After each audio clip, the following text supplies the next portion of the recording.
Anyway, welcome to Monster Loves You Too. I played plenty of the original on sites such as Beam and Mixer, where you can live the life of a monster within a society of fantastic creatures. You hunt for food, make friends and allies, and battle your own instincts in order to rise above your humble origins. In this sequel, I have not played the second one. I got a key for free from the publisher, unprompted, as is the case with free things, because I don't fucking ask for these keys and I still end up on lists anyway. And I was like, hey, we'll file this one away. I'll get around to this. And I have roped my friend Dan into making some decisions. He's done this before. Executive Suite and other things. He's created characters in the Traveler RPG system. Remember when we made Megatron? Yes. Carry on. We shall carry on. You're born, Dan. Congratulations. Yeah, I made it. You worked really hard on this. I did. In a great vat of syrupy foulness, something amazing happens. A clump of slime congeals into a body. An eye forms, then a mouth. It's you! You are a morsel that might grow to be a monster drifting within a sea of green slime. And you are going to have to float here and filter the slime for a while. Good. You rest and grow while you can. Hey, your second eye popped out. Congrats, bro. You got 2 eyes. And you got some brains. Fibers of consciousness weave through your blobby body and knit together. Would you like to know what brains are? Just got it. I got it. All right. Dan's got it. Your consciousness begins to ponder the gooey green pool around you. You got some flesh. Your body feels more solid. You gain 1 flesh. You need to know about flesh. You got that too. I feel like the asking about is a tooltip, and I can't be told off if the tooltip just isn't shown to me, right? I feel that's right. Is that how I work? I got it. It's how I went. Yeah, but if I'm the one who's going to potentially be telling you off. No, you're gonna tell me off because I had the option, I had the chance to. What's flesh? Just tell me what's flesh. I protect myself. I can maybe work out backwards what Flesh is your health. You can expend it willingly to go beyond your normal physical abilities. You'll also lose flesh if you are injured. Maybe brains operate similarly to that, but for mental stuff. This leads you to the final thing, guts. Flame of emotional energy kindles inside you. What are guts are? I've got it! What are guts? Give me clarification. Monsters are naturally loud and brash, but they're paradoxically also afraid of pain and shame. Are you afraid of pain and shame, viewers? Expending guts allows you to overcome your fear to take a chance and assert yourself. A toothy maw appears from above. A larger morsel grins at you hungrily. You're starting to panic. Do you panic or not panic? I panic. A good idea. Here's how that works. It's going to eat you. This is where your brain's reserve is useful. Different actions have different costs. Some choices are more useful than others.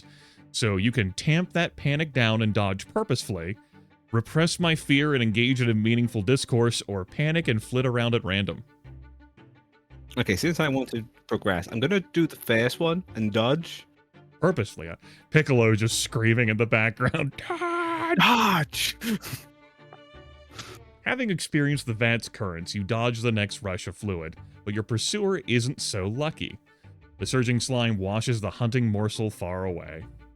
We got achievement unlocked. Sweet. Alright, you make your escape and enter a swarm of morsels like yourself. A few of the morsels are smaller than you. Your instinct speaks to you. What does it say? You could devour them all and regain some of your reserves. You are absolutely ravenous. So we have 2 options here. One of them is grayed out. Eat my fill. Eat one of the weakest ones that probably won't survive anyway. And we cannot resist the hunger. You will have to eat something. Someone. Some other morsels. We're young. Eat my fill. We're monsters, right? Unable to resist, you nourish yourself. Your toothless maw clamps on a morsel and you drain its fluid center. You are replenished. Suddenly, an arm sprouts from your gelatinous body. You feel changes happening inside you as well. Would you like to say, no, I'm not done being a morsel? Stay that way, or go with the flow. I will go with the flow. The changes hurt, but they're also interesting, Dan. If you can muster the concentration to pay attention to the pain, you might learn something from it. Pay attention to the pain and learn something from it? No, just drown the pain out by eating everyone. I will use a brains. What can I learn from pain? Somehow the word monsterling forms in your head. It's the next stage of monster life. If you survive a little longer, you will grow and transform. Your newfound self-knowledge helps you think a little bit more clearly. Oh, your brain's max is now 3 instead of 1. It's a big deal. Role-playing me. Some of your choices will lead to self-improvement. Your experiences will make you smarter or braver or tougher. The gills you've been breathing through are closing up. Your new form is beginning to suffocate in the slime. Now we've got 2 max across the board. 5 brains, 3 flesh, 3 guts. Abruptly, you form a second arm and a pair of legs as if to help with that. You want to swim to the surface or spend a flesh to force myself back under the surface to hunt? We've got brains. We'll swim to the surface. Let's keep growing. Gasp! Your new lungs thirst for air. Reaching the vat's green surface reveals an incredible world surrounding it, now that you can see it in the bloom. You're not quite done changing. Parts of you are still turning inside out and outside in. Shall rest and regain some brains. You hear sounds from outside and recognize them somehow as scrabbling claws. Something is climbing the outer wall of the vat. It's a monster! They're skin and bones, but they're still much bigger than you. You feel an overwhelming urge to panic. What do? Scream and scream and scream some more. Tamp that feeling down and stay calm, or engage the other monster in a meaningful philosophical discourse. I feel like you've done this before in, like, pen and paper games. It's time to roleplay. Let's try and not panic. Use our brains. The second one, tramp down the feelings. Okay. It takes effort, but you manage to not freak out. The monster nods approvingly. I'm Ruck. I'm here to help. Here, eat this to grow stronger. The thin monsterling tosses a goblet of congealed slime at you. But do you trust them? Do you dodge the goblet or catch? I catch it in my mouth. Trusting. Tastes like slime, but thicker and denser than the stuff in the vat. It's just what your changing body needs. You got +1 brains. Your legs sprout feet and your hide grows more solid. Maxes have increased for guts, flesh, and brains. Ruck reaches down with one paw and pulls you out of the vat. You struggle or let yourself be helped? Let me out. Yeah. Your new formed limbs fold under you as you smack to the rocky ground. -1 flesh. It hurts. Ow. Scream forms within you. Give a howl. Let it out. Scream in pain or show fortitude and repress the scream. Good fortitude. We control our emotions. Ruck shrugs. Expending guts didn't do much good for you in this case. Made me feel good. Welcome to Ash, new monsterling. Ruck spreads their arms wide, taking in the vast cavern all around you. Your stomach growls with hunger. You hear a morsel splash in the vat. The memory of its gooey flavor tempts you. Your eyes involuntarily flick towards the vat. No, don't scoop the morsels out. You're big now. It's not fair. Fights should always be fair. Do you nod? Ask why? Or quick, grab more morsels to fortify yourself. Ask why. Without fairness, we would all hurt each other all the time. Without fairness, I wouldn't give you food when you need it. Without fairness, I could just eat you, since I'm bigger. Come, meet Ut. He is my good friend. Ut will help you. Unless he kills you and dumps you back in the vat. But he won't do that to you. You're smart. Like Ut. You ask what makes Ut so smart, or get distracted. Ask what makes him so smart. You ask tough questions. I knew you were smart. Ut's smart because he's older than me. Ut keeps newborns safe from bigger monsters. Ut is wise. There is a place the newborns are taken sometimes. It's scary and terrible. Ut protects us from the coop, and the elder who keeps it. Ut has me feed new monsterlings. Then I teach them the fight. They tremble with anticipation. Careful, it's dangerous here in the sharps. Find a hiding place. I'll bring more food. Ruck jumps and scrambles up a pile of rocks. You somehow recognize the shapes. Bricks, tires, and concrete all dot the area as far as you can see. Rock formations stick up among them, taller and thinner than the piles of rubble. They look sharp. Chapter 1. All we can do is go to this rubble maze right here for now, but this will definitely open up as we get further on. Mm-hmm. Follow Rock. Docility. You creep up to the heap of bricks and stones and tires. You don't have to go far to catch up with Ruck. You can complain that Ruck is going too fast, or just keep the complaints to yourself. Keep the complaints to myself. Ruck scrambles out of sight, but you soon catch up to the other monsterling at a dip in the surrounding ruins. Small, close-set eyes blink at Ruck from within a pile of rubble. You found another? I did, Master Ut. Ruck hops up and down, dancing with joy. So strange, there was another newborn yesterday. I did good finding another, right? Master Ut will give us food? The vat takes more than 1 day to make a monsterling. Are you lying to your master? You're still hidden, but you could swear Ut is looking in your direction. You can come out and stick up for Ruck, or why would you go out and stick up for Rut? I'm gonna go and stick out for Rut. Ruck laughs as you come into view. You're brave. I like that. Ut speaks loudly. He's staring right at you. Come, little one, and bow before me. There are dangers all around this place. Bow, and I will feed you and protect you. You can resist submission or bow to Ut for docility? Question mark? We're gonna show reverence. Don't want to get Rut in trouble as well, so bow. Yes. You give in to your natural instincts to bow. It costs you nothing, but you've gained a bit of docility. Ut's voice takes on a majestic tone, rich with his guts. Now let's see how pliable you are. Ut draws close. Ahem. Bow to me. You could spend both of your guts to stare him down, or bow to Ut. I thought we were already bowing. Bow lower. Bow harder. Get lower. By giving in, you've increased your docility. Good. Good. Monsters naturally defer to larger, stronger, and older monsters. You can usually resist using your guts, but if your docility is too high, you won't always get the chance. Keep your docility low, and you'll be more free to act as you like. Ut rolls 2 goblets of slime out of the rubble heap. I don't have to give you this, you know. I do it because I am generous.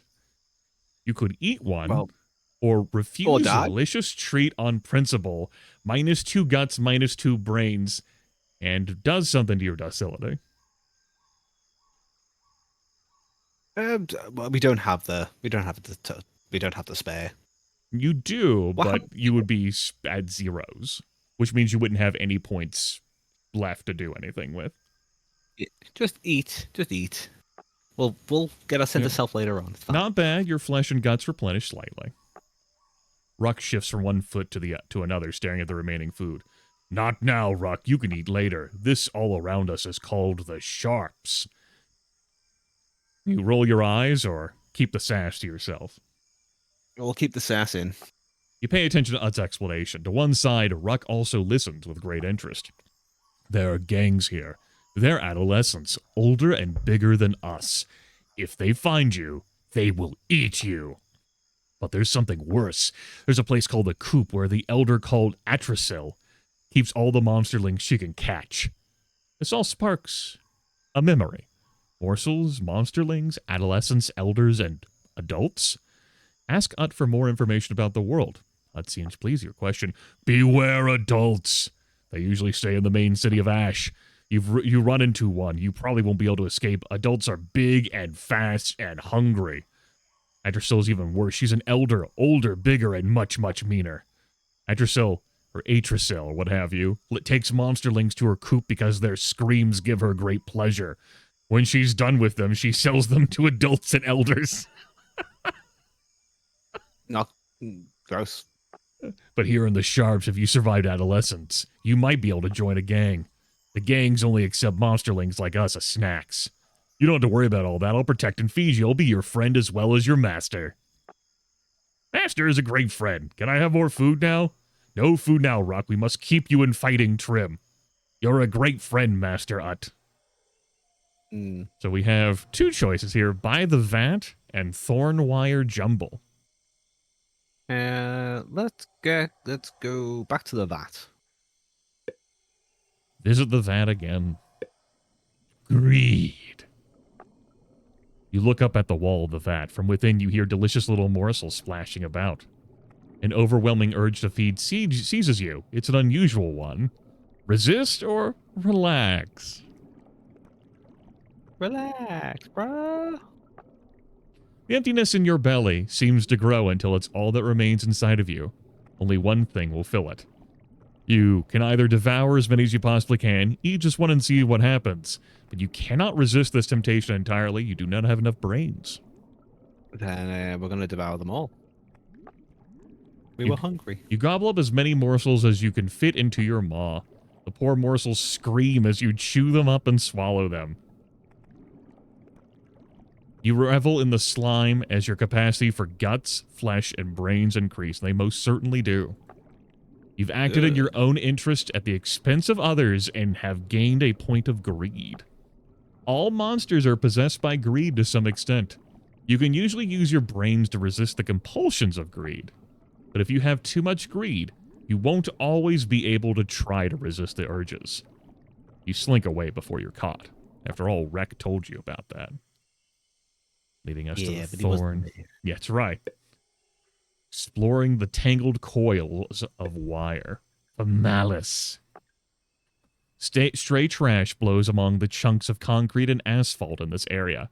You could pick through it for something to eat or keep going. We're full. Keep going. You walk past a lump of wet sand shaped like a little like a monsterling. You could linger and look more closely, or don't dawdle. Have a little look. Linger. A good linger. You can see claw marks here and there on the packed wet sand. Someone made this. There's a sound somewhere nearby. Is that someone watching you right now? Are viewers on stream watching you? The jagged coils of spiked metal wire ahead look nasty.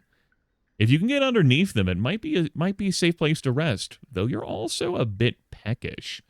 You could take a rest to recover your brains and guts, run for a quick meal to replenish your flesh. The only thing you're missing right now is some brains. Yeah, but I would like to get some brains back, so I would actually like to take a rest and recover some brains. You do. Yes, 4. Yeah. A whole lot of brains. Good long nap. You hear the faint squeal from the far end of the wiry jumble. Following the sound, you find a mangled monsterling. He's tangled in the wires and too weak to free himself. Hiding from bigger monster. Ate my arm and said sorry, like that helps. He looks so helpless, so pathetic. Something monstrous awakens inside of you. As a monster, you're naturally inclined towards acts of malice. In this situation, spending brains can overcome your malicious instincts, but it's so tempting. You could taunt him, don't taunt him, or poke him in the eye.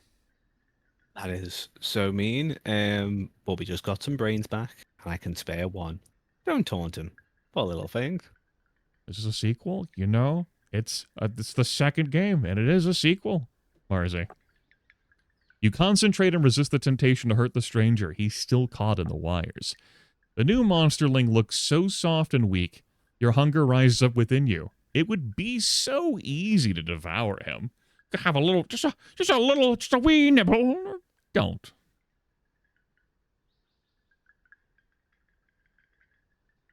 Don't. We're going to be good. The monsterling looks around and tries to shake himself free of the barbed wire. He only entangles himself further. You could help him out, or devour him slowly, bite by bite, and revel in the act. Oh, God. In for a penny, in for a pound. Help him out the damn wire. You help him out. He looks at you, cringing. But tell him it's going to be all right, or just stay quiet. It's gonna be all right, buddy. He Might grow a repays new your arm. kindness by biting you and running away. What the what? Why Just did he watch do him that? run. Watch him run. Just watch him run away. Just blink. look at him go. Because you helped someone with nothing obvious to gain from it, your malice is reduced. When you give into your monster's instincts, you may gain malice. If you are kind, you will reduce your malice. If your malice is high, you will sometimes be forced to obey your monstrous instincts and hurt others. Some time passes. The wind blows more bits of trash among the spiky wires. Ruck finds you. Master Ut gave me more food for you. Ruck offers you a ball of slime. You can hear their belly growl as they look at it longingly. You can offer the slime to Ruck or laugh at Ruck and toss the gob into your own mouth.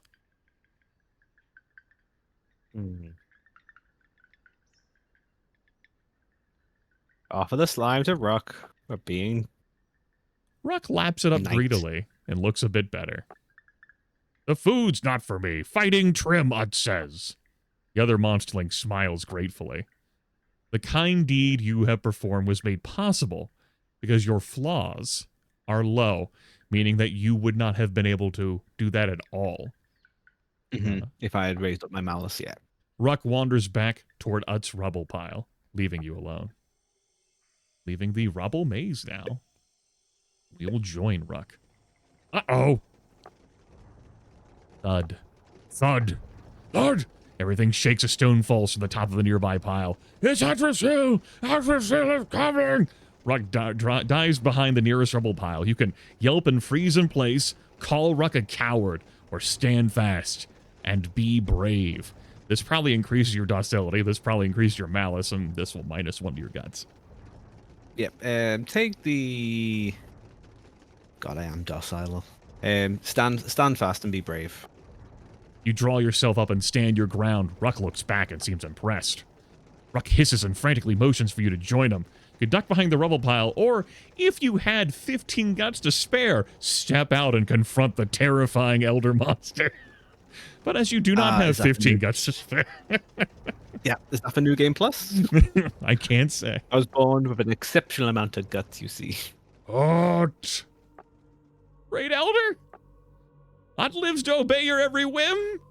His voice lacks the slightest hint of guts. Where are my monsterlings? At least 2 should have wriggled out of the vat by now. Just 1. Ut will catch it soon, promise. The safety of my monsterlings is important to me. More than your role as collector. If you've eaten a single one of the lures I gave you, you won't like what happens. Ut squeaks and ducks back into the safety of his rubble pile. Gobbets of slime bounce and roll across the dusty ground. Gobbets, look at them. Whew. Ruck blinks and licks their chops. So hungry. Ruck starts to crawl out from behind the rubble, ignoring the elder's presence. Your body trembles with fear of the looming presence. Ruck is almost out of reach. You spend a guts to pull Ruck back, or just save yourself.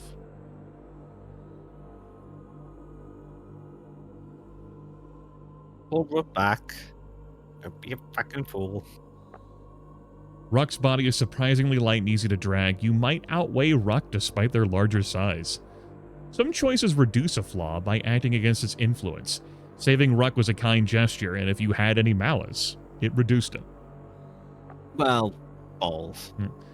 There are fewer lures here than I gave you, Ut. When I come back tomorrow, there had better be a monsterling waiting for me. Yes, Elder. Ut promises, great Atresil. Atresil walks away in the direction she came from.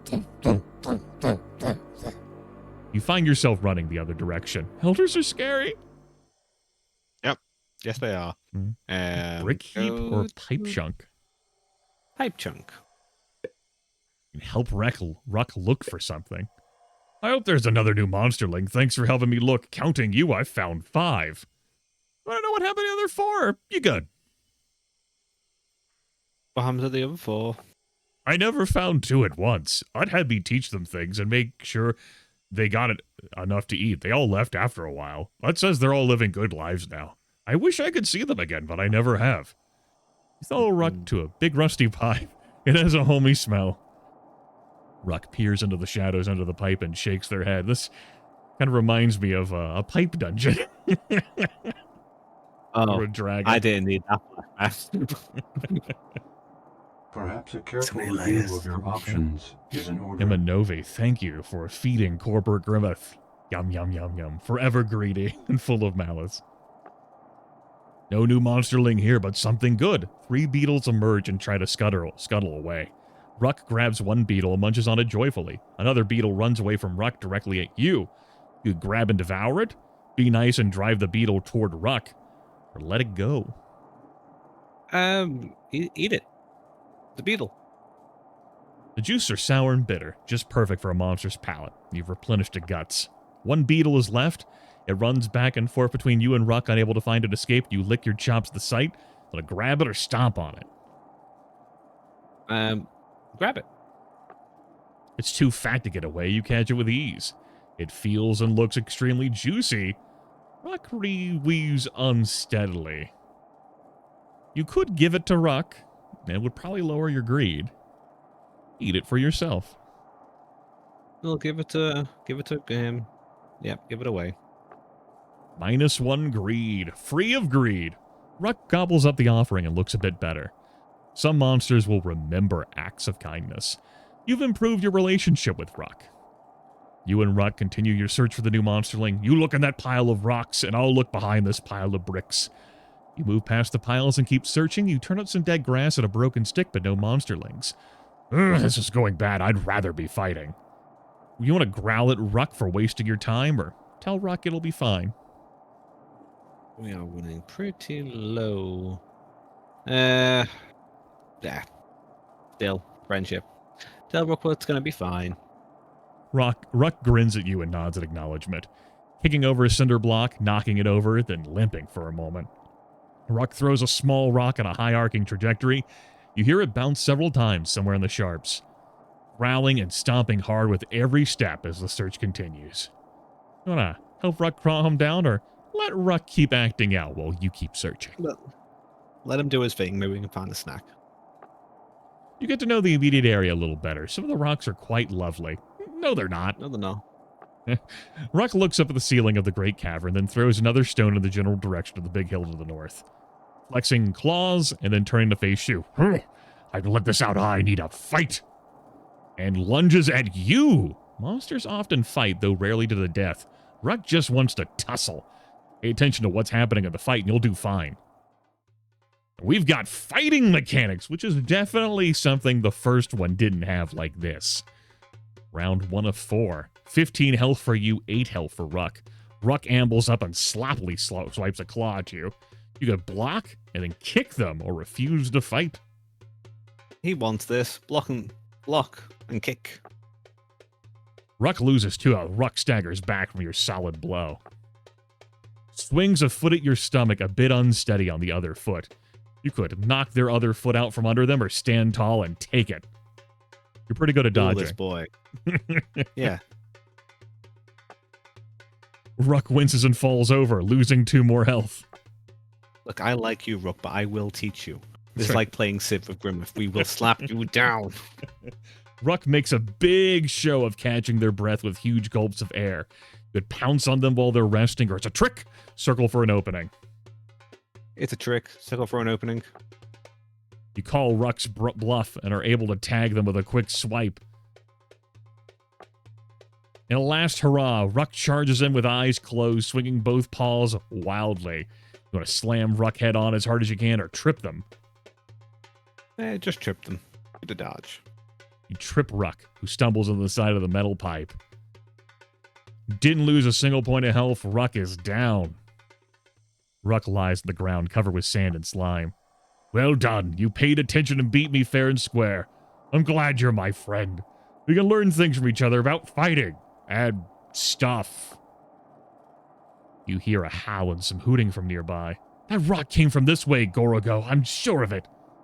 Someone yelps. Want to laugh at that monster's pain, or... We are going to just laugh at the monster's pain. Someone's getting closer, but it's just 1 set of paws now, not 2.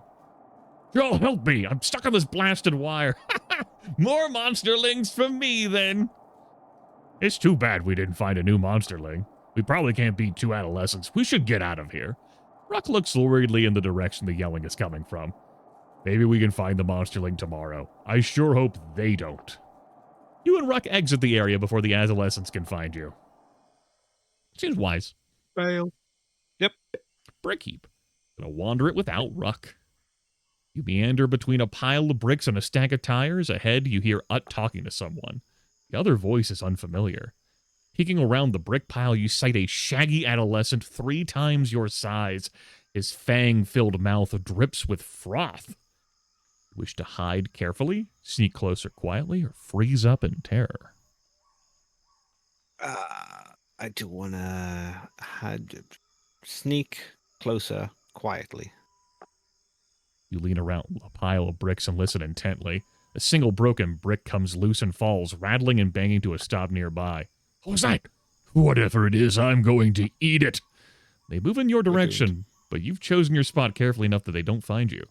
They return to their conversation. And to listen in. They seem to be talking about how Slugoth is feeding monsterlings to something. Monsterlings like you. I can feel it happening, Slugoth. The change. I'll become an adolescent soon. Then I can join your gang. Ut can become a hammer. Slugoth. Oh my goodness, that face. Oh, that is. Oh handsome boy. Slugoth brushes his claws against the shaggy fur on his chest. I'm sure you'll be a strong and loyal helper, as long as you pay the application fee. It won't be a problem.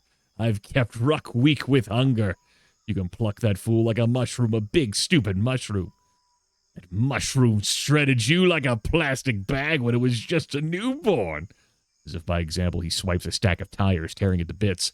A shred of ruined tire bounces next to you. You feel your fear rising up to new heights. Do you want to ignore that fear for a guts or give in to panic and run? We're going to ignore that fear. The roaring in your ears subsides as you gain control of yourself. Because you controlled your fear, you were able to hear more. Herbs and crumblestones are for me, not you. Just remember that, Ut. Ut would not even think of betraying your trust, Slugoth. Ut is the most loyal and trustworthy of allies. Really getting Smeagol vibes from Ut here. Maybe friends. Friends? Slugoth snorts. At best you'll be an underling. Don't try to put on airs. Just took in a new monsterling. The new one is even stupider than Ruck. I just called you stupid. I'm not stupid. I'm just a stupid one. Are you stupid? How can you really be sure? Maybe you are stupid.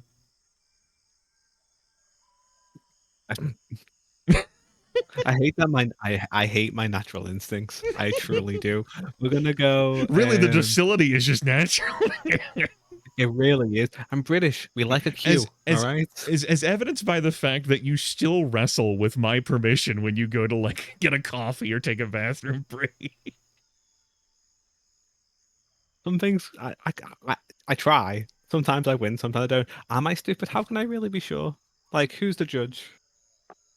Your ambivalence provides you with no certain answer. Despite that sums up my life. Yeah. Despite your self-control, your hackles rise, and you feel a strong desire to pound Ut into a puddle of hair and slime. You give in to that rage and crush Ut like a beetle, or use your last point of brains to resist? We're gonna resist. We're gonna use last point of brains and stay out of sight. You calm yourself down, shaking a little. All right, you set up that new board for me, and you're in. But stay away from my herb cache. You manage to sneak away to safety. You're sure Slugoth would have killed and eaten you if he'd bothered to try. Which takes us to by the vat. You draw close to the vat. The walls seem lower now. You haul yourself up to the edge of the vat wall. The slime undulates in that old familiar way. The sound of the bubbles is soothing. Good, relax while the sound and the sight of the liquid carries you away, or fish for the morsel and have a delicious snack. Relax. See if that brings back any brains. It does. You lose yourself for a time. Wow, you fell asleep and had a nice little nap. Your eyes are drawn back. Yeah, you love a good nap. Fucking love a good nap. I do. Fucking vat slime here, just acting like some weed, just drifting away. Just like just a hot box. It's good. Breathe it in. drawn back to the velvety green undulating slime until, there, the surface ripples. And again, rhythmically, almost like footsteps. Footsteps! Turn around! Turn around. A crude net swoops down, trapping you. There you are. Scream and cower beside the vat or struggle. I hate when this happens after a nap. Struggle. Oh, no, no, no. Your struggles do you proud, but they do not get you out of the net. I knew I smelled someone listening to us earlier. Atrasil's footsteps are quiet squishes now, not a thud to be heard. There's someone in the net with you. It's Ruck, curled up in a ball, hungrier and weaker than ever. You feel every part of your body that can clinch do so. Fear runs through every fiber of your being. You could calm down and assess the situation for brains, tear at the net and escape for some guts, or curl up into a ball like Ruck. Okay. Use one brain to assess the net. Also, that's a lot of arms you've got there, lady. It's a few. Well, when you get to be an elder, you just collect spare arms. Imagine the multi-attack. You know what? That's what I would have wanted when I turned 30, an extra arm. That would have been actually useful. Maybe. Or it might not have been useful. I would have had to buy a new wardrobe, but, you know, other than that. Yeah, that's the only complication. Only complication I can see. You inhale, then exhale, then inhale again. Looking calmly at the situation, you can see that the ropes making up the net are too thick for your claws to slice. But you also notice that Atrasil's being careful not to let you or Ruck smack into things as she carries the net. In fact, she's trying very hard not to hurt you at all. Stopping at Ut's rubble pile. Ut! Ut speaks with a tremble in his voice. Great Elder! You said you'd return later than this. I smell Slugoff's stench here. You can detect the smell too. Atrasil's net hangs just where Slugoff was standing when you saw him here earlier. What have you two been up to? That lousy Ut, I hated him to pieces. Or do you wish to think about what Slugoff was saying when you overheard him? Yes, I would like to think. Like to think. You think back, Ut was dealing with Slugoff and Atrasil, passing monsterlings to both of them, and he was going to give Ruck to Slugoff. Nothing. I just hid from him until he left. Would you like to inform the Elder about what's going on? I would like to snitch, yes. Atrasil looks dubious. She thinks for a moment, then nods as she comes to a decision. That explains a great deal. But I can smell something besides Slugoff. It's you. You're about to transform. And there's nothing you can do about it. I'll stay in this massive pile of heavy things. Your slime gobbets I can hide for days. You should doubt that Ut could pull off such a thing. Or, oh no, the double-dealing scum is going to get away with it. The first one. You may only be a few days old, but you know overconfidence when you see it, or hear it cowering unseen under a pile of rocks. The Elder snorts, though it's more like a sigh. She reaches down and pulls one particular brick out from under the others. The chain reaction of falling rubble drops the entire pile upon Ut. Ut shrieks. You wish to laugh or resist the temptation for your final point of brains to be cruel. No, we will laugh. Who do you think you built these hiding spots? Now listen carefully, because if I have to repeat myself... Well, you don't want me to repeat myself. If you ever lie to me again, I'm going to tear you in two. If you ever harm one of my monsterlings again, I'm going to tear you in two and squash both halves. And if I ever see you again once you've grown into adolescence, you'll get what all ferals get. She picks up one of the larger rocks and crushes it to powder with one of her many paws. Would you wish to cringe at the display of the Elder's strength, or keep as calm as possible? Keep calm and carry on, British Empire.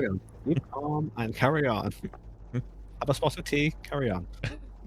I saw one of those fucking shirts a few days ago when I was out of the restaurant for my mom's birthday. Keep calm and something to do with chives. Atrasil slings the net over her back and walks away from Ut's collapsed hiding place. Ruck shivers, but doesn't say anything. Would you like to stay silent? Work up the courage to ask Atracil about the coop or escape! It's time to go! We're running low on everything. Use a bit of guts to ask about the coop. Might as well. The elder pauses for a moment and looks at you. She smiles a little bit. For many years, I have raised the monsterlings in my coop. Without me, most of them would die or live to wander as feral monsters until they die. In my coop, you'll be safe from the gangs and other dangers of the sharp, she says, passing by huge fucking monsters, but not as huge as her. If you reach adolescence, I'll send you to the training facility. Eventually, you'll go on to the city as a proper, useful adult of Ash. She keeps walking. Her footsteps slowly change from soft squishes to loud thuds again. She begins to sing a wordless song. Soon, you see a gate and high wall. The coop awaits. Chapter 2. Whew. You arrive at the coop. She opens the heavy gate. She lumbers inside and latches it shut. She plods past a concrete bunker with a large bell mounted on its roof. She stops where the heavy steel plate lies flat on the ground. Her great paw holds you securely with no hope of escape. You feel despair washing over you. Druckle! Bite! Despair. Look around and learn instead. Just use the brains. Use the last brains. You bide your time and study the surroundings. Some distance away, two monsterlings are fighting near a big rock. One of them uses the rock for cover and outwits the other. Ruck watches you, then nods and starts taking in the view as well. She kicks the steel plate and slides over. It slides over, I imagine, revealing a dark hole. We're clipping due to my window being at 1280 by 720. It's not built for this. She shakes you and Ruck out of her net. Ruck attacks the elder without hesitation. The monsterlings' claws have 0 effect. Do you wish to laugh at Ruck's failure or cheer for Ruck? We are definitely going for the approach that we just laugh at everything, so we laugh at Ruck. We love him. -1 relationship with Ruck. +1 malice. You let your monstrous instincts rule you. It feels good. She nudges Ruck into the hole. They land in a darkness with a dull thud. This one is underfed, but seems strong. She turns to you. You feel very small. Are you so strong? Your body trembles with involuntary fear. I'm too scared to do anything. Or use that final point of guts to dive into the hole to help Ruck.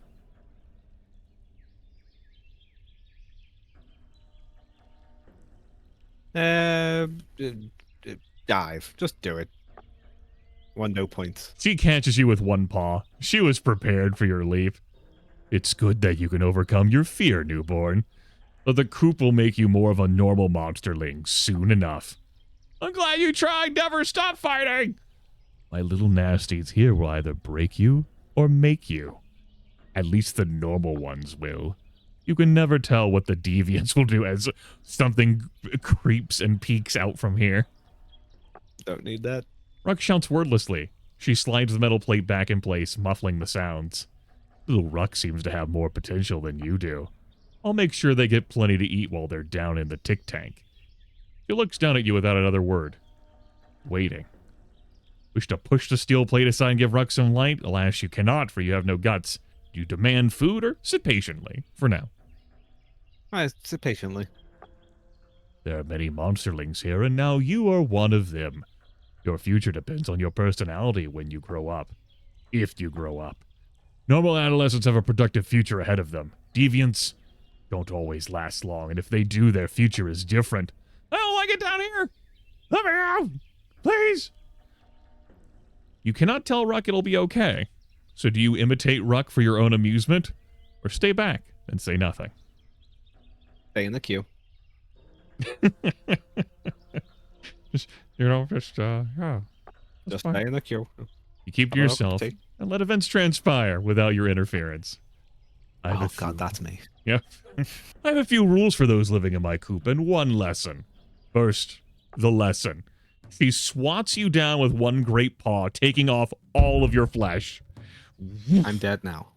I died. Monsterlings love to fight, but try to keep your fights on the tussle ground. She holds up a fat spider, freshly squashed, just out of your reach. Repeat after me. The tussle ground is for fighting. Would you like to repeat that the tussle ground is for fighting? Or jump up and grab the spider? I don't mind queuing, but I do hate being patronized. But she is huge.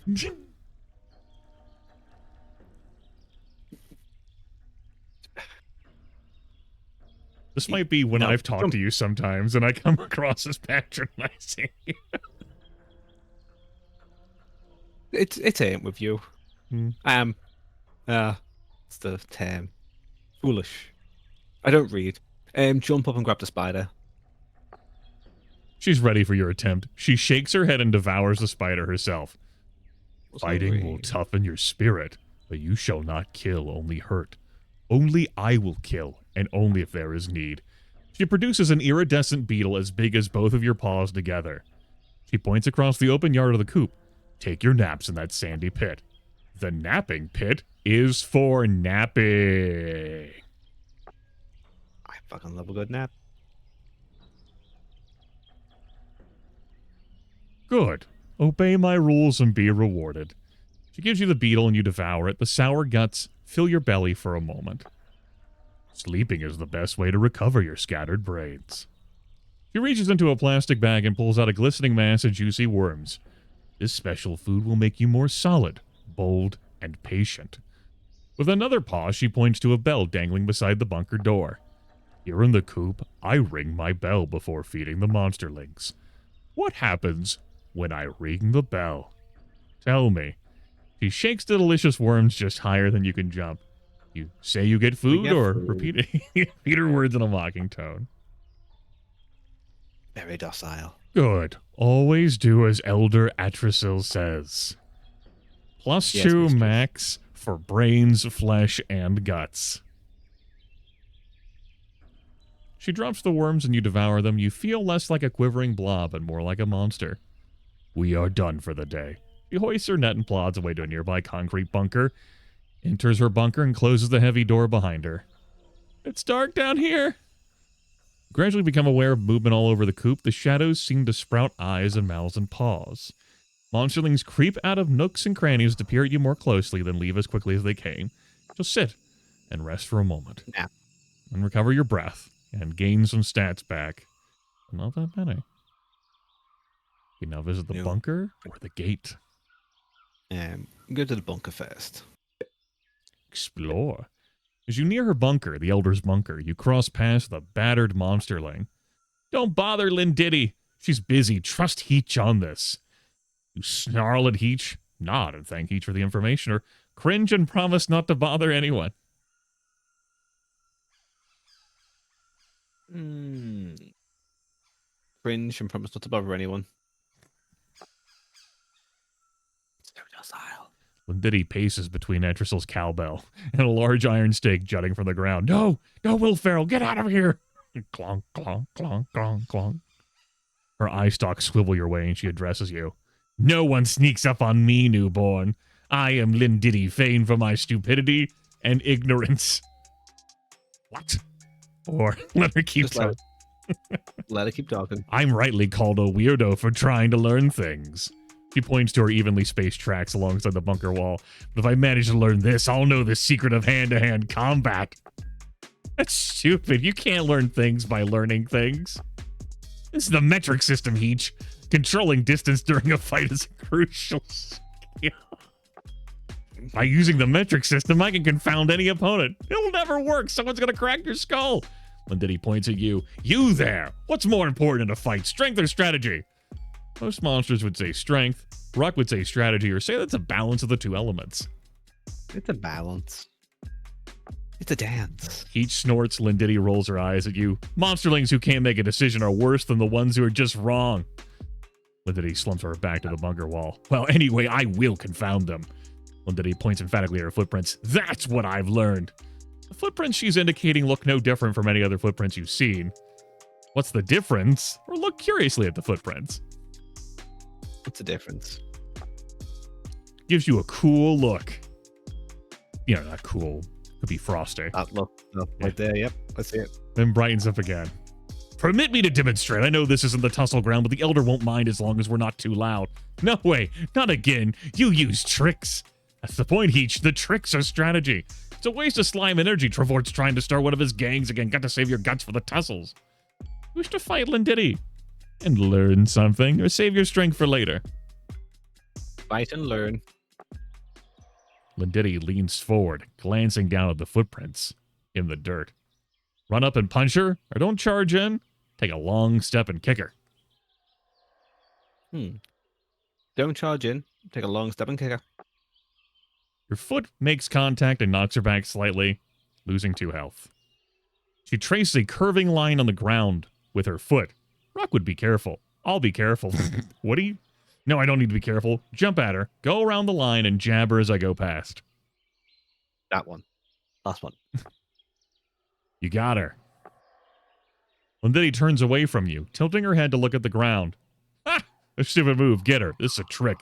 Attack from the side, ruck style. Yeah, the bottom one again.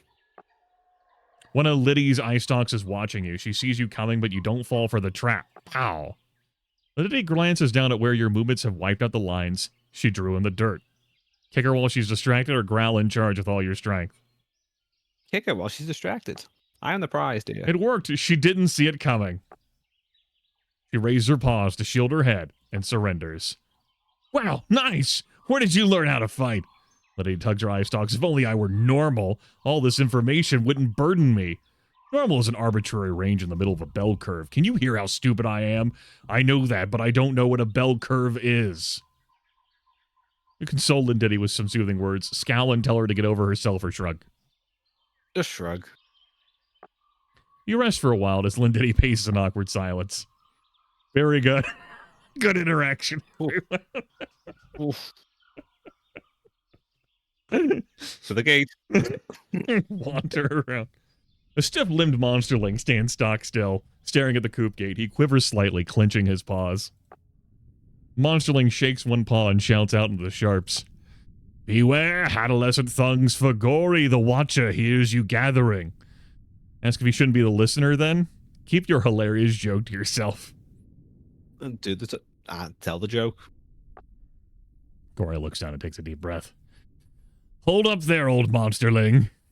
He pivots on one foot and points directly at you. Threats beyond the gate may sense your vulnerability. Let not your aged weakness tempt them. I, Gory the Watcher, listen for the gurgling stomachs. Would you like to know more? Good idea. Tell the other monsterlings to be watchful. Asking for more details. Gory seems pleased that you're taking an interest. As the Watcher, I have watched them. There's a wild adult out there, and sometimes the adult doesn't chase the adolescents.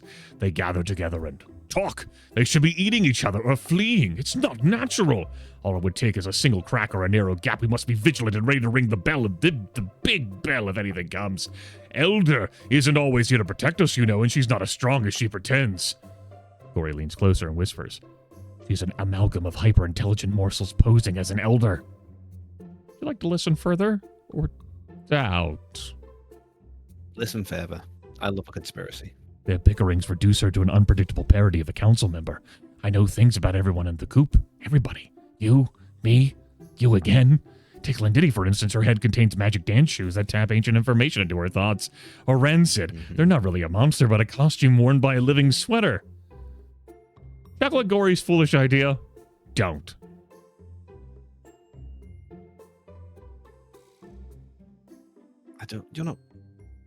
Don't. Just use your brains. You contain yourself with some effort.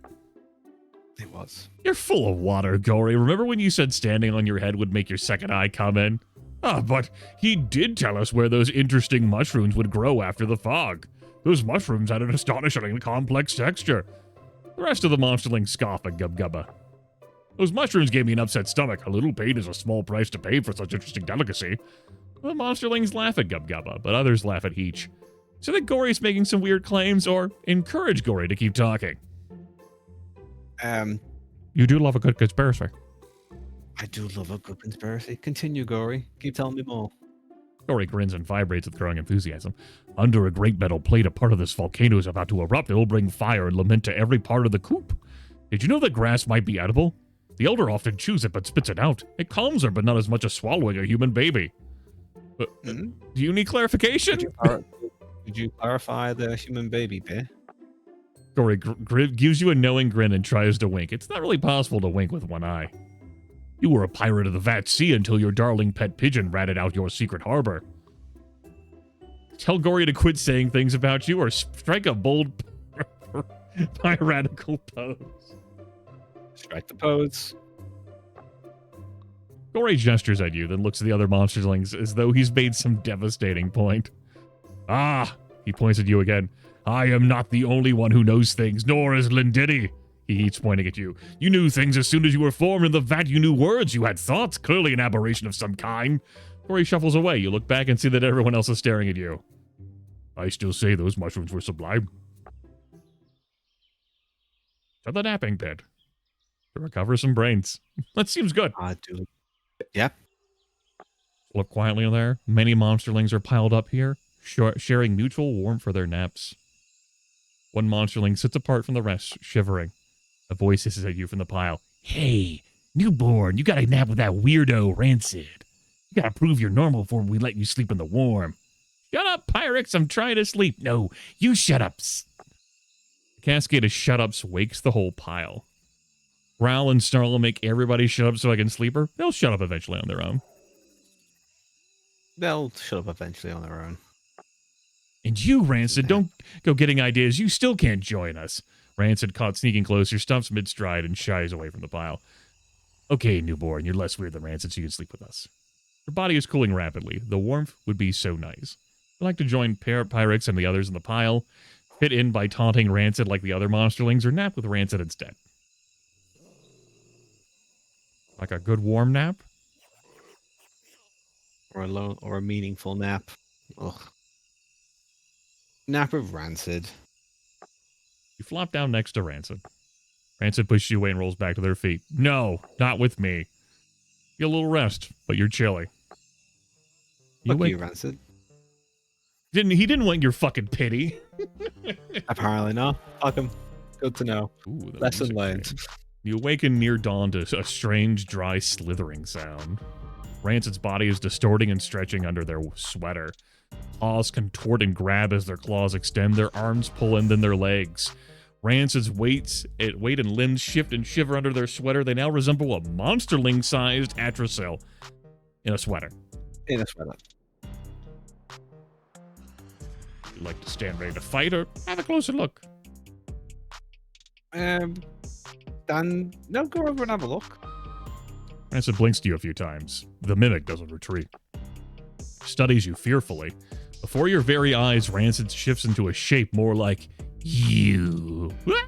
Back off or stand your ground. Stand my ground. Rancid draws closer. Swipes at you with claws much like your own. Would you like to claw Rancid right back? Make a threatening noise but don't attack or offer Rancid a paw in friendship. No, claw that guy right back.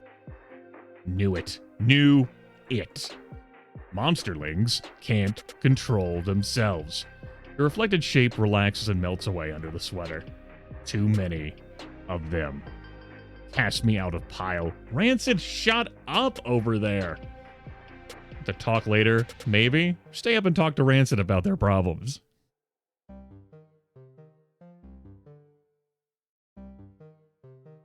Oh god, I hate me.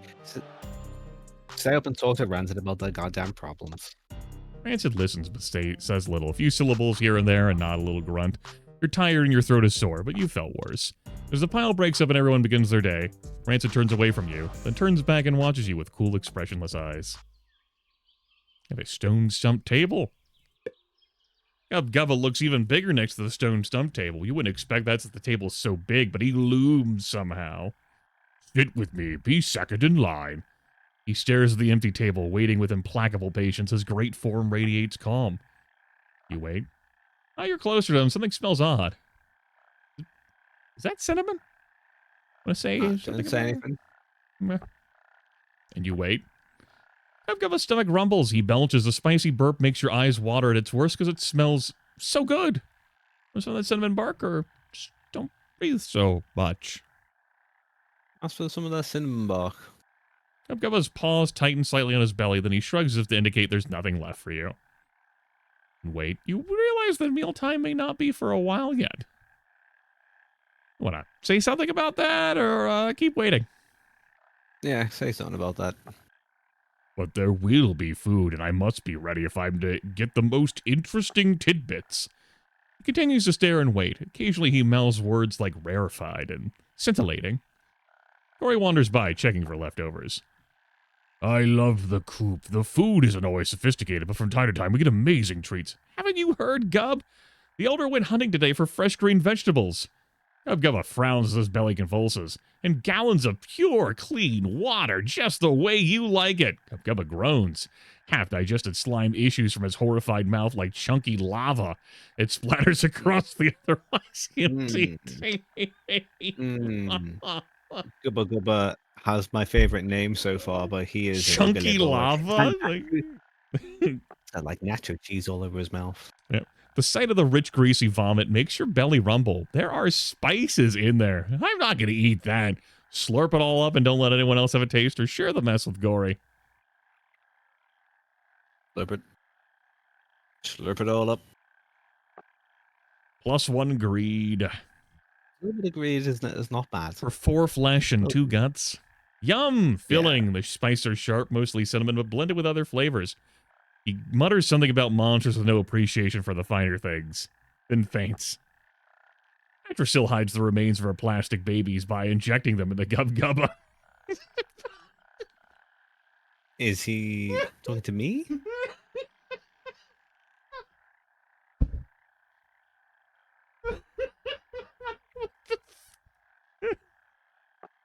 Gory's eye seems to be focused in your direction. He seems to be sharing a great secret with you. When the Elder Grattrag finds out, he'll have the Council of Elders turn her to stone. The feeding bell jangles, monsterlings howl, and the lid of the tick-tank vibrates just once as something slams into it from below. The Elder approaches, dragging a steaming tub of moldy lichen. Lichen! Lichen. Soup to the table. He pulls a wad of bat heads from beneath the surface of the soup. I want those brains so they can stimulate the body and the brain. Gubgubba, leave that for me. I want a big portion for once. Old monsterling, please help me. I will see to it that you get a bite of the good stuff. Would you like to take it all? You want to insist that everyone share the bat heads? Let the delighted Gubgubba have it all. We'll insist everyone share the bat heads. Be a goody dick. Good idea. These are fine, like a well-aged cheese. He picks up a wad of bat heads and smells it. He swallows most of the bat heads in one bite. I must apologize. My tongue is less generous than I am. To punish Gubgubba for that, or let it go. It's not worth a fight.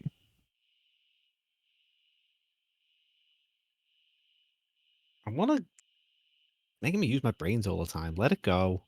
I like Gubba Gubba. Even without enough bat heads, there's enough soup for everyone. It fills your belly almost to bursting. You're full of flesh and guts. Not so much on the brains.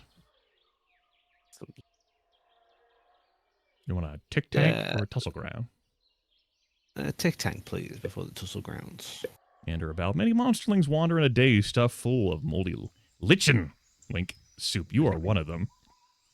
Your footsteps change sound as you walk across the metal roof of the tic-tac. The vast steel plate covers its entrance and all the ground around it. A monsterling beckons to you. It's Clarence. Ah, new arrival. He doesn't look dazed at all. Dull thunks resound from beneath the metal plate. It's been getting louder lately, but enough about weaklings who cry in the night. Can I trust you to not trust me? As all monsters are traitors and liars, I think it's courteous to voice the fact that we do not trust each other. Now, as an exercise of distrust, can I ask you to turn around and fall backwards? I will catch you. No. Refuse. No, you may not. Ah, that proves my point. Everyone always expects betrayal. Ruck's voice reverberates from the tank. I want to get out. By betraying the distrust, I betray them even more. We should stomp on him or not stomp on him? Stomp on him. I expected this. Clarence leans to the right and crouches. Would you like to lean to your right and slash him as he attacks, or kick him in the face? Kick him in the face. Oh, the first time you lost health in a fight. Clarence leans further to the side, dodging your kick and pokes you with his claws. Clarence grins and charges straight at you. I'm going to wipe that smile off his face or ignore the smile. Watch his feet. Watch his feet. You're able to time your counterattack to interrupt his own punch. Bam! Lost 2 health.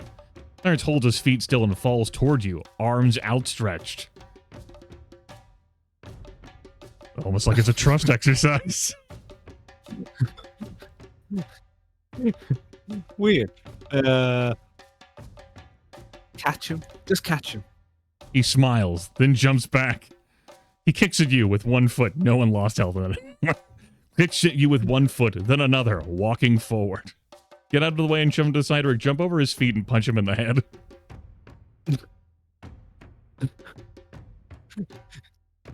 Get out the way and shove him to the side. You knock Clarence down. He gets up, grinning. He took damage there. He laughs and spins around and around and around. Punch him in the belly as he turns, trip him up, or wait for him to get dizzy.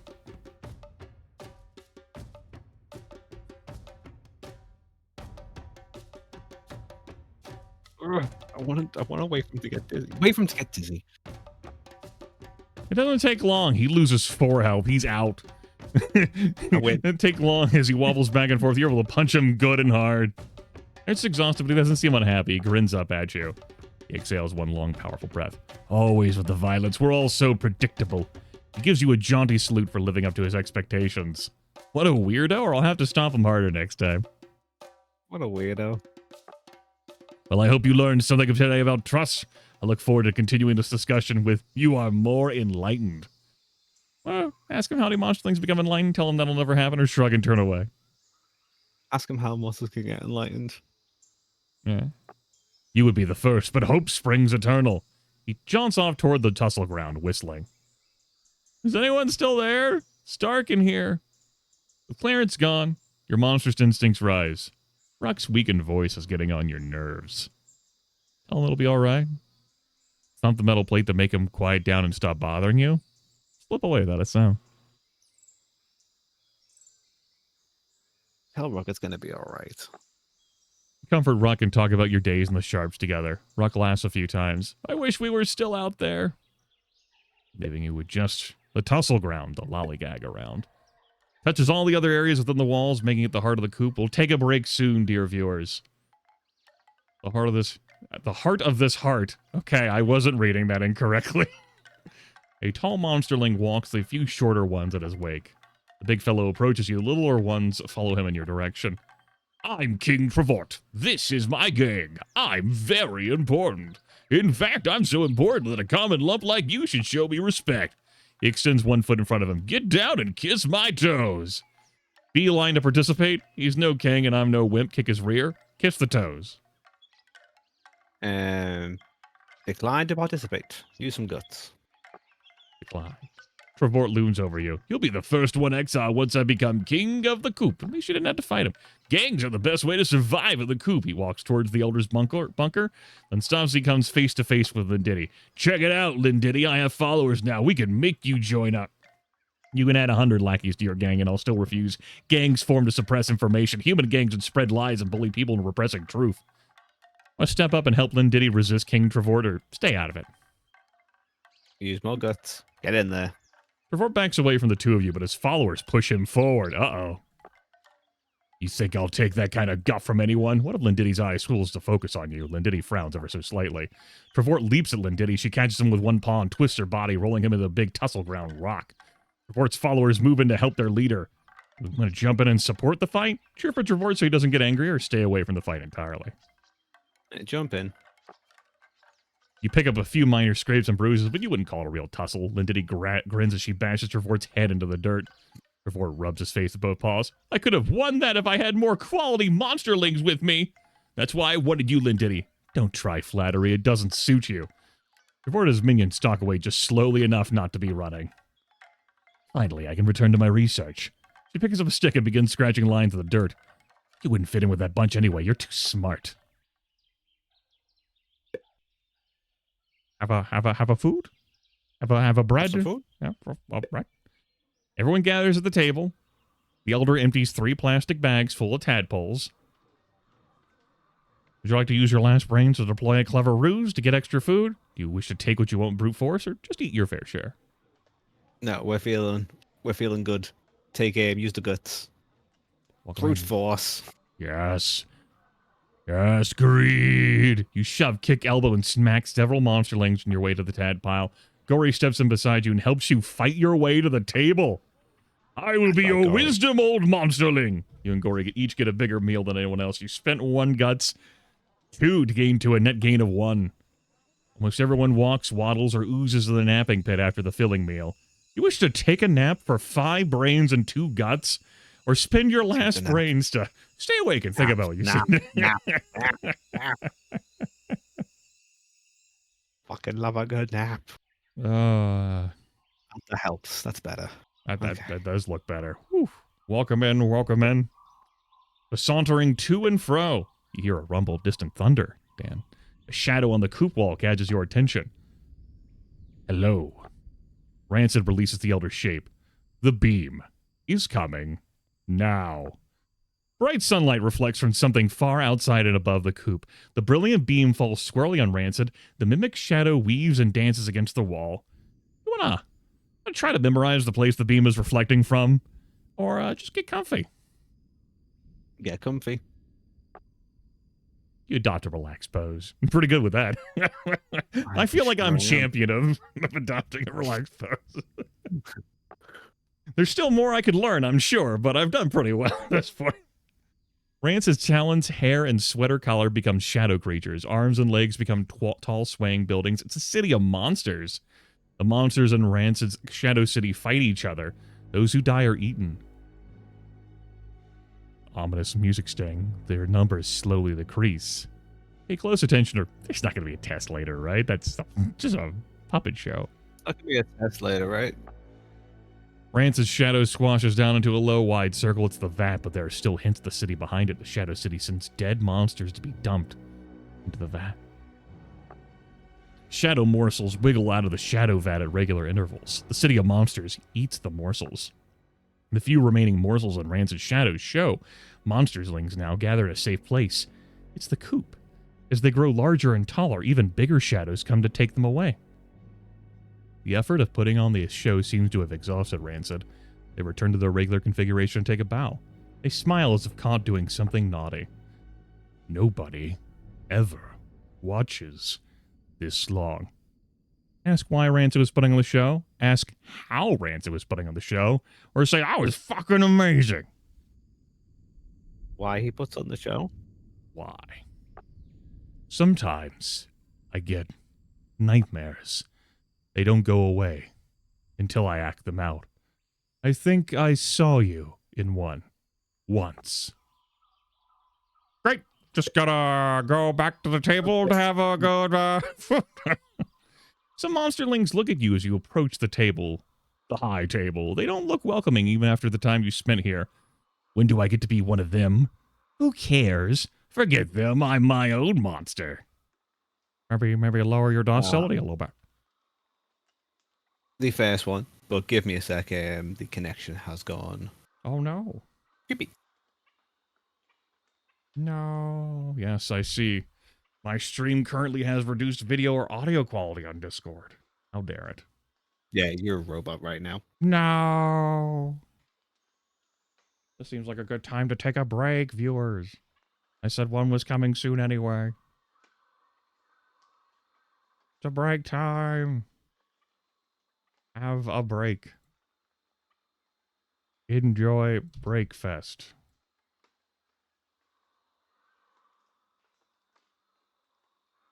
Decrease the size of that text. And drag it here.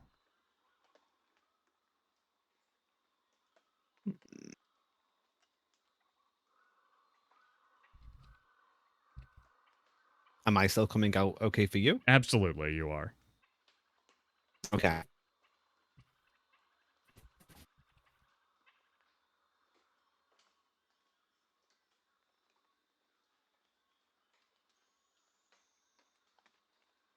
Okay. Well, you're a robot, and the. Let me see if I can stop watching and pull it back up.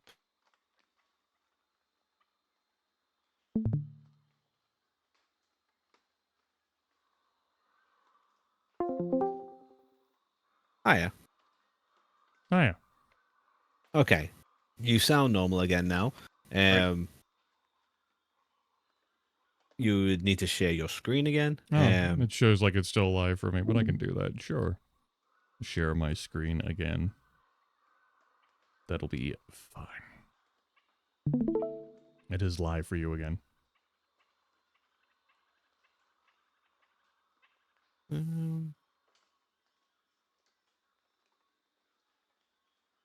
Okay, that's what I had to do. Okay. Okay. That looks to sort itself out. Right. Odd. Things happen. There's a mysterious beast. We're gonna take a break for a Yeah, few it's minutes here. Gotta have a Cool. stretch. Empty your wee coffee bladder. I will do that. I will. That's Cool. right. Back in a sec. Right. Have a breaksy chat room. Take a break. So Consider a food, a bread.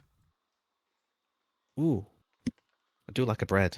I have a I bread. can dip it in something funnier than bread. Mmm. The possibilities.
All right, audience. Your break time is over. Messages have concluded. Get back to your seats. That's right. Get back to the table. The high table. It's time for another John Wick.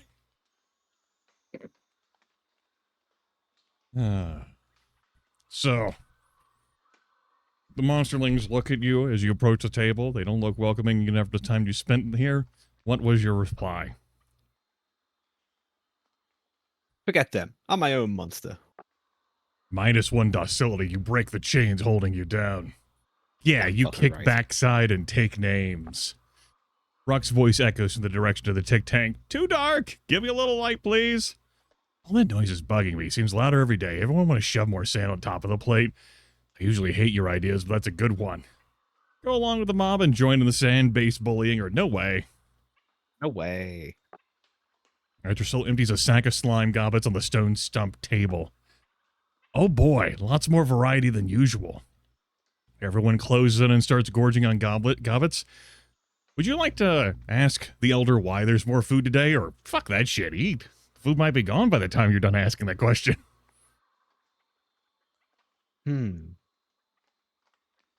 Ask. I don't like having this many brains. -1 docility. Yeah, get Yep. under 4. Other monsterlings continue to devour slime as you approach the elder. You ask your question. The elder looks down at you with a smile and points. She's pointing at everybody else. You realize most of the food is already long. Lesson learned, I guess. Zip over and get a few bites or pout. I hate learning lessons. Lesson learned, I guess. Zip over and get a few bites. You get your guts back. Yeah. Yeah. But the brain's missing. My little nasties, today you're getting a new playmate and a new challenge. Become aware of a steady pounding sound for the tank. The lid vibrates slightly with every echoing punch. How interesting. Fresh meat for trust exercises. Slap Clarence before he can say anything else, or let it go. Slap him. +1 malice, -1 docility. Malice is now equal to your docility score. Yeah, we're coming out of our shell. Fuck everybody. Clarence smiles at you, but he also shuts up. For now. For now. The elder points at all the monsterlings one at a time, counting softly. This should be interesting. She walks to the tick tank and puts one foot at the edge of the metal lid. Most of the monsterlings back up. Stand your ground or back up. A few eyes are turned toward you. They hold something like respect. Lindidi and Gory stand just behind you. You knew Ruck before, right? They were pirates together on the Vat Sea. The elder slides the plate away from the hole just a little. Bong! Ruck hits the plate and shakes it. Burning lava, also known by the secret name Magma, can move as fast as a rocket sled. I look forward to seeing this principle in action.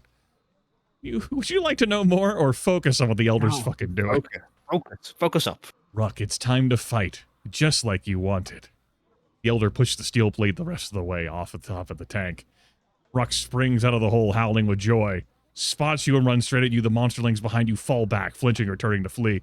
Thank you for being my friend, my real friend. You weren't a fake friend like Ut. Ruck grins and holds you by your shoulders. Everyone stares at you and Ruck, claws, fangs, and fear on display. Nod to Ruck, but don't admit we're friends or hug Ruck. Hug Ruck.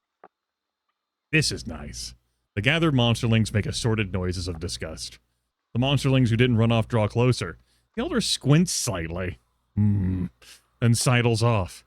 I should thank Elder Atrasil for all the food. She left while you were squeezing your friend. Oh well, I can thank her later. Now fight me! You feel your stomach drop a few inches. You summon up your inner ferocity and fighter, drop down and cower in fear. Summon up. Fight. That's for a reason. Yes, Ruck is delighted at the rematch. Ruck wiggles with delight and throws a simple punch in your direction. Dodge to one side. Why won't you dodge? It was easy. Ruck is just warming up. He grins, then spins around in a silly way. You take the opening and swat his head, pretend to strike Ruck's head, then go duck and go for the belly, or hold your ground and get ready to sidestep. Pretend to strike the middle. He cries out in happy surprise. Or they cry out.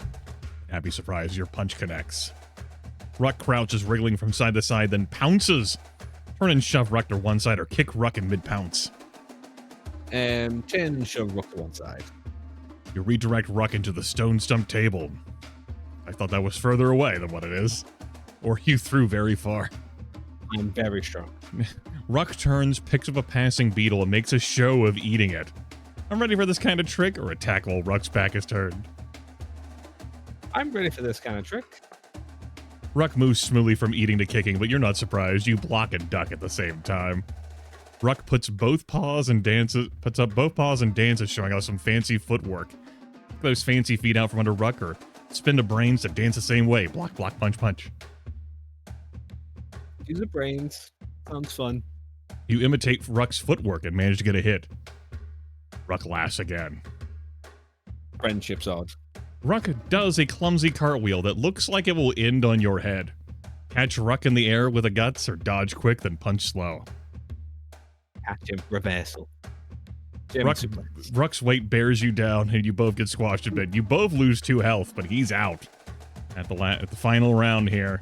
That was great. You're a good friend. I'm glad you fought me again. I was getting so rusty. Maybe the monsterlings seem impressed that you would fight. May I interest you in any of our personal care products? Neo showering me with money. Thank you. Yum, yum, yum, yum, yum, yum, yum. Nom, nom, nom, nom, nom, nom. And you would fight a strong opponent willingly. Not everyone is impressed, but more than a few. Ruck bounds away in search of another fight. You do not have infinity brains to invent Gory's rocket sled and use it to fly away from Ruck so you can get some rest. So you must fight somewhere. Is infinity brains a possibility? Is that an option? Some sort of cheat code? Find something to lie down. I'll go for a nap. I have no answers. You regain your feet and hobble in a random direction. So dizzy. As your consciousness fades, you hear a series of crunching sounds. You get 2 brains back and a guts. Excellent. You jerk awake to the sound of even more fighting. That's it. Be a little faster next time and you can dodge my punches. Just kicking ass across the board. I was wrong to trust my intuition. Wow, that monster has so much energy. Do they ever stop attacking? Well, of course. But attacking is like breathing. Gory, that doesn't make sense. Consider my words. Breathing is good, but what would happen if we breathed all the time? How do you feel about Gory's input? Don't say anything because he's not making sense at all. Lindiddy chuckles and imitates your annoyed expression. We do, you dope. Everybody breathes all the time. You make a salient point for once. What I meant was that, yes, Ruck should calm down, eventually, and breathe. Maxed out on your stats. Everything is back. To go to the napping pit. Try to live in a coop gone mad. Your eyes open. You're lying in the rocky dirt by the Elder's bunker. Oh, good, you're awake. Gory tried to draw on you, but I stopped him. Oh, no. Gory? Lindiddy's left eye stalk swivels. Uh-oh. She spins to face Ruck. Ruck springs at Lindiddy. Tell Lindiddy to punch as hard as she can because Ruck respects strength. Tell Lindiddy to dodge. That's what Ruck taught me. Stay out of the way and keep my head down. I'll tell him to punch him back. Ruck jabs Lindiddy's head and shoulders with a few quick punches. Lindiddy breathes in, then out. She adopts a measured fighting stance. Lindiddy's punches don't seem to have any effect. Ruck isn't even tiring. Lindiddy keeps dodging and punching. This is a pretty good fight. Finally, Lindiddy slumps to the ground, exhausted. Ruck backs off, breathing just a little harder than before. That was good. We both learned things. It's the best kind. Fucking Goku over here, man. Just... I love fighting. We learn. Your turn, Gohan. Ruck dances over to you. You fucking fight? Let's do this? Maybe after I rest a bit more, cower and refuse to fight. I mean, you're full on everything. Yeah, come on, bring it. Ruck comes straight at you, paws up. Another trick, dodge it. Block and dodge. You sidestep and Ruck nods. Your counterattack hits home. Ruck somersaults away from you, then turns and somersaults back in your direction. Listen, you can't be somersaulting around everywhere. What the fuck? Jump out of the way, obviously. It's another trick. Stay way out of reach. Jump on top of Ruck. We'll both get hurt, but it's worth it. Yeah, sorry. Third option. Jump on him. Death from above. Your fucking mech pilot just fucking... On the top rope. You grappled the rolling monster and both you end up scuffed. Ruck sweeps out a leg, aiming for your feet. Aha! Let the leg connect and leg and fall forward and clobber Ruck. Or strike hard at Ruck's leg. Strike at the leg. Gotta keep those brains. You drive all your weight into his knee. Their knee. Ruck stops for a moment and offers you a hearty paw shake. Take Ruck's paw and shake it. Ignore the paw and kick Ruck in the belly. Ruck likes fighting more than friends. Stay back.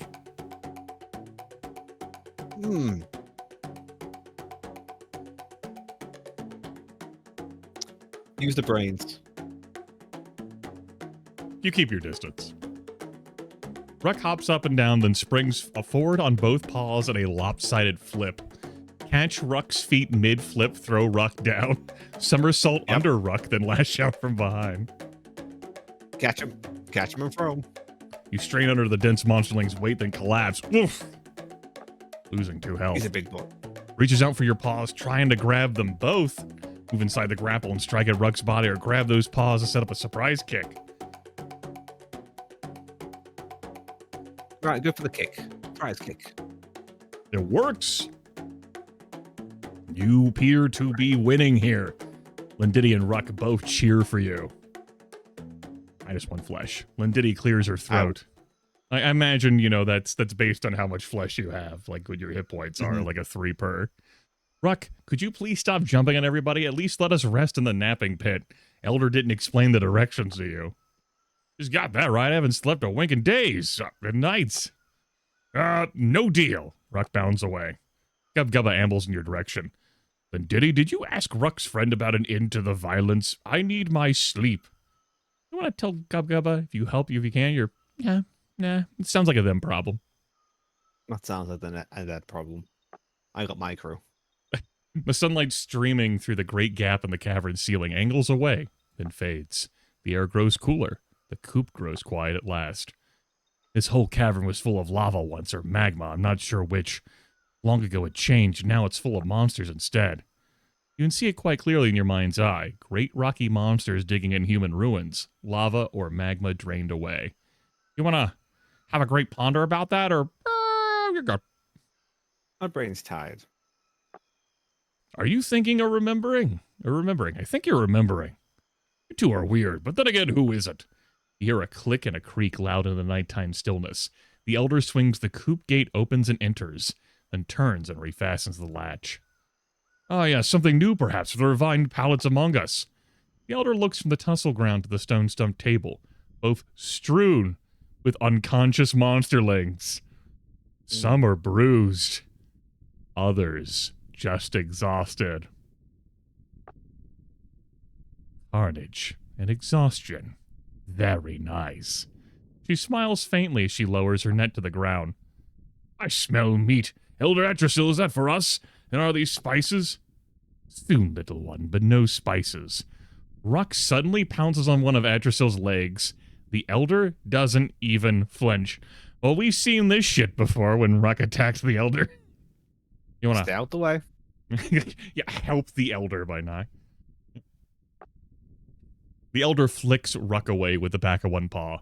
Ruck bounces off the door of her bunker, then lies prone. Ruck holds up one paw, balled into a fist. Ouch! Hey, good fight. The elder opens the bunker.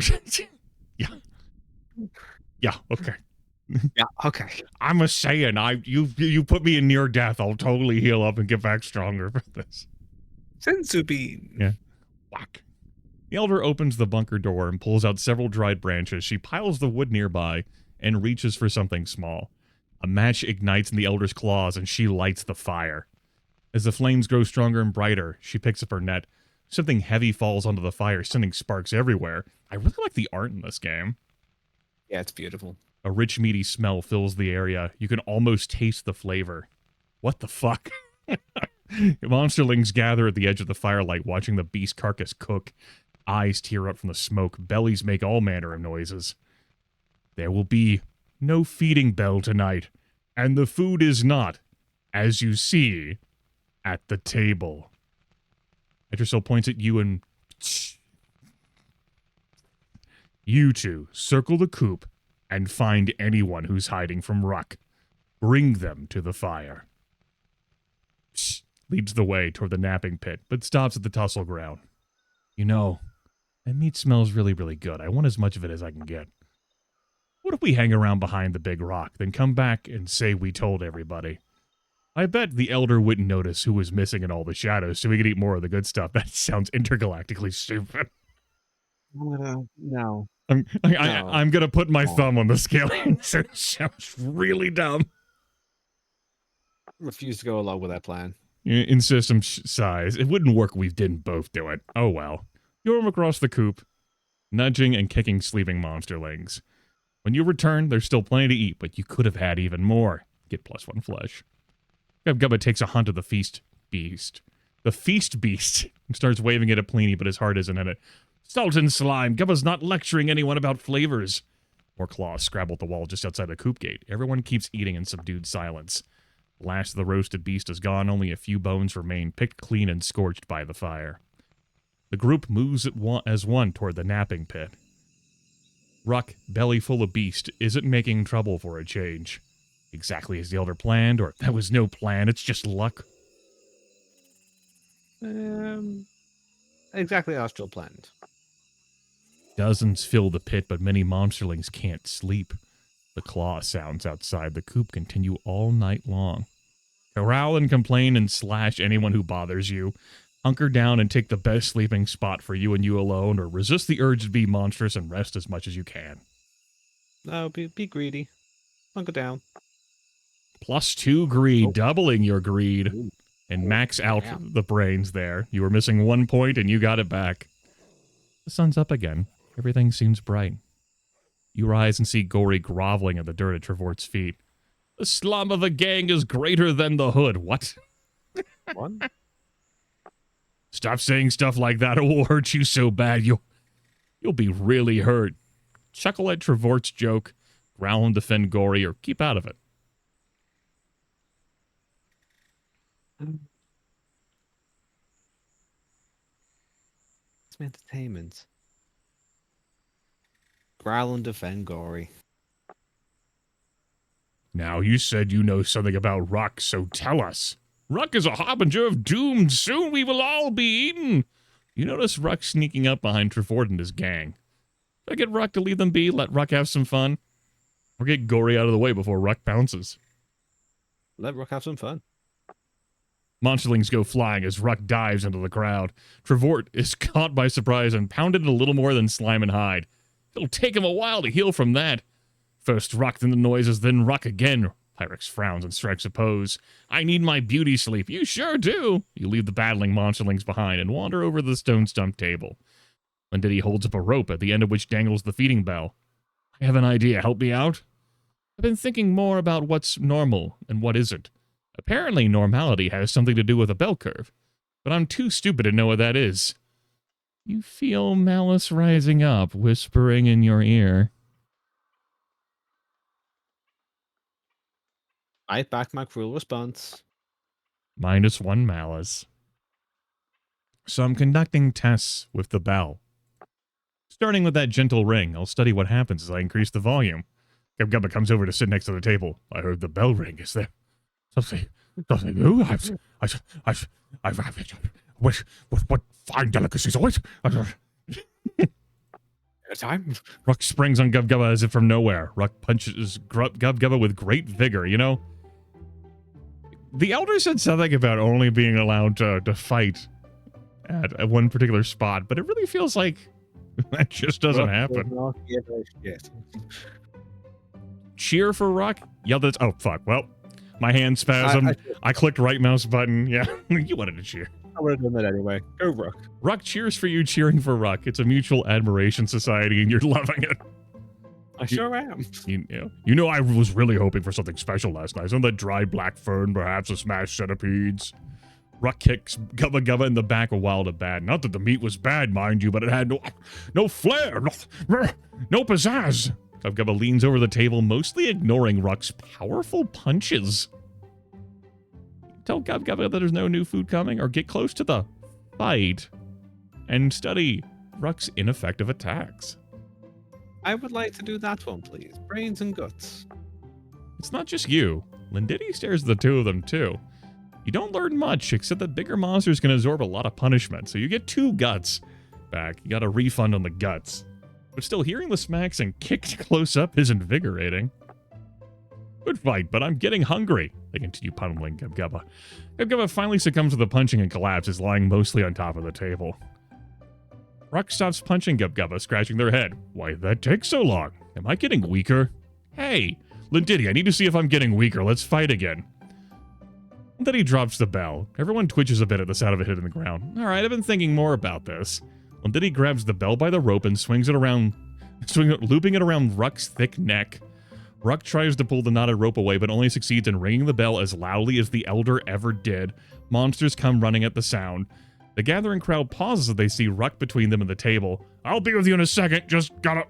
Ruck wanders away, still pulling at the rope. Dong, dong, dong. Several monsterlings look at the table. And the unconscious Gub-Gubba. Gub-Gubba is on the eating table. The bell did ring. Several of them drool as the scent of his well-seasoned flesh fills the area. I'll stop them from eating Gub-Gubba. Don't stop them, but don't join in or eat Gub-Gubba. Stop them from eating Gub-Gubba. -1 malice. -1 guts. You step in the way and they back off. For a moment. On the table means food. Out of my way. Roar and Travort's face and scare him off, distract him with a clever ploy, a simple plaw. That's all I got. I'm fucking tapped. I tried. Gave up early. I'm spent. No. Fuck Travort. Scream in his face. Try and scare him off. Bereft of malice. Travort yelps and scoots away. Everybody stops trying to eat Gub-Gubba. Dong, dong, dong. Ruck comes staggering back toward the table, finally getting the bell off of their neck and throws it at Lindity's feet. The remaining crowd flees from Ruck's renewed onslaught. How is Ruck in possession of this much?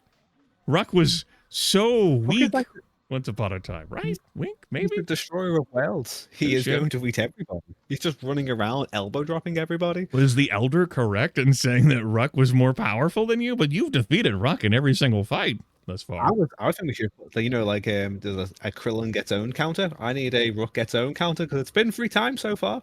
Lindity shakes her head at the bell. Ooh, +1 brains. Maybe a bigger bell will slow down Ruck even more. As she lays out her plan, you feel slightly inspired. To the bunker! Psh, dances on top of the bunker next to the huge alarm bell. The feeding bell, which usually hangs beside the alarm bell, is still missing. Monsterlings climb the bunker walls, hoping to get out of Ruck's reach. Kicks them down as they reach the lip of the roof.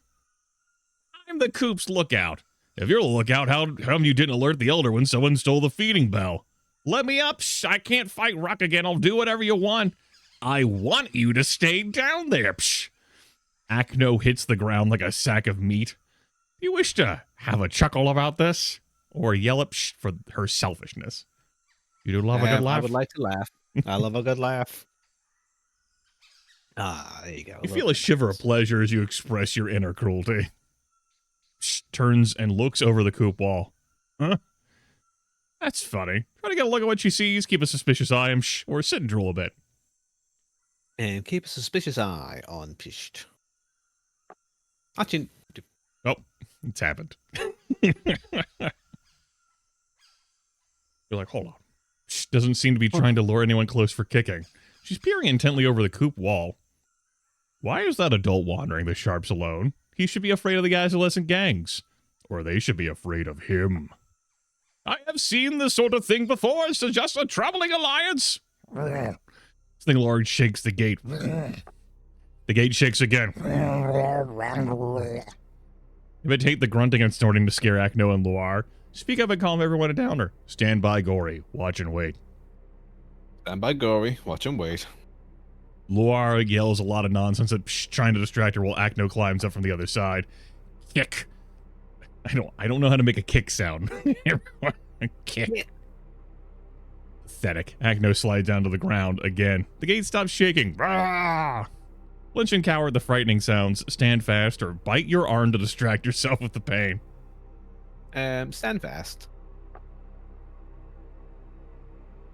You hold on to your equanimity, but nobody seems to notice or be impressed. The noises stop. All you hear from the outside is retreating heavy footsteps. Lindidi and Rancid join you and Gory off to one side of the bunker. What were those noises? Tell her Psh is being a jerk. Tell her Luar and Acno are being jerks. Tell her a feral adult showed up. Tell her a feral adult showed up, but it was no big deal. Just tell her a feral adult showed up. Lindidi shudders and gives the coop gate a fearful look. Acno, Luar, and the rest of the monsterlings at the base of the bunker walk off toward the tussle ground. The sound of Ruck fighting other monsterlings echoes from all the walls of the coop. Wow, such violence! The fighting begins to die down. Wow, Ruck beat up everybody. I sure am glad I'm safe up here. Frank, that Ruck taught you to dodge too. Point out that Lindidi can dodge even better than Ruck, or keep quiet. Just keep quiet. Lindidi looks up at the big alarm bell next to her. The feeding bell was too small, too light. Lindidi leans closer to you and Rancid, then reluctantly beckons Gory over as well. Hey, help me sneak up there to get that bell. I think it's the key to slowing Ruck down. I don't see the so-called key, but I will do as you ask. Have I ever told you what the sun really is? Consider, we have never seen it directly, only its light through the gap in the cavern roof. Yeah, so? What if the sun itself is a monster? That's silly, the monster would have to be on fire. Rancid slips to the other side of the bunker. It's a pity I can't, middle mouse button to, look at controls. Can I? No, there's no, hide. No texture. Look at art better. Rancid slips to the other side of the bunker and gives Lindidi a boost partway up the wall. She looks around the sight sound. She's too alert to sneak up on, but maybe. Want to make an enormous noise? Pretend Gory sun monster theory makes sense, or shout insults. You do have more brains than guts. Yeah, use your brains. Hi, wife. Yeah. Morning. Morning. Yes, I'm playing games with Grimith. We're making choices. I'm very docile. Did you know that? I feel like you knew that. Nom nom nom nom nom nom. That's my wife. As you can see, my ancient colleague here is remarkably wise and well-informed. Probably from listening to me, no doubt, no doubt. I still think it's a stupid story. Just because two monsters believe something doesn't mean it's true. And what is truth, I ask you? Better that you should ask me. Lindidi taps on the shoulder. Hey, Lindidi. Look, here comes Ruck. Wait, what are you doing up here? Whack! Yeah. Yelps as she falls. Would you like to soften the landing with your body, stand aside, or clap sarcastically as she falls? I would like to clap sarcastically as she falls. Yeah, well, Ice Quinn, the malice has returned. Gory chuckles and joins in the clapping. From above, you hear Rancid clapping, too. Rancid, cut it out and help me get this bell loose. Shakes her head, then glares at everyone. She snarls and runs off. Lindidi and Rancid crouch next to the alarm bell, unfastening it from its cradle. Yoff! Ruck, I thought you were in the other direction. Wanna fight?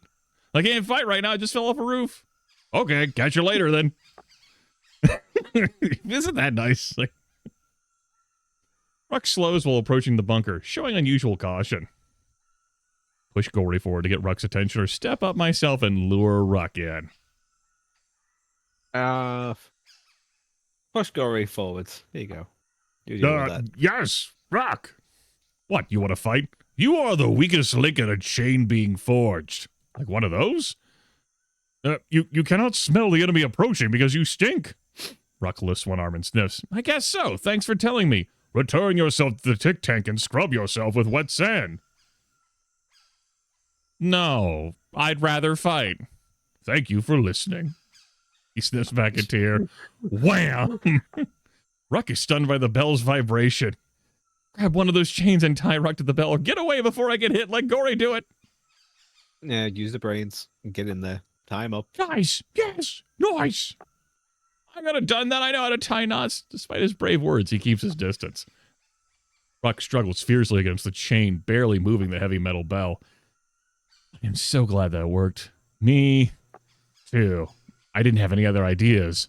Me, either. I did. Rancid just looks at him. Well, I did. No comments. Ruck tries to figure out the knot, but doesn't seem to understand the concept. I want to fight, but I don't want to fight a bell. Ruck punches the bell several times, ringing the alarm bell. Ruck pulls and pushes, but the bell barely budges. Soon, Ruck is exhausted. Tell him he's going to be okay. Ruck raises a fist and lets it drop. So tired. Ruck falls against you. Hug Ruck. My friend. My friend. Ruck cries without tears. I miss my friend. I didn't think Ut was a good friend, but I did think he was my friend. Hug Ruck. It's okay. Ruck hugged you back. Ah, maybe a little too hard. What the fuck's the elder doing? If you see an outside threat, scrape one of these matches on the rough strip to ignite it. Then light the signal fire. That expression is delightful. Like a horrifying Mr. Burns. Excellent. Excellent. The elder glowers up at no false alarms this time. I don't know exactly how long I'll be away. It's politics. While I'm gone, you can all eat this. Wham! So there's no feeding bell and no one has spread the word. Everyone fucking gets the memo. As more and more hungry mouths approach the table, the usual squabbling starts to break out.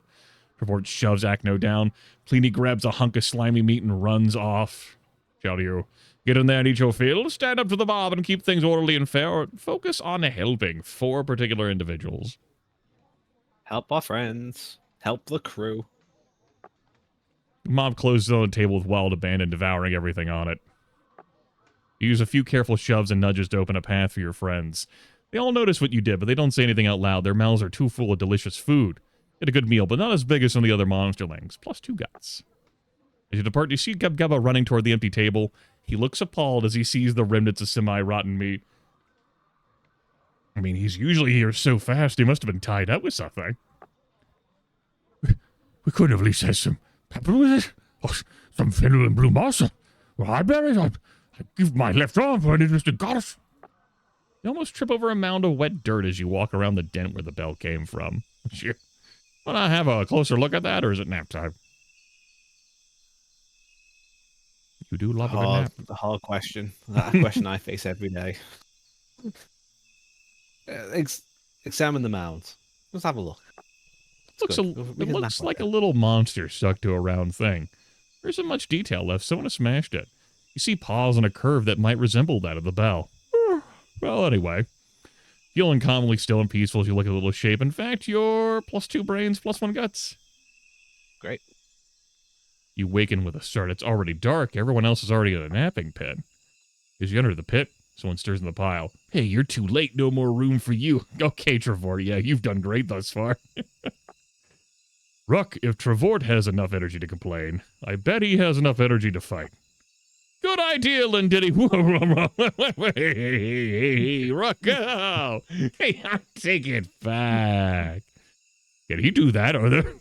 Backsies are an honored tradition, like piracy or punching things. Fucking gory.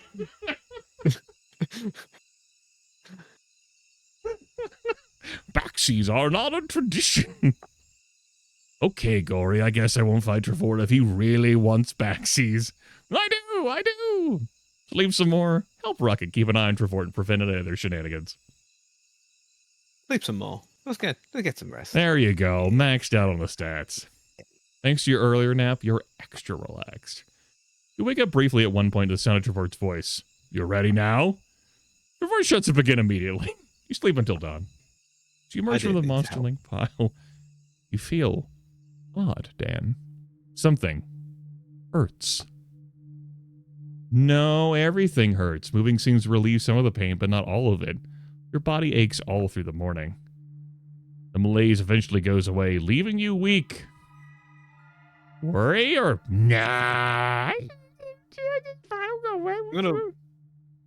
I walked it off. I'm okay. Okay, well anyway, back to the table. What you doing, Gory?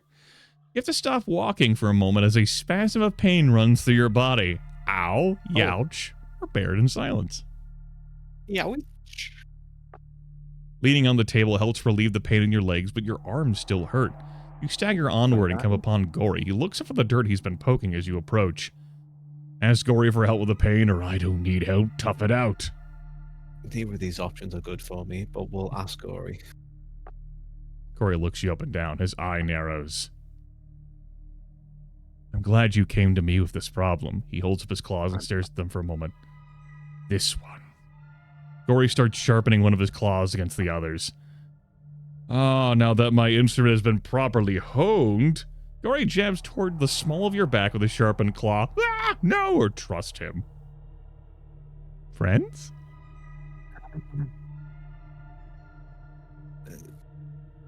It's going to write a conspiracy online and thinks he can kill me by love. Trust him. For now. Ooh. Sharpened claw pokes deep, the sting radiates, then fades, and you feel your other pains fading with it. You're back up to full on your stats. It worked! Gory gives you a sidelong look. Just as I knew it would. Gory claps you on the shoulder with his other paw. Thank you for your faith, old pirate. Gory continues to poke at the dirt. Wow, he really likes dirt. Everybody likes dirt as one of the food groups. Wow, he really likes dirt. Your pain from before starts to return, this time starting in your feet. It shoots up to your belly almost instantly. You look unwell. Do you find me to be frightening somehow? I always hoped someone would find me intimidating someday. I'm not afraid, I just need help. Ah! Don't move! He pokes in the same spot as before. It's not working. The pain increases. You fall and writhe on the ground. Gory stares at you for a moment. Fear not, for I have another idea. He runs off. You continue to hurt. Oh no. Absolutely, that is the option I feel in my life with a little weep. You let your emotions flow out through your eyes. The pain begins to fade away again. Within a few rapid heartbeats, you're feeling just fine. I'm good. +1 maxes to all of your stats. Alright. You feel better than fine, in fact. Your body is at perfect rest. Your mind is almost serene. Gory and Laura huff and puff as they skid to a halt in front of you. Now, Laura will hold your arms while I hold your legs. Snarl at them for taking so long. Bare your claws in anger. Stay calm. Stay calm. Carry on. Why do I get the arms? Because my hide is rather delicate, so it's best if you are the one who gets bitten. You rise to your feet and turn your head. Everything looks just a little bit different. Yeah, well, didn't you? The perspective has changed. Didn't you used to be shorter than me? Ah, yes, a common misconception. No, Lore. The old monsterling here just stood up. A vertical monster is taller than a monster, supine or prone. Except Gubba Gubba, who is a special case. Lore throws his paws in the air. I should know better than to talk to you, Gory. He stalks away, snarling under his breath. Lindidia arrives. What's Lore so mad about? Did you confuse him again? He confuses himself. He should listen more carefully to prevent this. Lindidia schools her eye stalks in your direction. You look a little different. No, it's because a vertical monster is... Lindidia waves Gory off and he shuts up. I mean, look at you. You're still practically a newborn. It should be a long time before you grow, and here you look halfway to adolescence. The old monsterling is older than anyone looks. Lindidia glares and Gory shuts up again. Weird. Must be a trick of the light. Well, anyway. Join Lindidia by the big rock on the tussle ground. Lindidia herds some greenish worms and yellow crickets between her paws. Crickets? Lindidia looks at the bugs. I suppose you're all wondering why I've called you here today. My council of Wreck, Gory, and the Rancid. I like how I can recognize them. Yep. A base misapprehension. I wonder nothing, for I assess and appreciate all aspects of this arrangement. Also, I add aptitude as I alliterate. Reflecting back on the college conversation you and I had off stream, Danny, I knew these motherfucking people. Yep. Yep, I am one of these motherfucking people. Grimith, as you huff your bag, like, get me out here, bro. What here? And I, who is almost always just stone cold sober. Uh-huh. Grimith, have you clicked intern yet? Danny, have you clicked intern yet? Oh, I'm sorry. Oh, shit. That's even weirder than your usual line of weirdness, Gory. I'm starting to worry. Look who's talking, stupidity. Stupidity. Stupidity. Stupidity. The weirdest monsterling within these walls. Why I ought to. I step between them and tell them they're both weird, but that's okay. That's what Tim Walls is saying about all kinds of people. Step between them and tell them that it's everybody else that's weird. Or stay back and let them argue.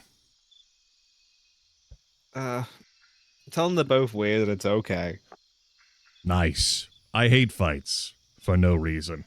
I get what you mean, Rancid. I'm learning that too. All right, enough of this. Gory? Yes? Here. Have some.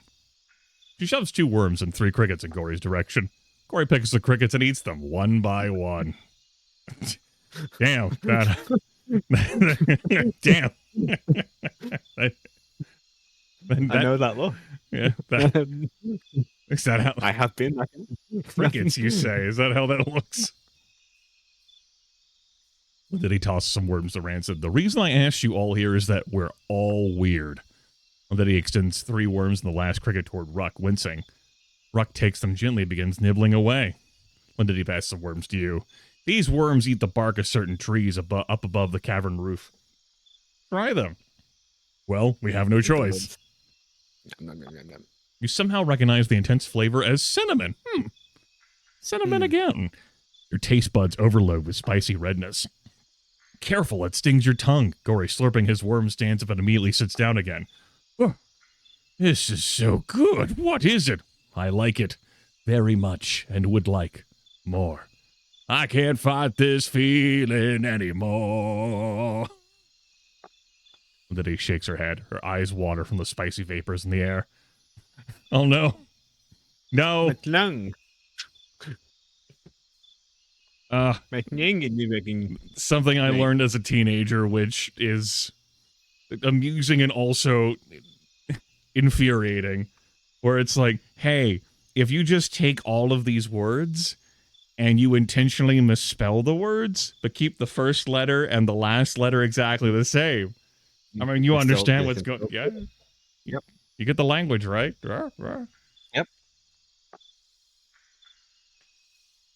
Rancid placed an object on the ground. It's the feeding bell. How many bells are we going to steal out of here? Rancid shrugs. Are there any more to steal? I buried that after you strangled me with it. I saw and remembered. I had an idea and dug it up. We all talked about it. It's a bell and you want to know about bell curves, so measure this. Gory shakes his head and exhales slowly. Oh no. So measure this fine bell's curvature, and perhaps you will find that which you seek. Great ass! Rancid breathes a few times. It might help you. And if it doesn't, you can always hit someone with it. And then he looks at the bell and gives it a tiny experimental shake. Ding, ding, ding. You hear a voice rise from the stone table. Now I know for sure someone is messing with me.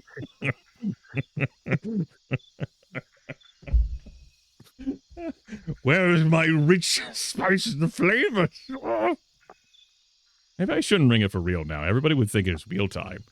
Any time is mealtime if you're hungry enough. Acno and Laura approach from the direction of the table. I'm telling you, I heard the bell. You hear all kinds of things. Pharaoh's outside the gate, singing in the shops. It's getting on my nerves. It's getting on my nerves even worse because I'm the one hearing it. I think something bad's coming. There's always something bad coming. No, Acno, Laura's right. Something ill is in the wind. I don't know what being outside of the middle of the bell curve means, but I now know that if we work together, we can do things no other monsterlings can do. Yeah, we caught Ruck, didn't we? Although, but the fucking art, the character poses is so good. It's so good. These are adorably expressive. God. Welcome in, welcome in. Catching Ruck was kind of easy. What? I was hard to catch. You take that back. Gory should not have fucking said that. Step between them, prevent the fight. Oh, the mediator. You interrupt the one-sided tussle before it can start. You handle monsters better than the elders sometimes. We could use more of that if bad things really are coming.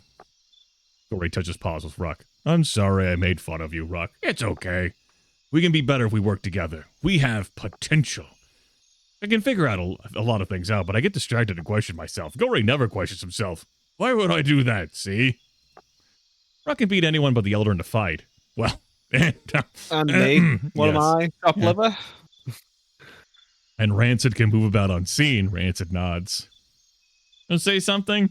That sounds like brains. Yeah, just listen for the time being. We need to think together, like walking together, but with our brains. She looks to you with her eye stalks raised. Like not fighting each other, like achieving common goals no matter who stands in our way, like decorating the coop with fish scales and giving cinnamon worms to everybody. Go for the middle grounds. Let's achieve common goals. Let's work together. Rancid claps. Well, that too. Yeah, we can get some good fighting done. Monsters usually don't work together. Sometimes we get pairs that play off each other, and sometimes it's good, and more often it stinks. Except us, there are 5 of us, or a pairing like these 2 elders, for instance. Except us. There are 5 of us. I mean, you did help out the squad earlier. You know who could work together, Lindiddy? The humans. I actually know that, Gory. She gestures to the world around you. Everything here, or almost everything, is made from what they left behind. We're not a gang, though, right? I don't like gangs.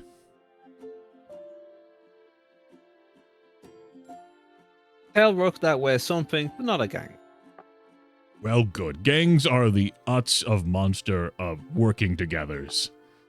We're definitely not a gang. We're a coterie. Ooh, vampire. A coterie. A quartet. A squad.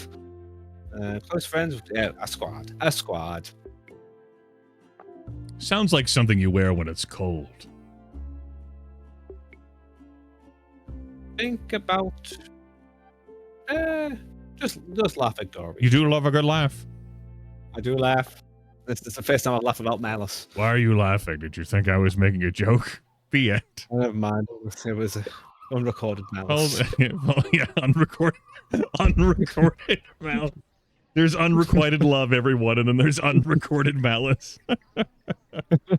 We will not put that down in the book of history. Not into the book of grudges. Yeah, when the record of your deeds is shared, this will not be accounted for. Hear a squeaking voice as you approach the gate. Dozens of monsterlings have gathered before the lowest part of the wall. It's back. It's back. The show is back. I trust all the newer monsterlings will love this as much as we old-timers. The first puppet flaps its lips like 2 pieces of cardboard. After she fattens you up, Adversil will send you on to be butchered. That's funny. The show never mentioned Elder Adversil before. The voices are different this time. It will be slimy and bloody and raw. You'll be devoured in pieces for the crime of being monsters. Fucking puppets, man. I can adjust our camera a little bit by moving my mouse. That is just a paper bag puppet. That's all that is. Yep. And throw pebbles like the others.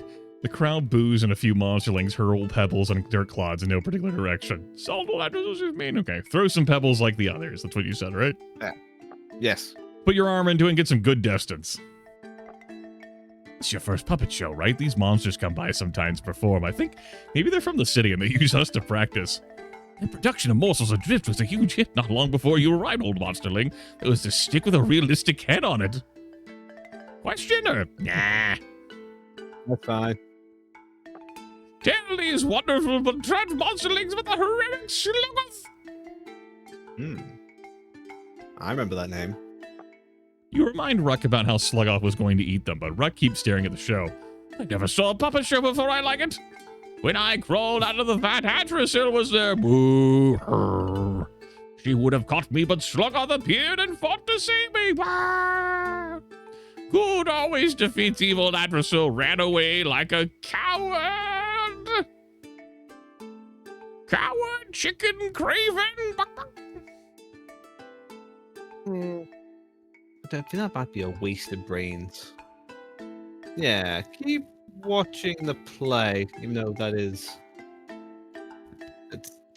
overly simplistic. just you don't need to point it out. Just you know. I need to point out. This show is not as compelling or well staged as the last one. They're not showing, only telling. And no spider puppet this time. I feel like we should signal Astral. It's not a great narrative, but it's still a narrative. Shh, both of you. Sluggoth is your friend. Sluggoth is a friend to all monsterlings. Yes. Bullshit. Let Sluggoth through the gate and he'll give a fat red beetle to every one of you. I love red beetles. Just open the latch. Open the latch and let him in. Let him in. Hurt. Heal. Did you see Uncle Howdy wrestle? I did, yeah. I was downstairs walking past the television. And I heard the name Uncle Howdy and I stopped in my tracks and I rotated and looked at TV and like, what?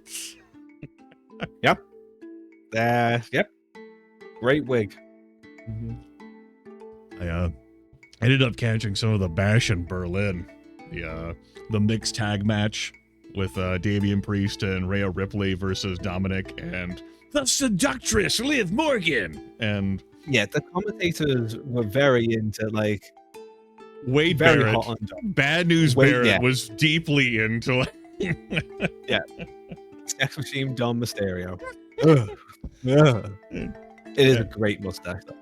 God, I really enjoyed like Rhea just doing like the fucking Eddie Guerrero like shimmy before suplexing Liv, and then I enjoyed Dom trying to distract Rhea while Liv crept up behind her. Rhea like elbowing her and then like starting to fight Dom. That was good. Yeah, and it was a good show. And great crowd. They were deeply into it. And then the other thing that ended up catching my eye, as now the game is put to the side, I didn't watch much of this because I'm not that into wrestling anymore, but I did catch the intro for Randy Orton, and how deeply invested the crowd was. Let me talk to me! It's really got to a point now where like singing his song is the Chris Jericho's fucking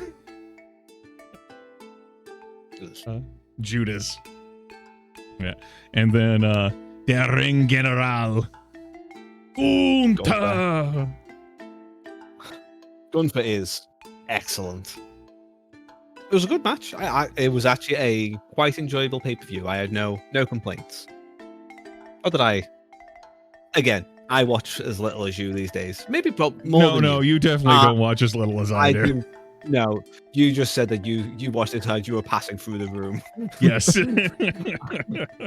I had it on in the background while I was a monkey with a stick. And then I was like, I'm going to carry on with the rest of my night. There was that, and then I'd heard while in the kitchen CM Punk like coming out, and I thought to myself like, man, CM Punk, and I leaned my head like through like the kitchen door to look at the television in the living room. And I was like, yeah, looks like CM Punk, and like I leaned away like I don't give a fuck about him. And I went on with my cooking. Yeah, I don't have much on that. CM Punk is fine, but not my guy. Daniel Bryan still is my guy. I on the television this past week, I was like, oh hey, Bryan Danielson's a champion. Like, I opened whoever comes out, and then like a promo, like someone like talking to him, and I asked the occupants of the room, is that Jack Perry? Like, yeah, that's him. And I was like, huh, okay. And I kept on. Yep. Yeah, Brian won the title at Wembley last week. When that guy wins a world championship, it makes me happy. Same as the WrestleMania where he won it. Just like Time to have a vegetarian AEW belt. That was a good run, though. Just with Eric Rowan like looming behind. Oh God, yeah, I forgot about the Eric Rowan. But The Eric Eco Warrior Rowan was belt. too busy on WWE beating the shit out of the helpers because he came out with the Misfits to aid Uncle Howdy. Yeah, and the Wyatt 6. Only it's spelled with a Yeah. Y because it's edgy. Let him in. That's what started this, by the way, everyone. Her, he. Let him in. Let him in. Let him in. We should not. Rook, what are you doing? Rancid stares at the puppets, unconsciously imitating their blank eyes. The mimic tries to match their unrealistic mouths. Yell for Rancid to step out of it. Tell Lindiddy to see that something is wrong. Keep watching. Yell for Rancid to snap out of it. Rancid shakes their head and looks at you instead of the puppets. You're starting to get through to them. Let Sluggoth be your hero. I know the latch looks complicated, but you can do it. Lift the latch. Let him in. Let him in. Open the latch. Let him in. Open the latch. Let him in. I know how to release the latch. It's both heavy and high up. We need a pile to reach, and something's trying to lift it. We have to stop this. Use your claws and roar to get everyone out of here. Just stand here and look at the puppets. Use a bit of brains. We have to stop this. Lindiddy ignores you. Ruck ignores you. Gory ignores you. Rancid blinks, Okay, eyes returning to normal. They shake their head hard and look at you instead of the puppets. You might be right. Rancid grabs the smallest monsterling in the crowd and drags him away from the gate. If nobody opens the gate, Sluggoth and I will have to eat all these crunchy red beetles. That would be sad, but there'd be more beetles for me. Come on, gang, we'll pile up like Lindiddy said. Several monsterlings rally to Revort's side against the gate. Lindiddy looks down from the puppets at the growing pile of latch reachers. Wait. Trevort thinks I'm right. Doubt. Something here is wrong. Wait a minute. This is not how this was meant to be. No, trust me, it's not. It's all good. Come help us. Yes, I'm Clarence. You can trust, right? Trust exercise? Yes. If Trevor thinks it's a good idea, it's almost certainly a bad idea. Lily looks at you. You were right. I'm strong. Let me up and I'll open the latch.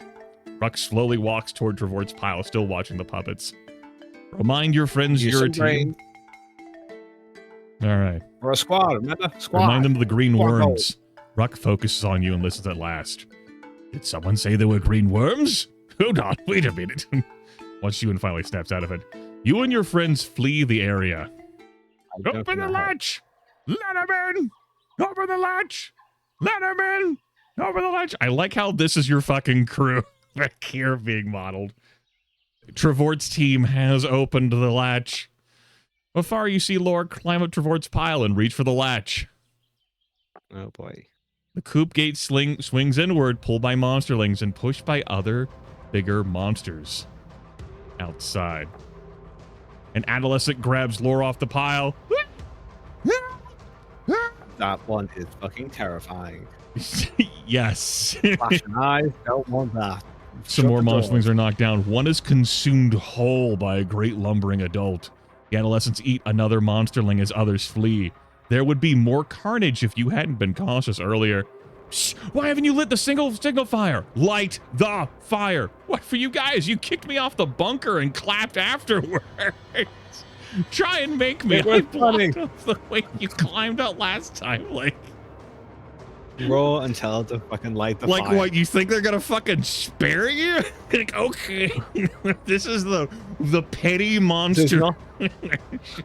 There's not the time, fuckface. Hey, I'm still not sure there's any real danger. All part of the show. Tell you what, if it turns out to be a real attack, I'll light the dark fire.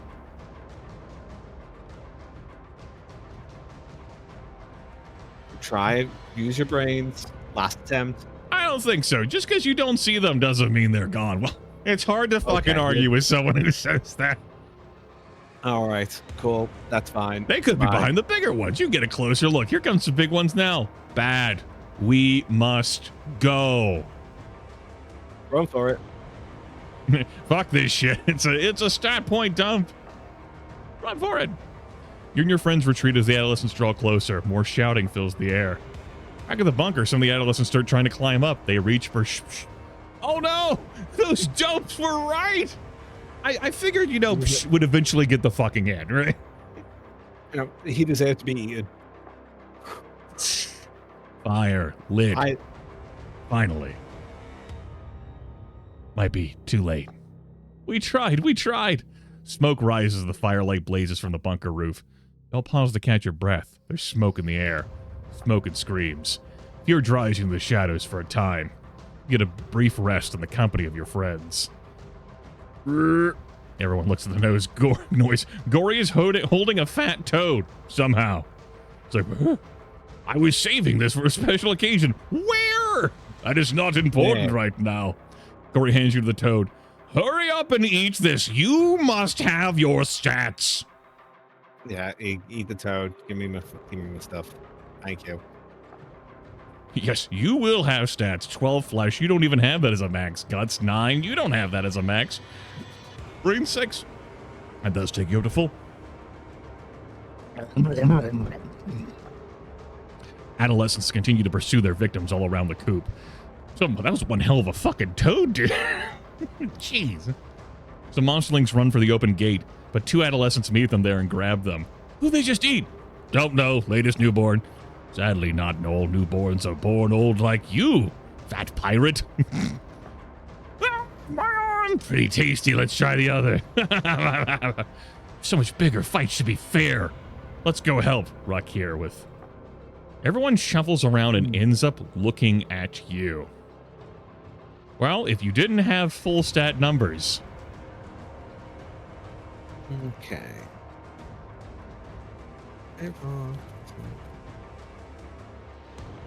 It seems like a flavor pick since you are full up on everything. Yeah, let's go for breathe hard and pump myself up. Indeed, it is a flavor thing. It's time to fight back. Yeah. I want a good... That's right, Tangled.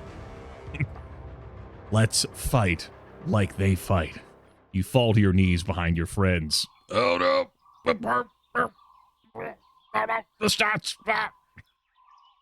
I know what to do. He jabs a claw into your back. The pain is less, but it's still overwhelming. Try as you might, you can't stand up on your own. Give me a roar. Are you getting bigger? But you're so young. Give into the pain for a little while. Hope you guys will be great. I'll be RB. Ruck, no, you can't take on an adult by yourself. Or can you? Look at that. Snargle grabs Rancid by the collar. Her teeth pierce sweater, hide, and flesh. Slime spills everywhere, but you're feeling better now. Rancid squeals and Rise 3 crawling away. Snargle pursues. Go, go, go! Fight, fight, fight!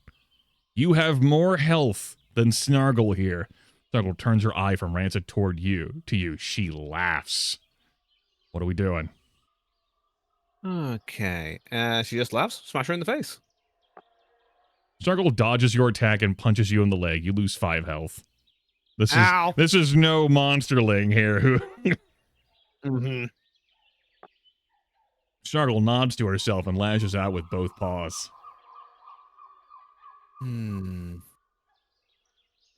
Go for the right side. Dodge to your right? Yeah. Okay. Your blow barely grazes her, but she has a fresh wound there already. She winces and hisses in pain. Snargle picks up a rock and throws it behind you.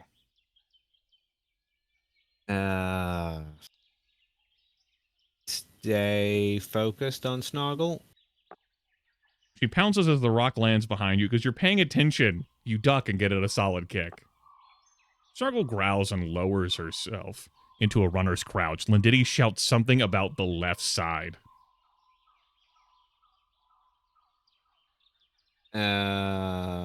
Lean and roll to one side, then kick her left side. She goes by.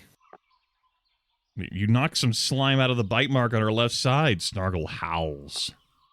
Snargle does something with her paws. Did she just pick up some dirt?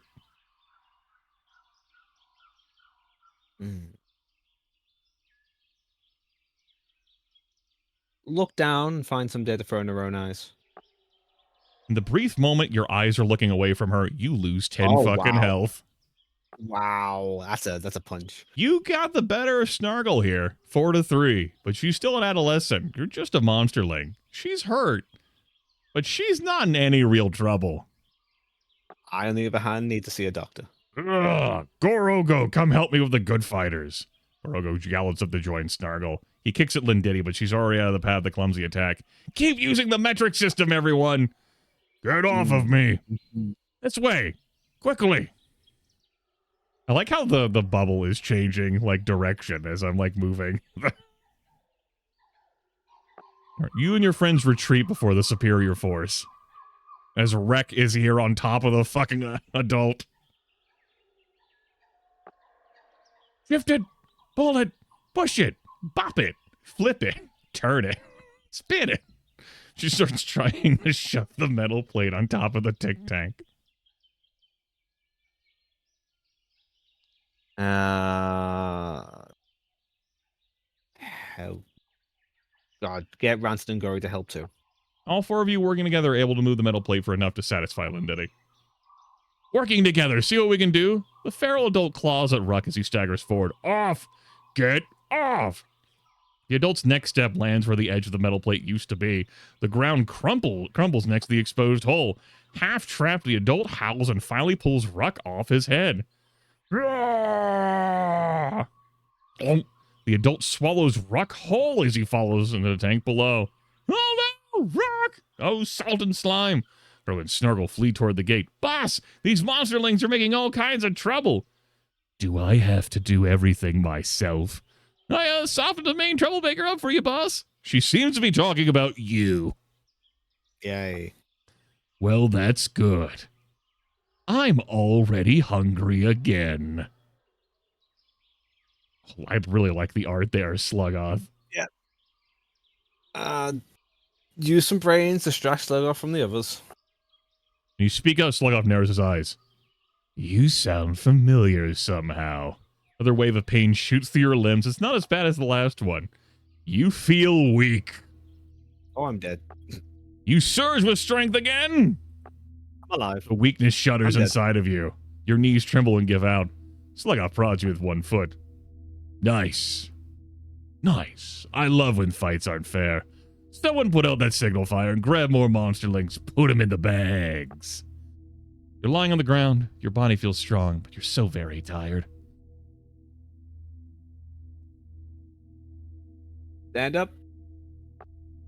You get up just as Slugoth tries to kick you. He kicks only air and stumbles. +2 maxes to everything. You're much taller now. As big as Slugoth. You're not a monsterling anymore. You're an adolescent. Did you just get older? Well, I like when fights aren't fair, but I hate to be bored. And this should be exciting. Ooh, music. Leap at him with my new and improved claws. Get in his fucking face. Slugoth leaps back. Oh, here we fucking go. Let's see how strong you are. Adolescents and monsterlings are running and shouting all around you, but you can barely hear them. All right, Hammers, watch me destroy this upstart. I'll even give you the first strike. Go on, hit me.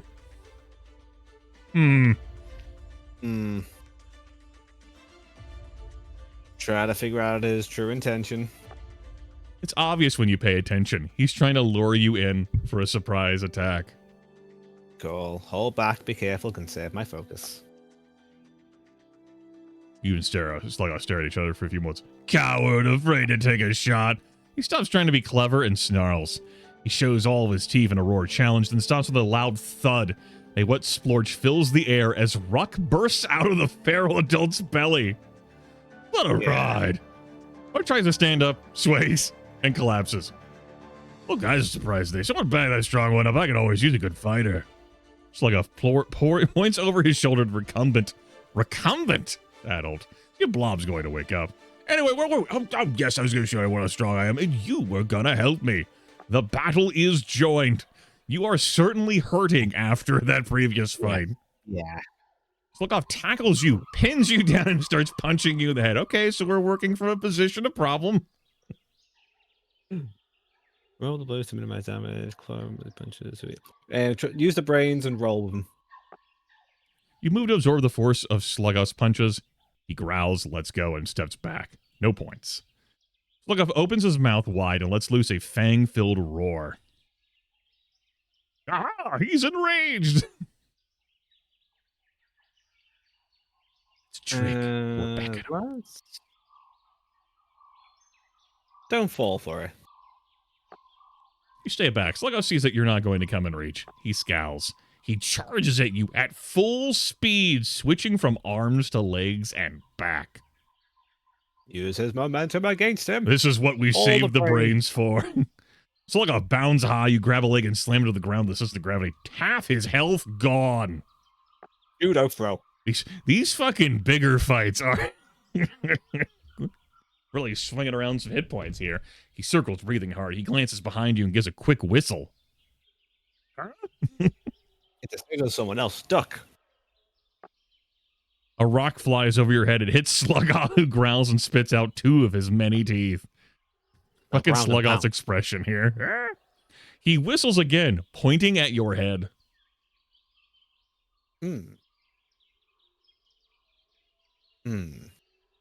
Duck? You avoid the rock when a Sluggoth's underlings throws at your head. He grins and raises his arms high above his head, claws spread wide.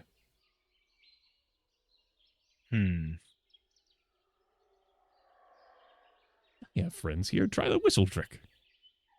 Yeah. He cheers and throws a rock. It smashes one of Sluggoth's teeth. Sluggoth's been dropped to 0 hit points. Like a wipes slime from his nose and mouth. If I weren't so strong, I'd be dead now. His fucking expression. Woo! Ruck opens their eyes and lifts their head. So that's how the puppet show ends. Their face returns to the dirt. Sluggoth grins again. The teeth you broke make his smile even more vicious. Fucking conehead here with teeth layers. Good effort. You hear the gate rattle in the distance. Well, this is it. Fortunately, I have one last trick. Teleport stone. What? Instant transmission. Sluggoth suddenly rises into the air and moves away from you. He didn't jump, he was pulled. The Elder flings Sluggoth over the wall. Out of my coop! Out! The Elder crushes the feral adult's head with one of her heavy feet. You are not welcome! The Elder charges away, scooping up Snargle and Gorogo. I remember Snargle when we fought. She hurls them after Sluggoth. You try to get up, but it's too hard. That's a problem I have every day, folks. Everyday struggle. Antrasil's eyes fall on you. No more adolescence here. Back to the sharps with you. She recognized you? Don't you recognize me? Yeah. You were interrupted by a kick that nearly breaks all your bones. You sail through the air. You bounce twice before rolling to a stop. You will leak slime and pass out. Everything is getting dark. I know you're tempted to one.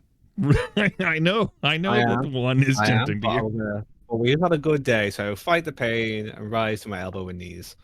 +2 guts max. You fight unconsciousness with every bit of your body and spirit. The distant sounds of the coop battle die down. You can smell the smoke of the signal fire. You can taste your own slime and blood. So have a little bit of a nap. So we enter Chapter 3. Outside of the coop that's there. You are no longer welcome. How you feeling about Monster Loves You Too, Dan? I'm actually really enjoying this. It's the art style it's gorgeous. Yeah. Yeah, that's super horrifying. I like the characters. Yeah, no, I like it. I could do with more flesh. I lost some flesh. I really learned a lesson in that last fight where I lost 10 health in one go. You're like, oh no. I learned. That was like a warning shot. And Yeah, the I adolescent was like, no, no, fam, I'm not wreck. Bam. I think the fights are fun. Yeah, I enjoy. Okay. Whew. Your entire body aches from the fucking kick that the Elder leveled upon you and the impact of landing. -1 flesh. -1 flesh. You see tangled wires, rusty pipes, bricks, concrete, and tires. The sharps are all around you. The coop walls huddle in the distance. You hear the wind. You smell mud and your own scent. You feel an intense hunger. And you're awake again. You can move, but it's hard. The only thing in reach that isn't stone or metal is a tangle of dead weeds.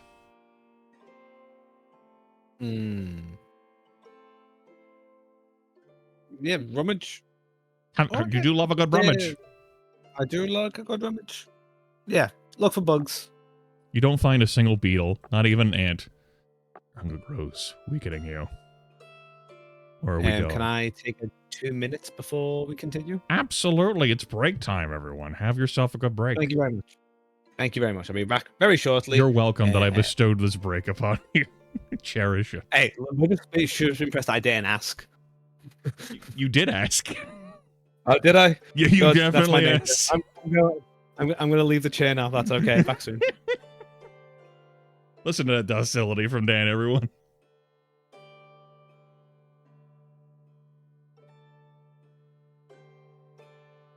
A centipede crawling on my ceiling? Huh. Indeed. +1 docility. We're having a break, folks. Burb.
I have returned. We're still waiting for Dan to come back.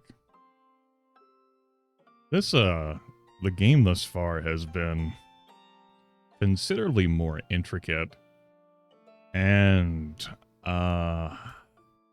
viewer democracy. If I were to do a viewer democracy run, purely through polls like I've done so much with the first game, I'd have a real... It would be quite laborious due to the various choices. And because we have so many choices, you combine that with the fights on top of that as well. You know, we easily could add an extra 90 minutes onto this broadcast time. That would be a lot of polls. Yeah.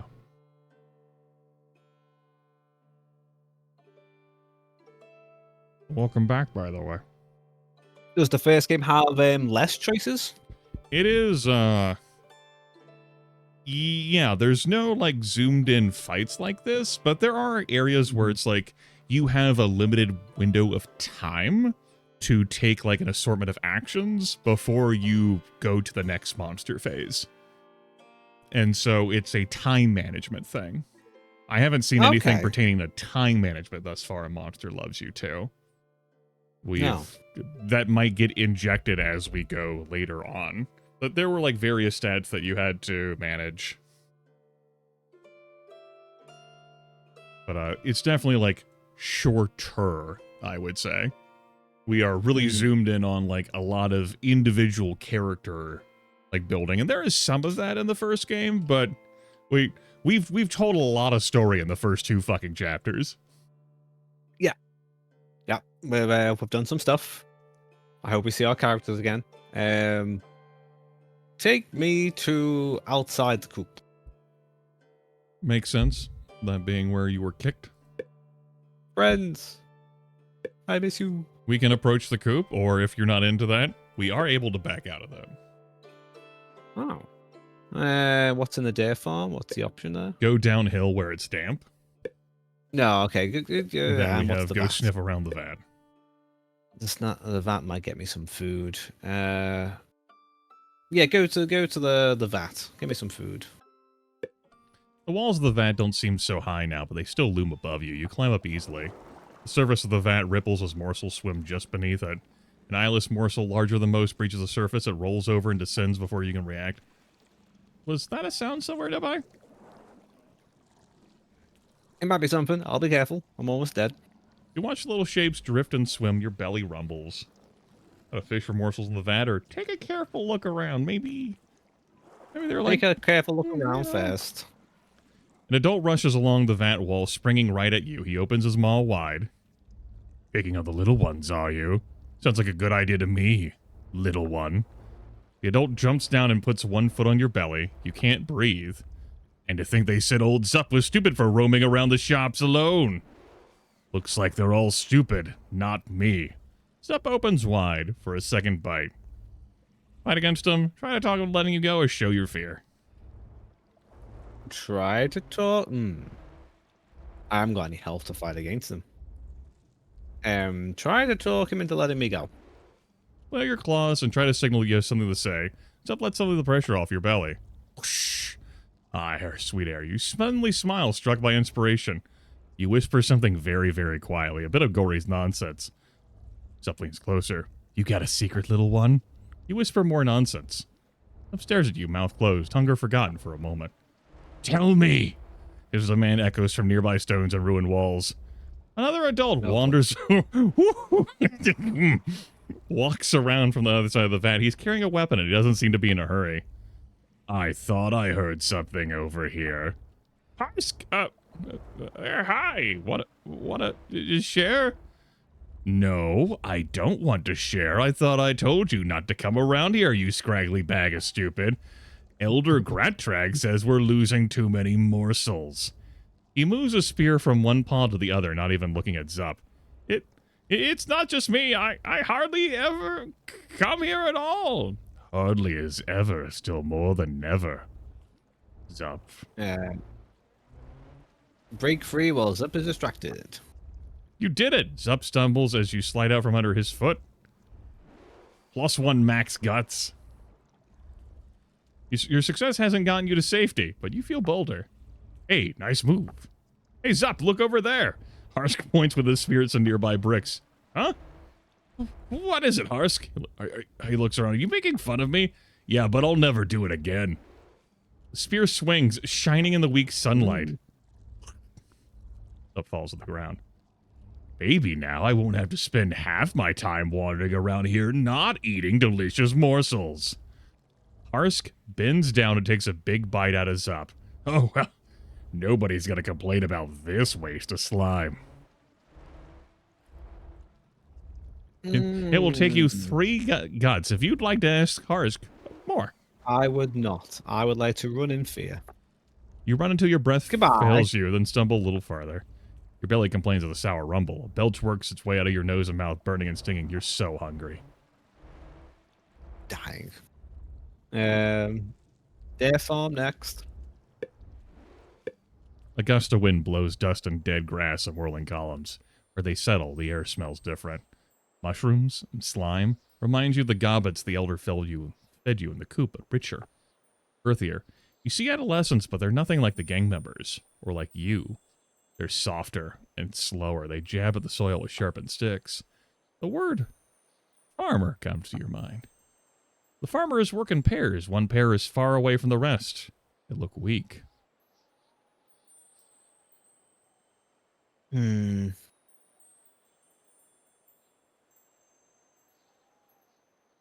Wait patiently for a safer opportunity to steal some food. You're still gonna steal. Yeah, I'm hungry. I hesitated on that because you sounded uncertain. That's why. All right. A little later, 3 tough-looking adolescents approach. They call the farmers over. You slink about in the shadows unnoticed. The farmers and the other adolescents aren't trying to be quiet. You can hear them fine from this distance. The stronger adolescents look like gang members, but you didn't see them with Slugos gang. But you just can't have that much food. We need to save some to keep the crop going, or we won't have anything left. Don't talk to me about the future. I'm hungry now. Real hungry. You take a little from each farm. Isn't that how it usually works? I don't feel like walking around. Your stomach rumbles again. You realize that the patch of crop is unguarded, and nobody's looking. So you want to pull up as much as you can and run for it, or spend 3 brains to probably lower your greed and malice to pluck just 1 plant so the farmers don't have an even worse day. My malice and greed. Oh, okay. I haven't got that many brains to. They're good guys. They haven't done anything. They're not the gangs. Just take the 1 plant. Use 3 brains. -1 greed and -1 malice and -3 brains. You eat this starchy bulb. It makes your eyes water and your nose tingle, but it barely takes up any space in your belly. Hey, you smell that? Our crop! Kill the feral! You're a feral! Run away! Run away! Running through them will having you grab some more food. Does that change your attitude given how you felt about taking more of the farmer's food? No, just run away. Just run away. Oh, okay, that's right. I suppose there's a just run away option. You turn and sprint off at full speed. You almost trip over a pile of smooth stones, manage to keep your balance. Your adolescent's shouting after you. Yeah, you better run, feral. If I wasn't so lazy, you'd be dead, you hear me? Soon you're alone, along with your ever-present hunger. The bits of food you ate have already been burned away in the furnace of your belly as you fled at top speed. I'm dying. You just sit down for a while to recover your strength. You can still hear monsters laughing from the damp area. Smells like they're roasting some of those mushrooms on a fire, too.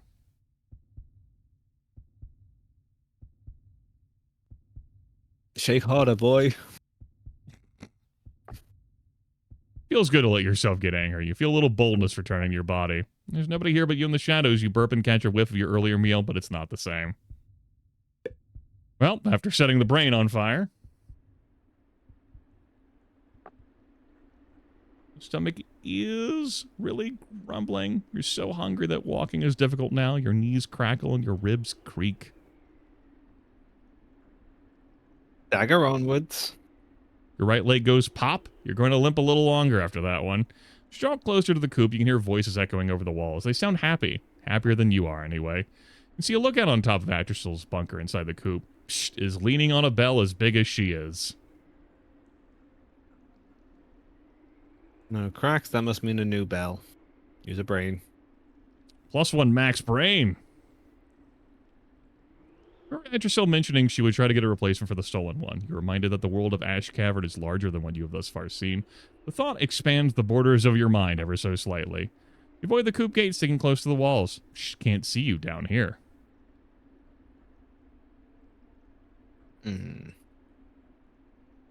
Study the damaged wall.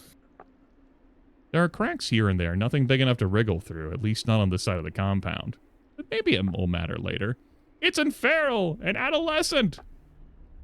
Rings the bell. Want to lower your docility? I do. Snarl. You got guts to spare. -2 on that. She sees you bristling even if she can't hear your snarl over the ringing and cringes in fear.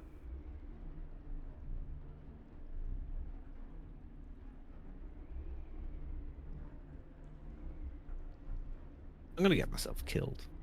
Don't yell. She keeps banging the rock against the bell, but there's another sound mixed in the bongs, thudding. The coop gate flies all the way open, revealing Atracel. She bellows and reaches down for you.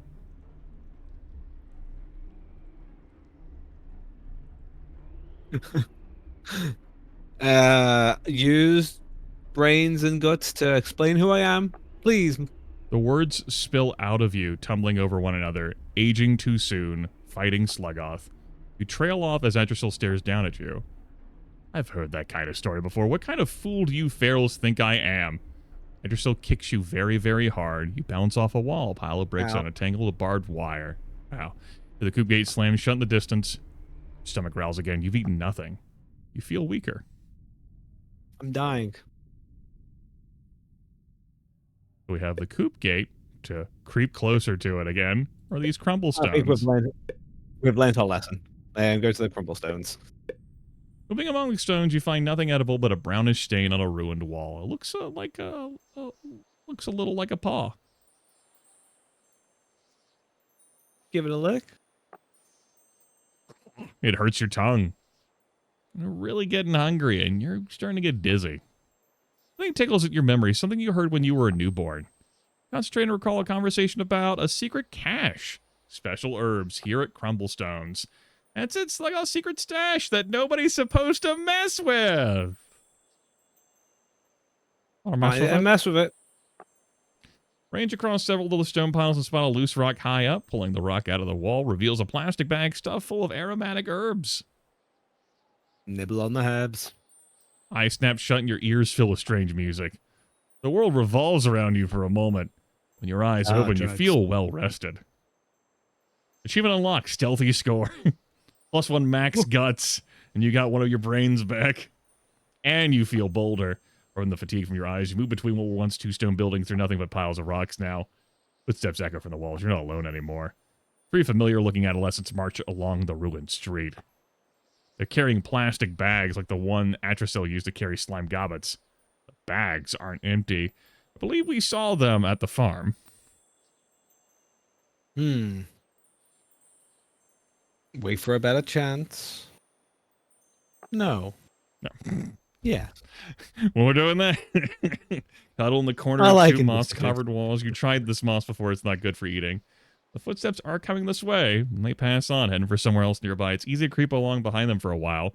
Come to a stop behind it before another building. A pumpkin watches the street from beside the door as a face carved into it and a fire inside it. You stay out here and guard! Naralaj. Really? Why do we need a guard? Because we got orders, that's why. The lovely smell of cooked squash reaches you. Your stomach rumbles faintly.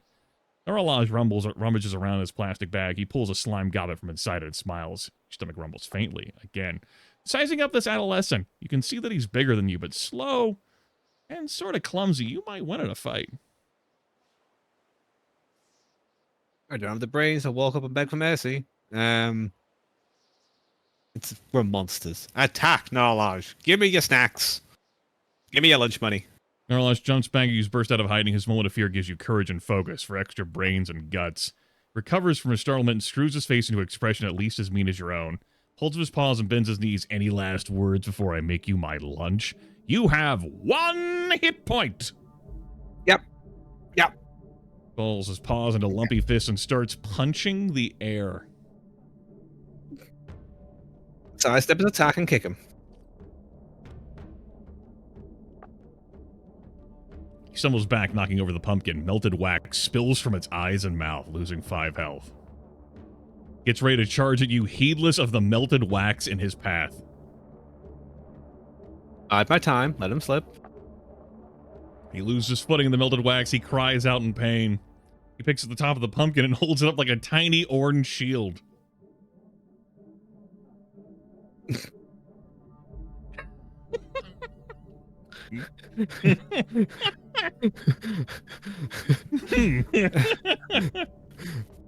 These are both good options, but I grab the shield and beat him over the head with it.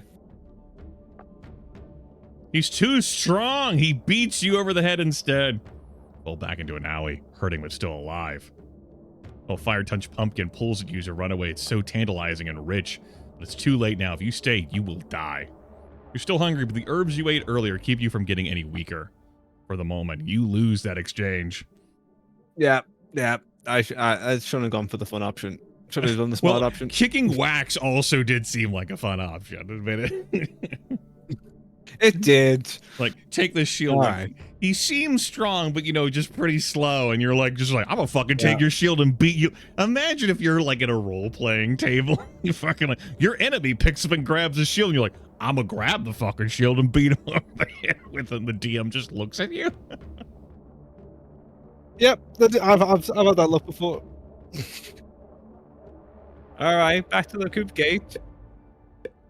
As you draw close to the coop, you see the lookout, the tattletale. Looks alert. The alarm bell looks shinier than before. You notice, move to your right. Someone is lurking behind the outer corner of the coop walls. Something scary. You start to turn and run, then realize the figure is actually much smaller than you. Actually Rancid. Unless Atrasil shrunk somehow? It's actually Rancid. Probably.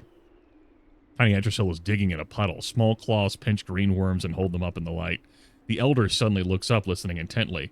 Moving like a blur, Atrasil heads for a piece of junk at the base of the wall. Don't let Atrasil get away. You charge forward as the little shade disappears under a plastic panel leaning against the wall. You dive under the panel into a crack in the wall itself. It's much too small for you. You're stuck. You squirm and wiggle your way loose from the crack. You can hear familiar voices speaking on the other side of the crack. Rancid is talking to Lindidian there. You can't hear all the words. How can you... Sure. Makes sense. Okay, I think. Find out if that's... Voices grow quieter. Listen quietly. Strain your ears and hold your breath. Pack of monsters jumps on you from outside the plastic lean-to.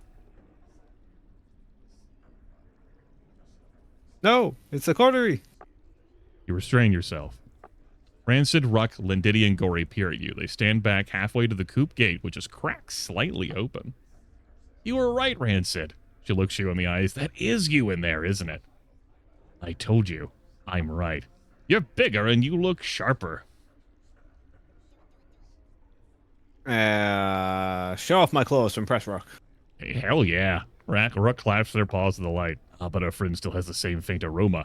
Squashed berries and moldy leaves stirred up by wind and rain, as though lightning has struck a tree that fell onto a berry bush. Francis stares at Gory for a moment and looks back to you. You move the same.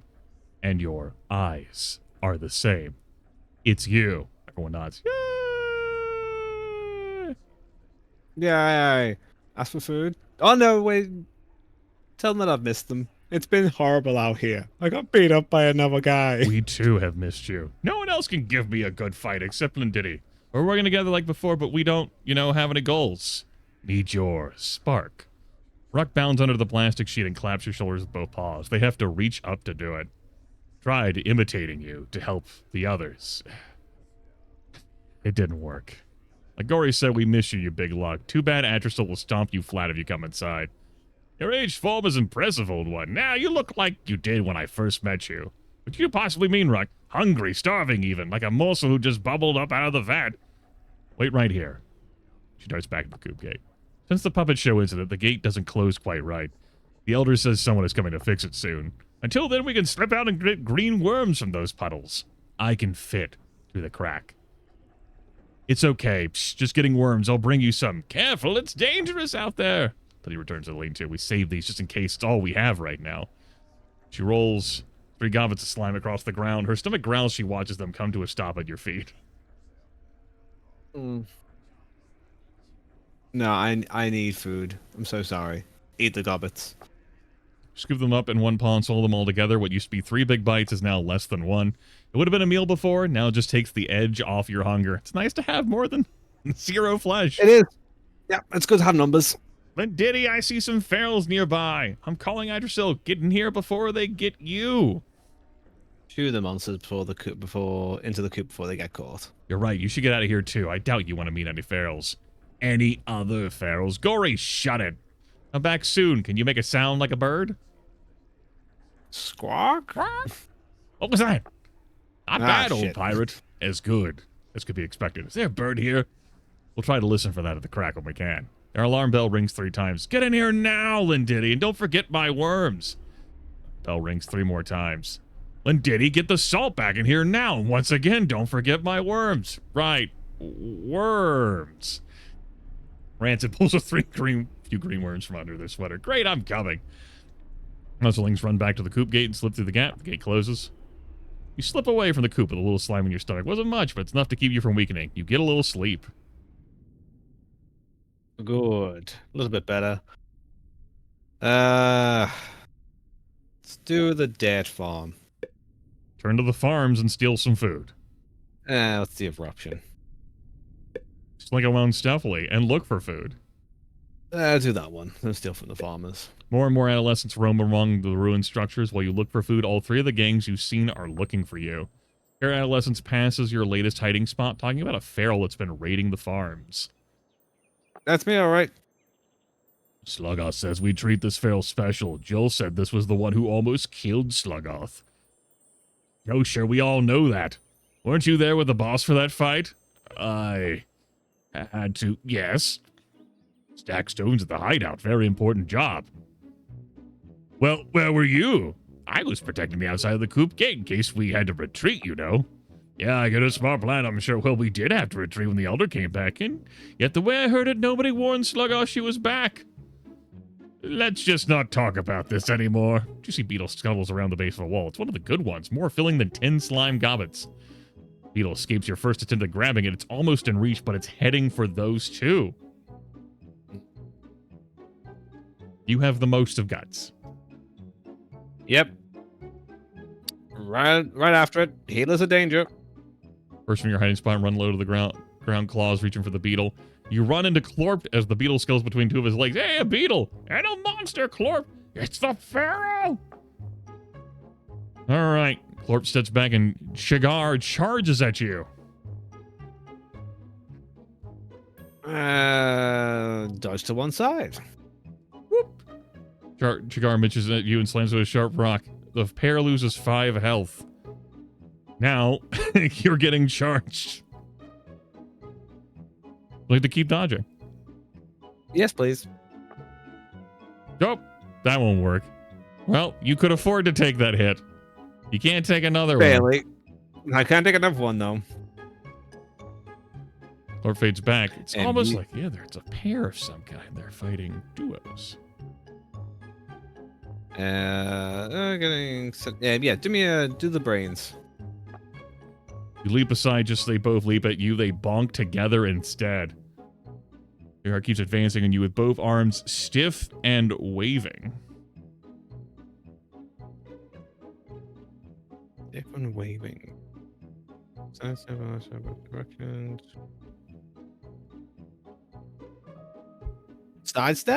in both directions? Yes, you avoid the distracting attack and whammo them both. They are defeated. Beetle has escaped, but you find plenty of snacks in their plastic bags. You devour everything at once, unable to control your hunger. You have more flesh than brains now. Yes. Sharon starts to wake up. You slip us away. You hear them yelling for Snargle and Gorogo behind you, but you're already out of sight. Secure in a hiding spot, you manage to get a little rest so they can do the search for you. Which leaves us to... back to the farms. There's food everywhere. Too many plants to eat, too many to even count. See mushrooms and carrots and edible herbs. Unfortunately, you're not alone. They haven't noticed you yet, but 2 monsters are talking nearby. We don't have more. You took food 2 days ago. Regular extortion just pays for collecting the extortion itself. Actual protection costs extra. Paying to catch a feral is expensive. How about if I eat your arm? I need that for farming. From this angle, you can see a clear path to the harvested food. Snargle is looking at Ut. That is, in fact, Ut. And Ut and Glump are looking at Snargle. Ut has grown.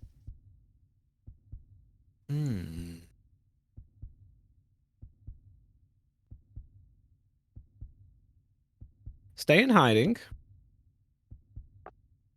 Farmer walks between two of the guards, each from a different gang.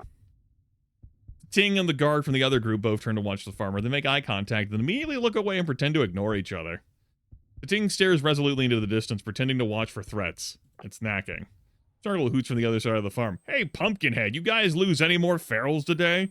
Ting stares away even harder, jaw and claws clenched. I hear you gourd brains can't even protect your front door. Ting turns and glares across the field. Well, I hear you hammers are so weak you got your hides thrashed by monsterlings.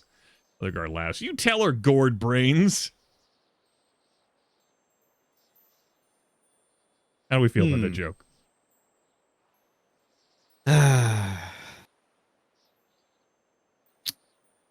File that joke away is not an example of how not to be funny. +1 max brains. Yeah, excellent. Concentrate and consider alternatives. The exercise is good for your brains. Shut it, Glith. Shut your stupid mouth, Glith. You can both kiss my salt. The gang members are so busy yelling at each other, they're not watching for you. Ting snarls and tenses up as though ready to charge at one of the others. I bet I can make things worse and cause a distraction. While Snargle is looking at Glith, you toss a piece of compost at the back of her head. She whirls and roars at Ting, who's laughing at her indignity. Obviously just gave into the malice there, as you have. Yeah. Snargle and Ting stomp some unpicked plants. They tear into each other. My God! My gourds! Glith falls down laughing and pays no attention. You sidle over and gather up an armload of food from the pile. Nobody sees you escape your stolen feast. As soon as you're safe, you dig in. Something has a nice weight in it. That farm food was sullen, pretty tasty. You're not hungry for a change. Get a little sleep. Good. Back outside the coop and visit your friends. Slip behind the thick plastic panel and tap at the wall. Give the bird noise signal. What?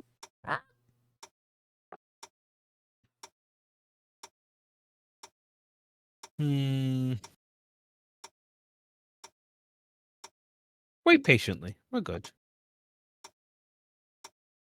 Take a little nap. Yes. Snooze. You're waking by a sudden sharp sound. Shh. Snoring pretty loud. Then he peers at you through the narrow crack in the coop wall. Sorry it took so long. I managed to save a little slime. 5 greenish goblets roll out of the crack. Rancid says we might do better next time. Not so sure. Helen need to keep it and eat the slime. Don't see it, do you? Monsters get wilder the less they eat. You go full feral, we'll never see you again. Or if we do see you again, you'll be trying to eat us. Okay, then I will eat and I'll be full. They're solid and heavy in your belly, but they don't fill you up. Your stomach rumbles. All this talk of food is already making you hungry again. Part of you needs to eat more to eat, and soon.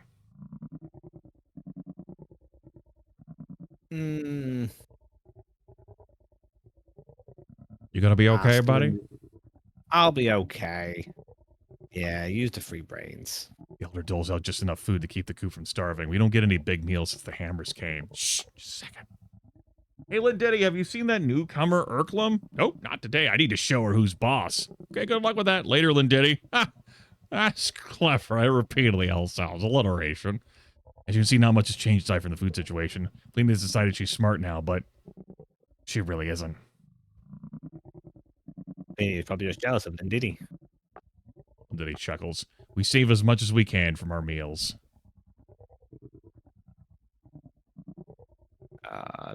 Be silent. No worries. +1 docility. Well, Diddy waits for a bit, expecting an answer, then chuckles and continues. Rancid acted out how you're suffering. They snuck outside a lot and seen other ferals. Other adolescents, sorry. When Rancid pretended to be you, Ruck cried a little. I almost felt the hunger pangs myself watching. I mentioned you to the elder. She admits you're probably you, but she says the sharps have tainted you by now. Sigh. She won't send a feral to the adolescent training camp. Sometimes she trades transformed monsterlings to Elder Council guards. She clammed up when I asked of her about that. Hear the dinner bell ringing inside the coop. I have to go. Keep yourself safe. The bell's last few dings make your teeth clench and your stomach whine. It's a good thing you saved some brains from, you know, so that you could potentially refuse this. Yeah. No, I'm not hungry. Use the brains. God damn it. I am not my hunger. Achievements. Woo! I know that can't be easy. Good luck. I'll do whatever I can to help you. I have to go. Don't come back for a while. It's going to take time to set anything aside for you to eat. Which takes us to the Trade Hill in the Meadow. New locations. What's in the Trade Hill? A big hill. Mm-hmm. A grassy meadow to forage in. Sure. Let's forage. Maybe we can have a nap while we're there. Forage through the tall grass and flowering weeds. None of the seed edible. The stalks taste bland and worthless. A couple of grass rustles. A bright purple beetle. Look at that beetle. Beautiful. Wowie. The little bug's purple carapace shimmers, dazzles, and somehow seems to throb. Hunger has made you dizzy and your vision unreliable. You vaguely recall something about purple bugs. You want to spend your remaining brain to have a ponder about that? Danny doesn't remember anything about bugs. No, I'm hungry. Actually, I'm not hungry, but I don't want to waste the brains. I'm just going to eat it. Ah. Yeah. Yeah. Hello? Yeah, drugs. Hi. A moment later, you find yourself lying on the ground. Rubble and ruined walls twist the corners of your vision. They grow like volcanoes towering high above you, leering at you. Those volcanoes just talk to me. It's probably just your imagination. How do you feel? The shops is turning into mountains. All the grass near your head looks like an entire jungle. You don't remember seeing a jungle before, but you are sure of this. The satisfaction that has filled your mind does little to alleviate your hunger.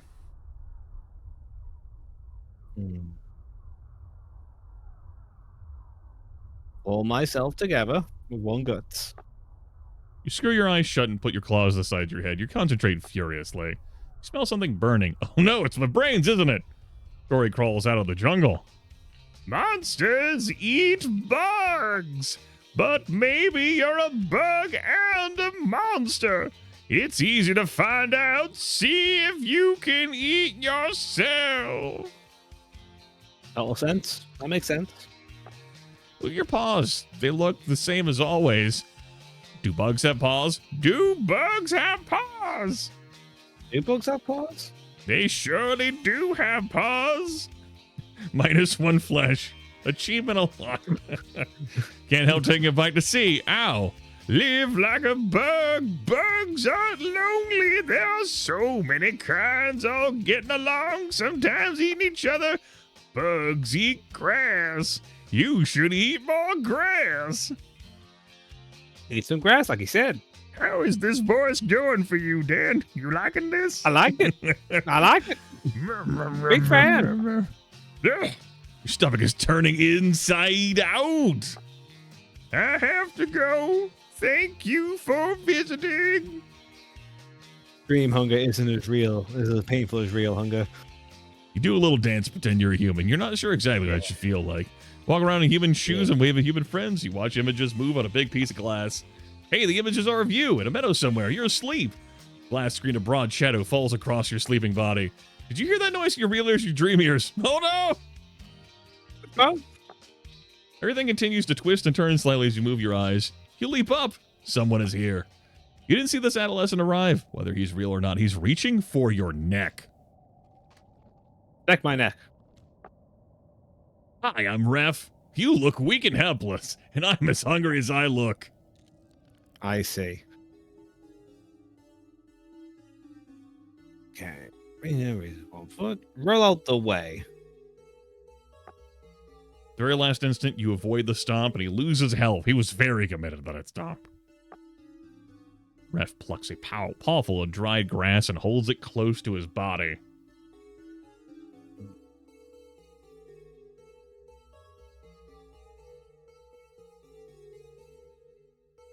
Use a single brains and just hit him. charge right through the grass and tackle him onto a sharp rock. He climbs to his feet with a wince. He stands with his back to a ruined wall and tenses his arms and legs. Are you willing to spend your last point of brains to think of grabbing some grass and throwing it at this motherfucker? I am not doing that. Well, dodge his attack. You avoid the all-out charge, and he trips over another tuft of grass. He's out of hit points. You did well despite your slightly odd mental state. Ref staggers around, clutching his health. He can't see your fight anymore. He's at your mercy. You have mercy?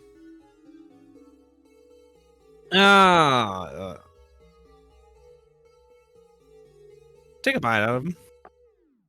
Yeah. Ref shrieks as you take a big bite out of his hide. Chewy but savory. Ah! That will take forever to heal. What's that around your mouth? It looks purple. Oh, that must mean the beetles are safe to eat after all. Someone told me they were dangerous. Nope, that's totally fine. Exhausted, head still spinning, you meander away from the meadow. Ah! Ah, the bug! Don't worry. Nobody's got you. Yeah. He fucking sees him too. You are a bug and a monster. You should eat yourself. He's having a good time. You dart from rubble to rock, brick to stone. In the shadows, no one can see. What are you doing here? Get out of the vent.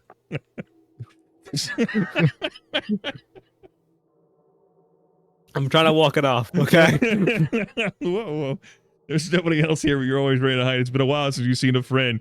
Hey, did you know that you old pirate are... Oh no. Oh, God, maybe I did pay him a damage. Welcome in. Past a ridge up on the stone hill, you spy a faint flickering light. Your nose twitches as you catch a rich scent. It's not something roasting in the fire. It's complicated, like this relationship status. It's complicated.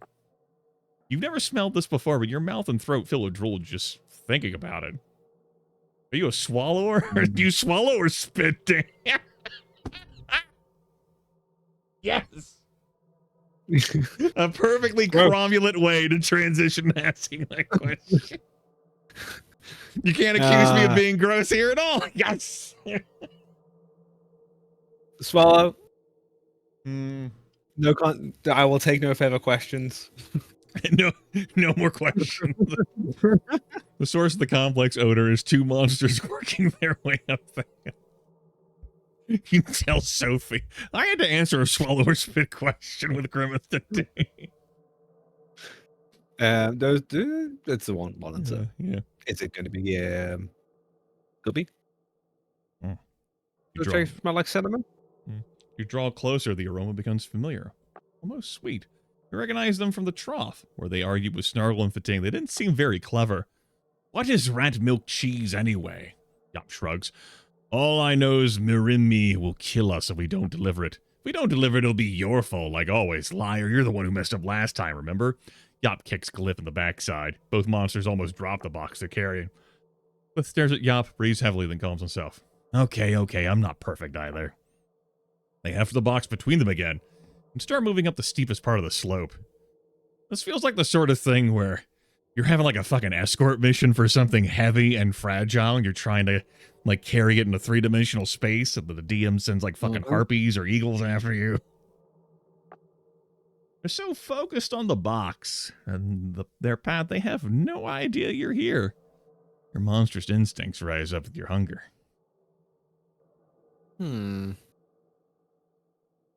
If I charge the two, I'm probably going to end up having a fight, but I don't really want to waste my last brains. So charge the two monsters. Well, but not hungry. Both at all. Cry out as you spring in their path. Glyph is closer, so you strike at them first. Okay. You are max on flesh and guts. Tiny brain, small brain. Use the guts. Roll. Grab the leg, use it for leverage. Half Glyph's health is gone. Glyph hunches down and spreads his feet in a wide stance. Get into football stance. Hut. Ooh.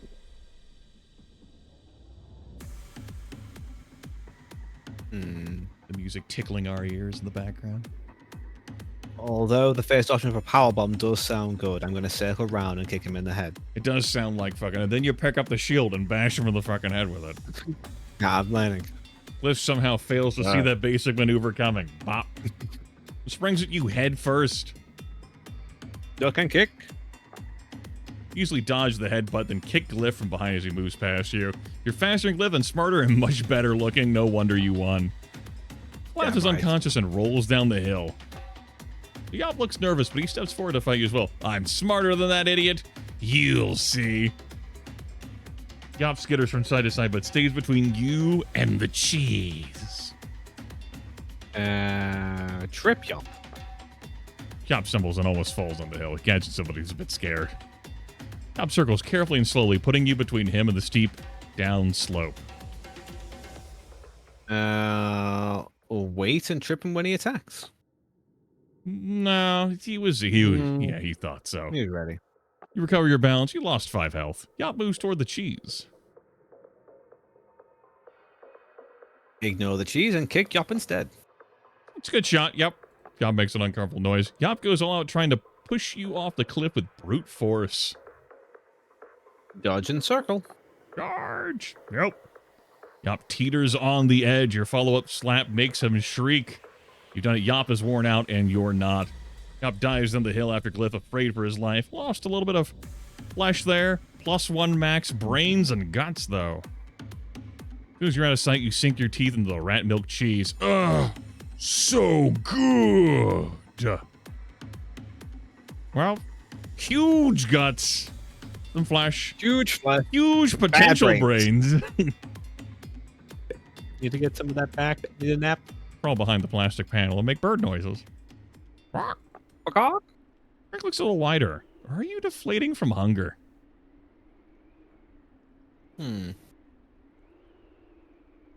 No, we're here patiently. I've been kicked enough times. Pull your heels for a while. I know. Our health does so well when we're not getting kicked by an elder. It's great. Yep. Your familiar, powerful breathing followed by a licking sound. Brooke? You knew it was me. Hooray, I knew hunger wouldn't make you stupid like they said. Hello. The big monsterling barely fits halfway through the crack. We're eating less so we can feed you. I could still fight, though. Daddy says I shouldn't fight you until you're not hunger crazy.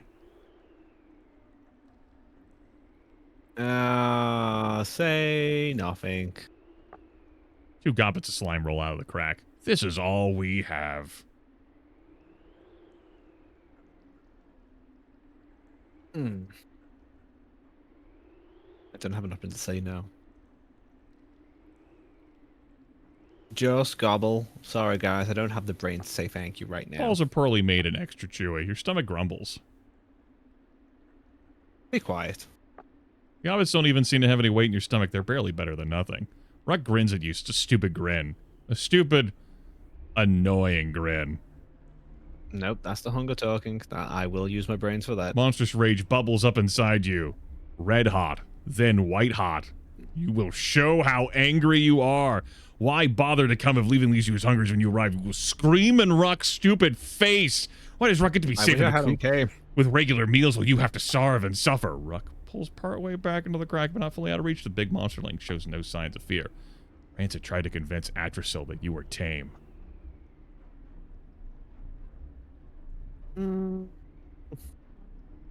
Insist I'm not tame. I am not tame. She was. I have no considering disability. it. And Gory said something, you know, blah, blah, I'm Gory, blah, blah, old pirate, blah, blah, untamable spirit within. We'll keep trying, though. Well, you will have more food next time. What cringes a little as you raise your voice? We're supposed to be quiet. I'll try to say more food for you, because you're my friend. My backside is burning. I think someone's watching. I should go before they start asking me any questions. Oh. Ruck pulls back for the crack, gives you a last look, and then moves away. Oh. We shall look for food and shelter. A single fat carrot lies alone on the dusty ground between 2 ruined buildings. Looks like someone dropped it while carrying a bundle. It's not much, but it's like there's a sound. The monster's looking at the same carrot from different shadows. The scrawny adolescent looks as hungry as you feel. We shall leap out and snatch the carrot. We will. Adolescent looks up. Dora eats today. She leaps at you. Fight. Incorrect. Both tumble onto the squares. You maneuver for fighting space. Gora winds up with one arm. She has Brock's in both paws. Moving close carefully. You rattle Gora and prevent her from throwing the rock. You get it a good punch. Chat, consider what it's like for the monster to expand and grow in size so much so fast. I don't know how monster metabolism works.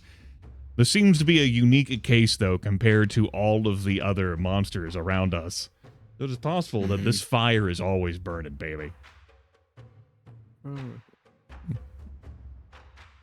What's our next move now? Leap in and kick the rocks out of her paws. Fucking drop the rock. No, wham. Ow. Well, Gora swims around twice, arms extended, building momentum with a sharp rock. Run, slide, and knock her feet out from under her.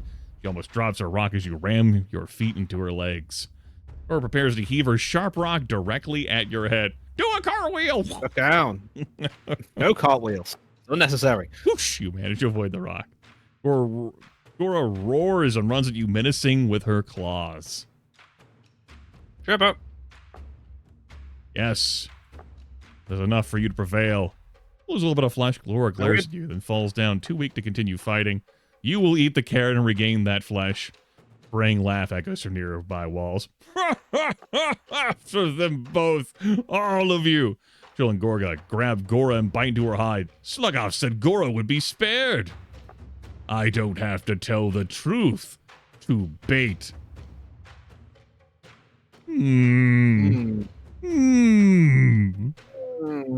The brightest flames burns quickest. That's what my mother said. Fight everyone. All right. You square out with the whole group. What did I tell you? This is a strong one. You're strong and you're clever, but they outnumber you 5-1. I'm not clever. I had them on the ropes for a little bit there, didn't I? Max guts and flesh. You did, though it was a very little bit. Even so, the thought emboldens your guts, and your scars from this beating toughen you up as well. You run out of the square. Two of the hammers chasing your heels. Hey, come back! We want to be your friends! Remember to get some fur, Jagar. Slugoff needs it. We'll crush you and eat you. Right, fur, I forgot. We can make wigs out of each other's fur. Well, that's not going to work. What you came up with, genius. You recognize the area. You might lose them if you duck onto those tangled wires. You want to spend some of your half-remaining flesh now to... I will, yeah.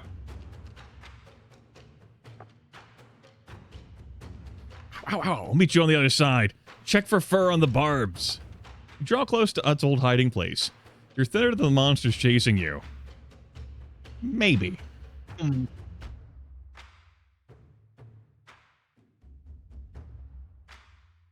out of breath, but keep running.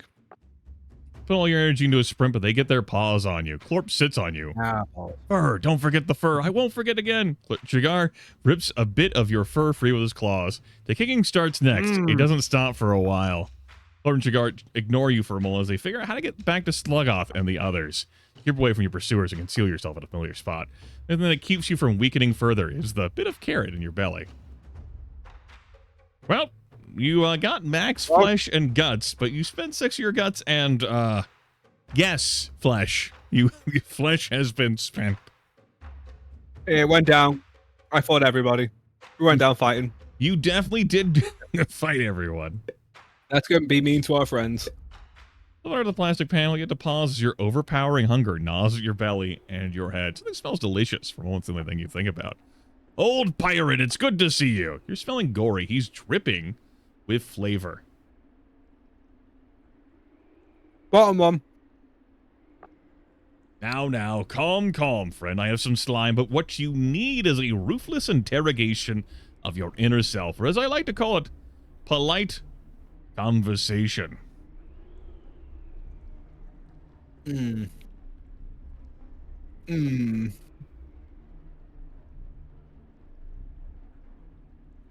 at the crack. Don't Circle, come out scratch, here. and punch and pull at the hard wall. You don't stop until all of your claws are broken. Gory's face has changed, by the way. A terrified Gory runs away up the slime. After a while, you wander away in a hungering daze. Yeah, that sounds right. At least he didn't get hurt. You just terrified him. Light, darkness, there's no difference anymore. Hunger has been yours forever. You were sleeping. Are you awake now? Footsteps coming this way. Grrr. Your growl rises to an incoherent scream, then into a full-bodied shriek. Footsteps stop and recede as whoever it is runs away. You smell something. Start to drool. Stumble toward the source of the delicious odor. Your mouth tries to eat the aroma-filled air. The scent leads you to a small building, surprisingly intact for its structure and the sharps. Light from the openings flickers red and yellow. There's a fire. Small figures hunched over the fire. A whole leg of some creature, not a monster, but quite large, turns on a spit. Demand a piece of roasted beast. Four monsters leap out from the dark corners of the room, pinning you to the rocky floor. Of course it was a trap. Balls. Monsters leer down at you. The meat smells making you hungry and hungry. You're getting dizzy. The small figure rises up and up and up and up. It steps from a depression in the floor and drops the cloth that was covering its head and shoulders. Sluggoth!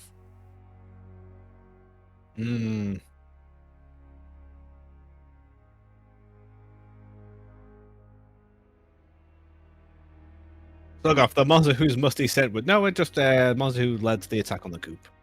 Okay. You still have some problems with the puppet show, independent of the whole try to kill hate everybody part. But now doesn't seem the time to be an art critic. Well, hello there, my strong new friend. A real challenge to fight. I like that. You stole rat milk cheese from two of Marimi's thugs. I like that. You made fools of Clorpt and Shigar. I don't like that much, but it shows your quality. Hear that? He called you a fool. No, he called you a fool. I don't actually know who stole my private stash of special herbs. Pokes you the ribs with one claw. That was you, wasn't it? Sure was, fuckface. I knew it. -1, +2. The admission fills you with pride, even in your current predicament. You nearly caused a gang war by suckering our idiot Snarkle into attacking a pumpkin. Snarkle sulks a little bit, but doesn't let you go. This really doesn't seem like you're about to get your ass beat given the situation. They seem to like me. I'm popular. I was so Dramatic. impressed I had my minions collect some of your fur. I have a smart monster in my gang. She analyzed it. But she didn't find anything. Try, boss. I tried, boss. Anyway, I knew we'd get you eventually. Yeah, boss. You're smart. A genius. Wanna have a nibble? I kind of do. Yeah, take a bite. Your limbs jostle your captors, but your mouth can't reach anyone. Watch it, guys. This is one wild monster. It's so strong, even starving. You can see a bit of respect. There's a new symbol up here, forming in the face of the monsters holding you. That's why I want you to join us. As I save some dirty salt to rub on the Feral's wounds, gotta keep in mind, Wing, you were a monsterling. And before you became an adolescent, you went toe-to-toe with these fuckers. And then as soon as you became an adolescent, beat Sluggoth down with his tricks. And have to terrorize this shit all around. As I see some dirty salt to rub on the Feral's wounds. Sluggoth swipes Clorp's head with his claws. Ah! Listen when I am speaking. Submit to me, Feral. We'll strengthen you up again, starting with that fresh cooked meat. The aroma fills your nostrils and your brains, driving out other thoughts. I'm going to have you as a hammer. That would be the hammer respect symbol up there, I presume. You're too useful to waste as a meal or an example. So it's on you now. You can come along willingly, but we can drag you and persuade you. The fucking like expressions on these monsters. God. Will you swear on your guts and your flesh to follow me? Struggle and glare up a Sluggoth. Shit. We're good. We're good. But hold on tighter. I'm not sure I like this. What? Nothing, boss. Talking to myself. Clorp looks down at you and up at Sluggoth. You're strong, but Sluggoth, is the strongest. Well, Hammers, get dragging. Sluggoth sneers. Welcome to the Hammers, but you know what? Sluggoth stares at you for a long moment. The Hammer's holding you tense up. Here it comes. Here what comes. Something happens. What is this? What happened? What happened, Dan? Did I die? You're not sure, but you feel exhausted and a little floaty and hungry. +5 docility. Got a little bit of brain. And our perspective has definitely changed. We got smaller. Well, we're back up. The whatever it is fades completely from your consciousness. You're not even sure it was real. Let the feeling wash over me. I would like some more brain. 2 docility, +1 brains. Take the new recruit to our compound. He leans in close to you. We'll make sure you understand what it means to be part of a gang. Part of my gang. Fire pops and sends sparks flying up past the roasting beast leg. Give me a bit of that meat now. -1 docility. That's what's good. Sluggoth grabs the haunch and sinks his teeth into it. Thanks for reminding me. Eats the meat until it's gone. I'll kill. I will feast upon your flesh at some point, Sluggoth. So we're being dragged to the lair. You will fight when I tell you to fight. You will work when I tell you to work. Work hard, you get food, safety, place to sleep. Defy me, and you get nothing and call me sir. Understand? Your docility has been rendered too high. You cannot snarl and bristle.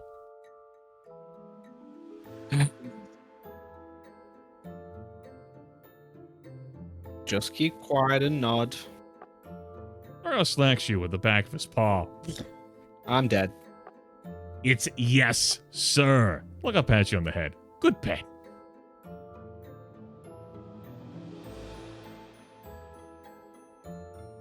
Let the anger fester inside me. You two, come in. It's time for orientation. 2 members of the gang spill into the room. Sir, I found some owlberries in the wild.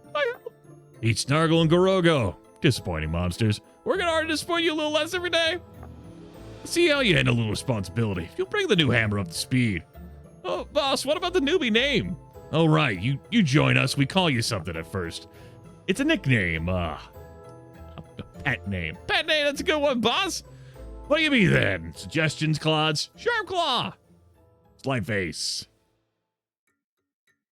Man, they use my real name. Say my name, motherfuckers. Fluffy Bottom. -1 docility. Lord. Well, I agree that's a pretty good choice, but I think we'll call you Puddle Brains. The lesson here is that you can't always get what you want, but you'll always get what I want you to get.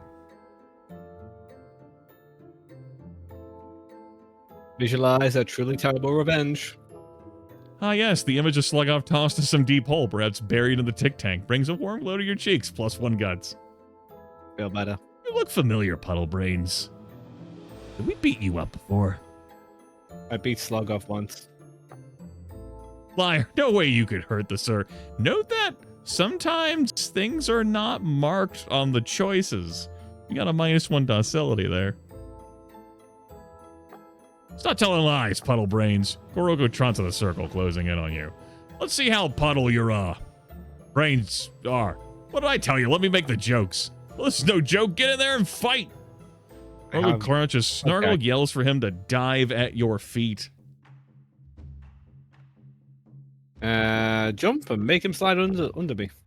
Wham! Nope. Gorogo trots around and lashes you with his tongue. Ew. I'm strongest. You're not as weak as I thought. +1 respect. Snargle and Gorogo both look at you with a hint of new respect. Yep. Wink. It was See a good around, jump. Puddle Brains. Puddle Brains, yeah. To the throne room. We are in chapter 4, by the way. The transition.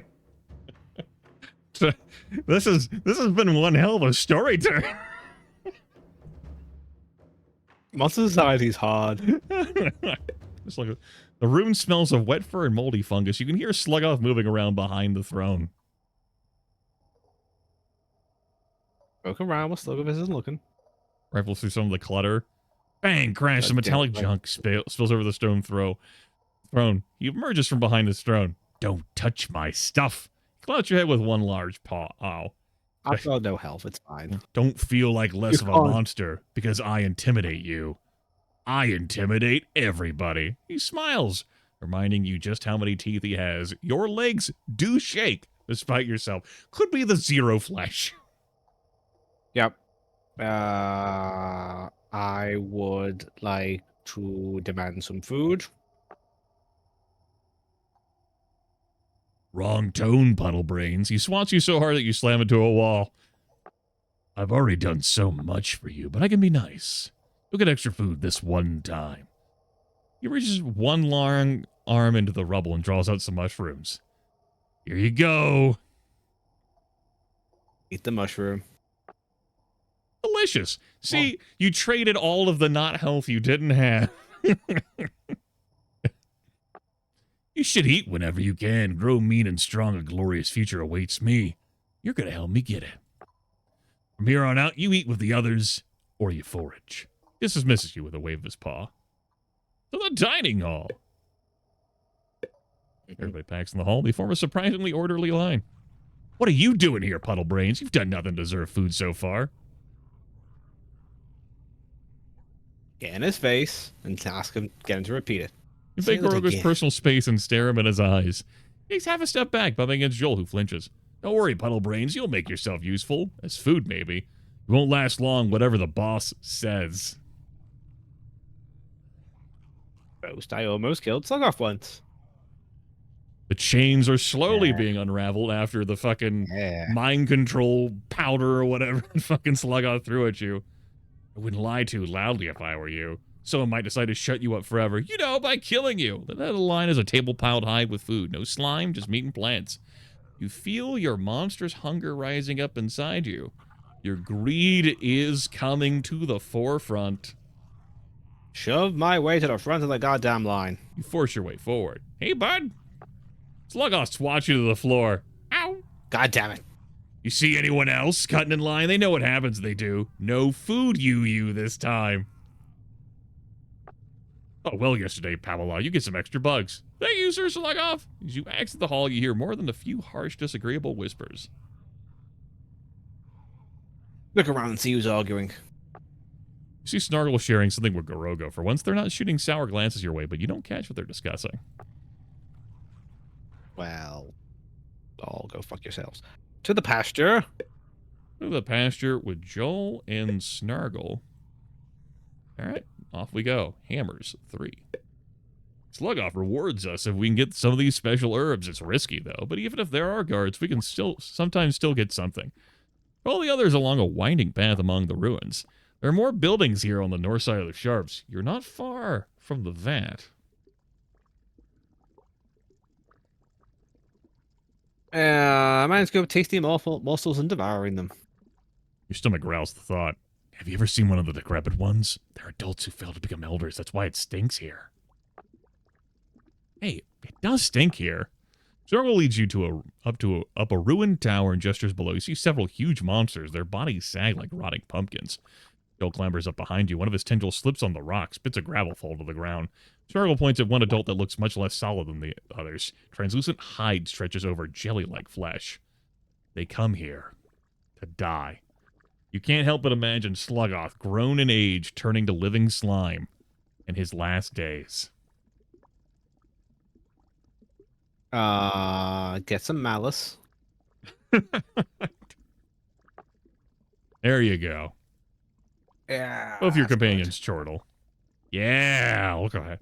Snargle's eyes opens wide. Here we go. Watch and stay quiet. Snargle points near liquefied adults. Too bad. There's guards. See, Elder Gabag has been feeding weird stuff to these old farts.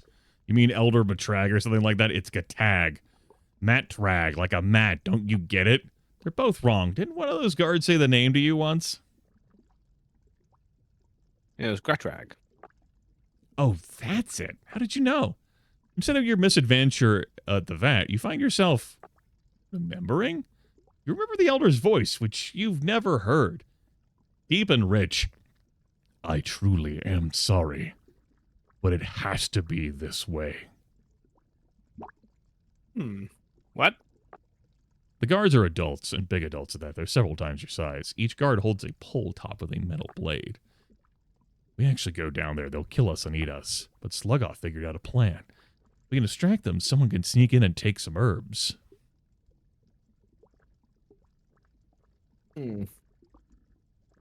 Sluggoth is so wise, but we say it with a sarcastic tone. I don't know whether the game reads sarcasm. Damn. Well, but I've given you the context. You now know. Right, we know. I don't know whether the game's going to read the way you want. Probably not. But Sluggoth is wise. Fine. They look at you funny. Yeah, the boss is very wise. She exchanges a nervous glance with Joel. Okay, time for distraction.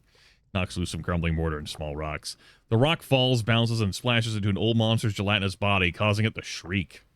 Salt me, not again! Hey, you up there! Scrammer will slice you into slices! Hey, Gus, you're too big to climb up here. Who says we have to climb? Elder Gretrag's sick of your crud. We got permission now to do damage. Minimal damage, jerk, don't forget that part.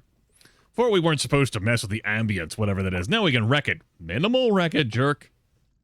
Or yerk. The guards walk to the bottom of the crumbling tower and study it carefully. Think this rock is minimal? Hold on to the tower. Jurg and Harsk murmur, then nod to each other. They wedge their spears in the gap between two large rocks at the tower's base. The guards strain and grunt, levering up the rocks. The whole tower shifts under you. The slight tilt makes you, Snargle, and Joel start to slip and slide toward the bottom. You could get away unharmed if your timing is good. All you have to do is let them fend for themselves. Yep. Let's go by me, take care of myself, and avoid any harm. Tower collapses, you dodge the rubble, but those two groan on the ground. Harsk and Jerk laugh and start pulling their spears free of the rubble. Hurry up! Stuck, give me a second. We could have been killed! Snargle will set out for the less dangerous part of the sharps. We didn't even get one paw full of herbs. We can try again some other time. Maybe the boss will have a new plan.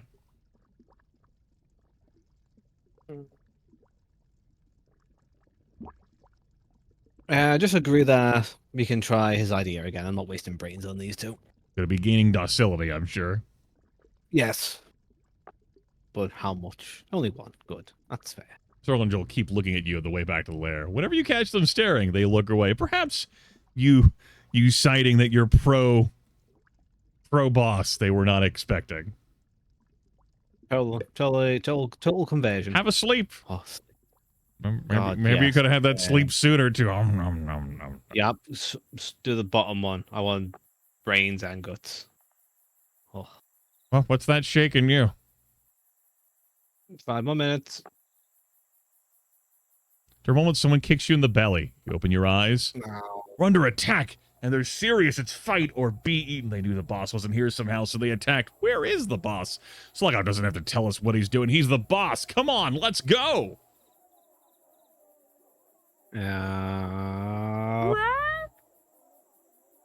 Pump myself up. Work yourself into a fury. Outside, hammers and other monsters roar and scream in a chaotic battle. Someone rips off 3 of Jill's tendrils and eats them in front of him.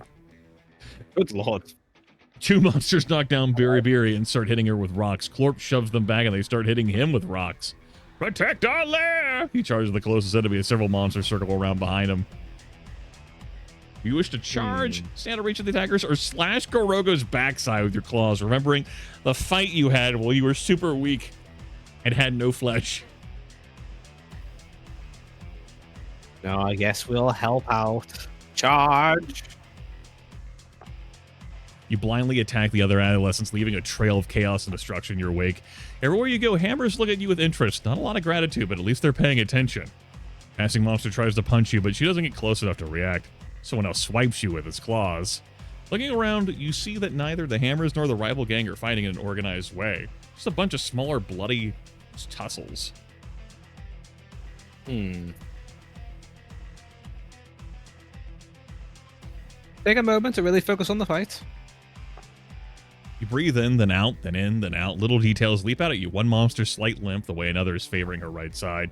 As you release your second deep breath, you realize that this isn't a battle, it's just a big pile of targets. Extra guts. Your intelligent fighting style is more than a match for any single opponent. Most of them don't seem to understand what you're doing. Keep moving. Joel remains his remaining tendrils and falls in beside you. Look at Puddle Brains! Beery and Clark, both clutching their bruised heads, are hiding behind you now. Do what Puddle Brains does! Stay alert. Well, actually, just keep fighting. Feel the smaller attackers manage to kick and claw you before you knock them away. Small ball of fury rips through several hammers, scattering them with fierce slashings and nasty kicks. Puddle Brains, huh? Is Slugoff still doing that stupid nickname thing? Well, pleased to meet you. Time for you to die. Goro clip clops out of Miri's reach and stands beside you. Where'd Snargle go? I don't know what to do. It's 2-on-1. Get George to flank Miri. That's right, George. You mean work Get in there, George. together? George's mouth hangs slack, then he nods, closing from both sides. Miri's gang beats on various hammers, unaware that you and George are flanking them.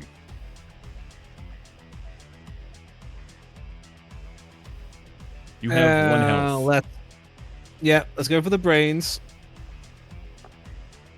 With George as a distraction, you're able to spread around a lot of cuts and bruises. Miri's gang loses half of its health.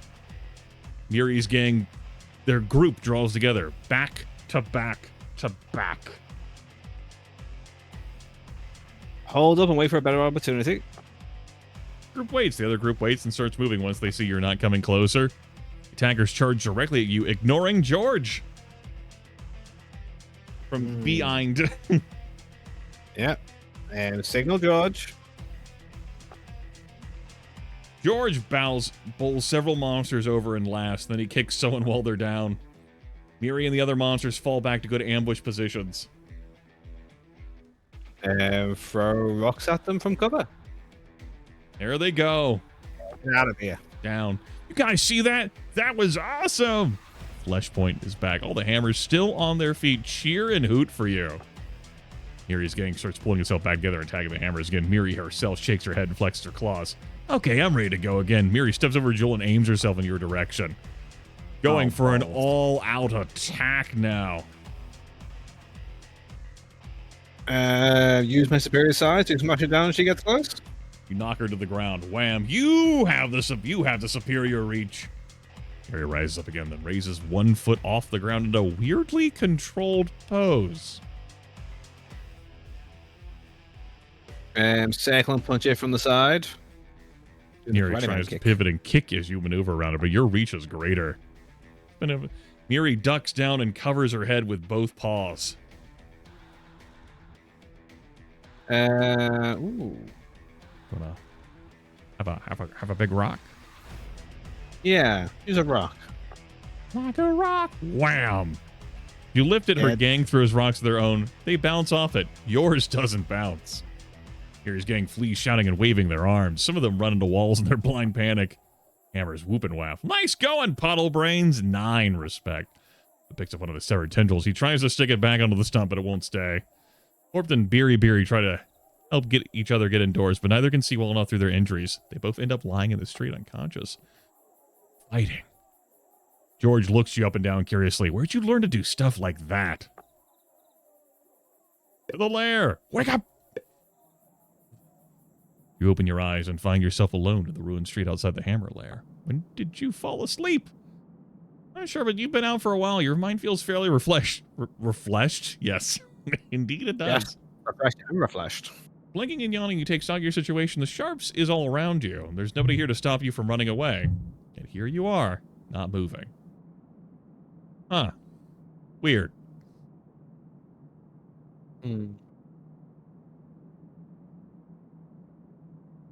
Ashley, stay up and get ready to leave. Shake your head. There was something. Very upset at something. I'm doing okay on all my stats, so I was very upset at something. Yes, do you remember that Slugoff had something, and the whole thing seemed incredibly unfair. You were so angry, but something happened and you went along with the hammers.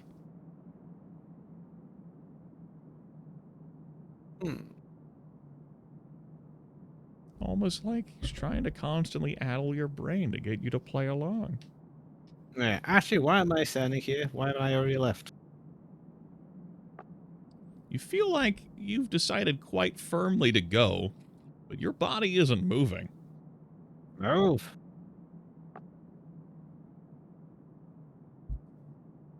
You grunt with quiet effort and slink away from the lair. You catch yourself looking over your shoulder every few steps, but not for pursuers. You feel like you left something behind. Something wonderful is back there. You're not sure what. Nope. Fight that feeling and keep moving away from the lair. Ow! Your paw caught on some barbed wire. Moving farther away God doesn't damn. seem to reduce your desire to return, but you are moving. Max brains and guts. You feel yourself toughening inside, brains and guts, as you struggle against the...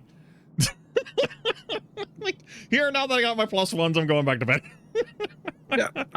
Let's go with compulsion. You put one foot in front of the other. Slip on a broken cinder block and a few bricks fall on your head. Ouch! Rocks, tires, concrete, dust, dirt, mud, memories. Docility now. Zeroed. Put them behind you. But... Shut up and keep moving. You step on a purple bug. The familiar pungent smell of its juices make your head swim. I might pass out. I better go back to the hammer lair where it's safe. God damn it. You go back. Everyone else is still asleep. No. I get back out of here. Sound of your dragging footsteps is drowned out by the bubbling of the vat.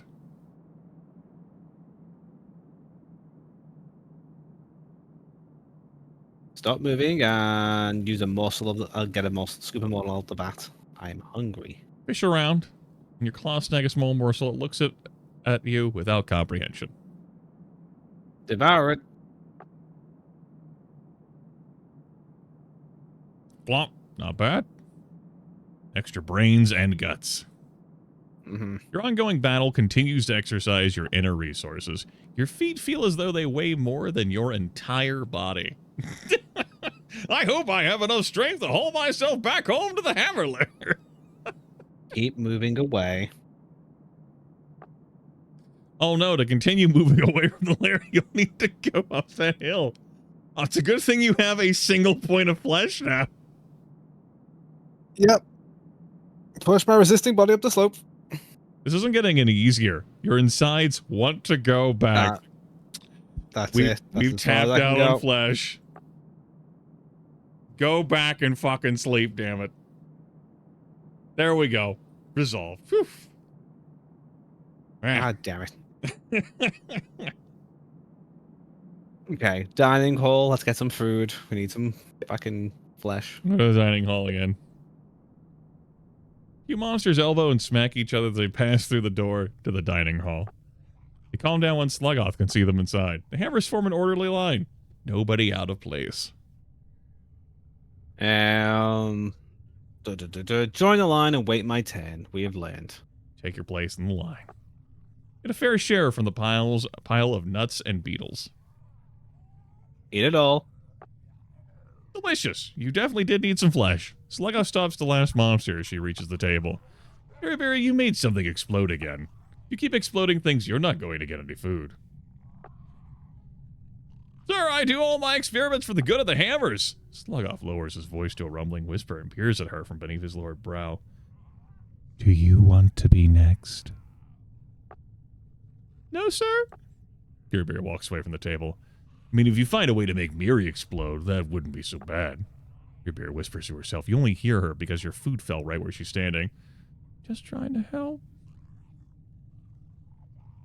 Ignore and eat my beetle. The fact that someone else wants it just makes the beetle taste even better. This is just what it's like to have some flesh again? I need some options. I need choices. To the third room. You've been summoned. As you enter, you can hear Sluggoth's voice coming from behind the throne. You've been working hard, both of you. Sir, can we see it?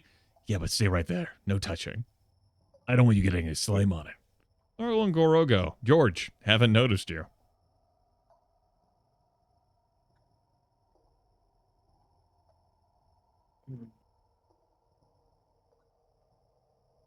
Take a risk and lose all that flesh that I just got.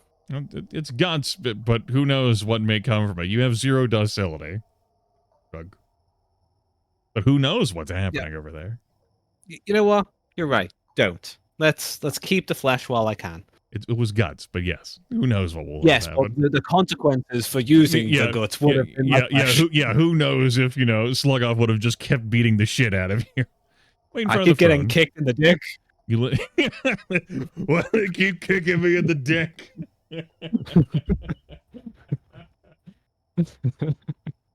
I tried to stop resting, but I just kept. I didn't have any flesh. In front of the throne. You're doing it. They are talking. Zaro and Gorogo turned to face you. Made yourself a nuisance to Miri and her gang, did you? Really showed them a thing or two. See, Claws? Claws, Puddle Brain's as strong as I said. Zaro and George turned to look at you. They both seemed slightly impressed. We never doubted you for a second, sir. Double-digit respect. Hammer thing. Not enough to win, but you showed a lot of strength out there, Puddle Brains. This proves that I was right about you. Not that I'm ever wrong. Not an agreement. He grins. So then, let's try this. For the next few days, Snargle will work under you. Look up, holds up one claw, and Snargle goes like, no, Snargle. Take it up with your new supervisor. Snargle whirls to face you, claws ready. You think you can command me? Oh, it's on. Snargle grins and spreads her claws wide. As Snargle was the first hammer we fought back when you were but a monsterling. All right. Dodge to one side. Avoid her pounce and kick her as she passes. Snargle glances at your upper body for a moment, then stares at your feet. Jump as she dies, stomp on her head. She doesn't dive. Nope.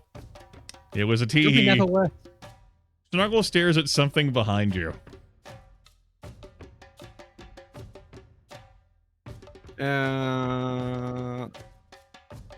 Don't look away, just claw as she comes into reach.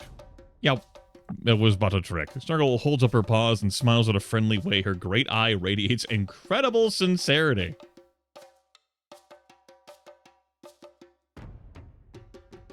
No way I'm trusting Snargle. Snargle is surprised with your counterattack. Her assault fails utterly.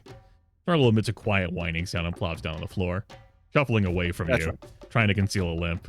She tries to hide it, but you can tell Snargle respects you more now that you defeated her. George will also join you. I expect great things from you. Do not disappoint me. Taunt. They stare at you resentfully. Yep, good. Feelings mutual. Let's do Trade Hill first. Go with Slug Off on an important mission. Let's come back to that. Let's go to the meadow. Forage for food. Sounds good. You check the usual bushes, but there are no eye berries growing them. Looks like someone has picked them recently. Passing between two big rocks, you encounter yourself. Your hide prickles at the weird sight, and you raise your claws involuntarily. What kind of... Keep calm and wait below.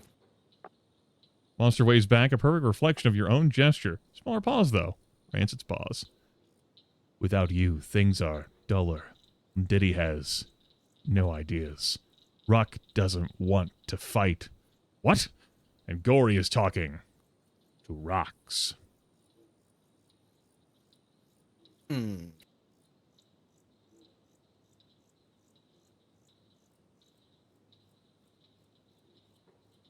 Keep myself still and listen politely. Goodbye, brain. Yep. Other monster nods at your display of self-control, but I still think about things. I've been thinking about this. They reach up and roar, limbs grasping the air. When you scared Gory, you looked like this. Just like that.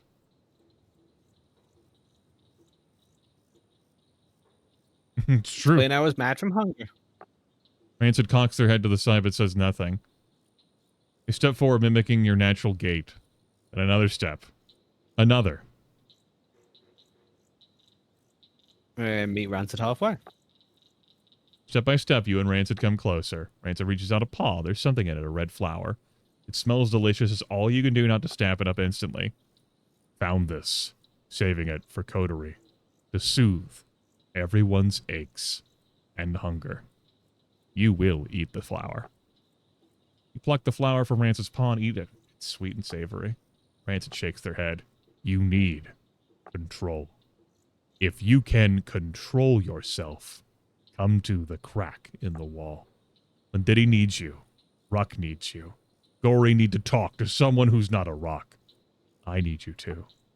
Rancid turns and runs. 2 steps, 3, and a jump. They turn and stretch, vanishing among the thickest part of the eyeberry bushes.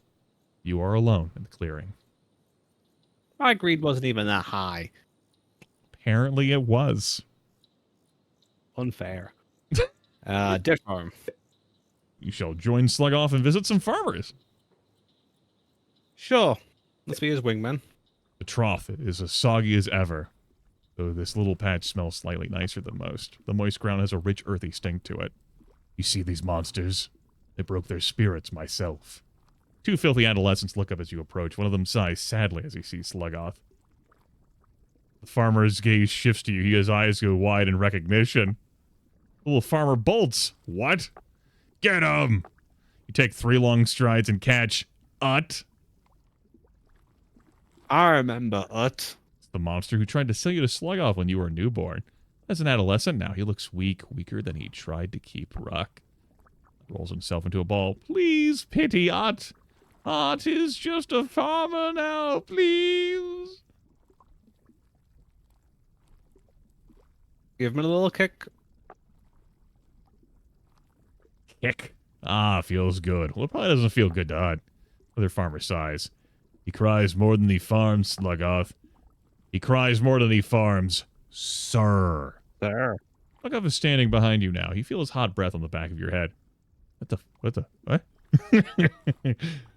How did he do that? Perhaps it's just the softness of the ground. Slugoff puts one paw on your shoulder and leans past you. His teeth are almost touching your left eye. You flinch a bit. The teeth move. Remind this one. Who's in charge?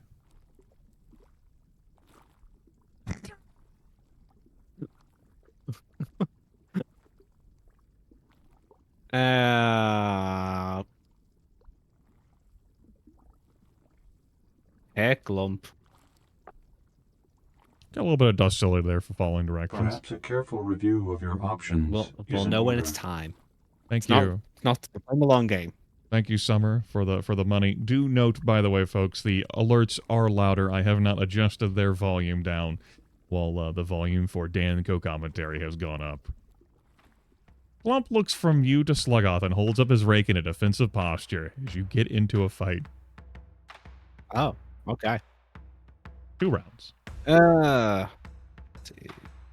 Looks at you and holds up his rake. Want to whack the rake out of his paws, or... Ah, yeah. Knock the rake out of his paws. Disarm him. The rake bonks him on the head as it flies. Eyeing Slugoff fearfully. Glump kneels down to pick up his rake.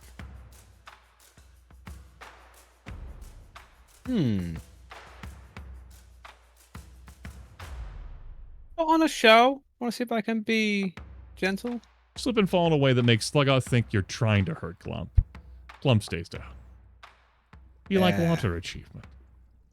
Win a tussle without taking any damage. Is that the first fight? That's not true. You fought Rex That's not sometimes. Yeah. I've had several fights where I did perfectly. That's right. Glump lies on the ground, heaving and leaking slime. Slugoff claps his paws and laughs. Anyway, Ut wanted to join me. Remember I said you're the worst, Puddle Brains? Yes, sir. No, just shrug. Just shrug. It absolutely is summer. Not just a different graphical style, but a different game design. Well, casually swats you into the mud. -1 flesh, -1 docility. Ut wasn't good enough to be the worst. He couldn't even lie convincingly to that stupid elder. So he farms now. He hates farming, but he hates being killed even more. Glump raises one paw and takes a deep, ragged breath. Sluggoth, sir, Ut's worse than useless here. Why don't you kill him? I would have more food to give you if you did. I said he lives for now, and I said he farms forever. You questioning my orders? Glump shakes his head and backs away. Okay, we're done. Here, get the stuff and let's get back to the lair. Under Sluggoth's supervision, you gather up a basket of pungent herbs. Haul the basket back to the lair. Wanna joke around and hang out with the other hammers, or have a little napskis? I want to have a little nap. That sounds good. Well, that is you. Nap time. Like, get any punishment? No punishment? Oh, love a good nap and no punishment. Yes, good nap. 6 brains, 6 Not like- flesh, 12 guts.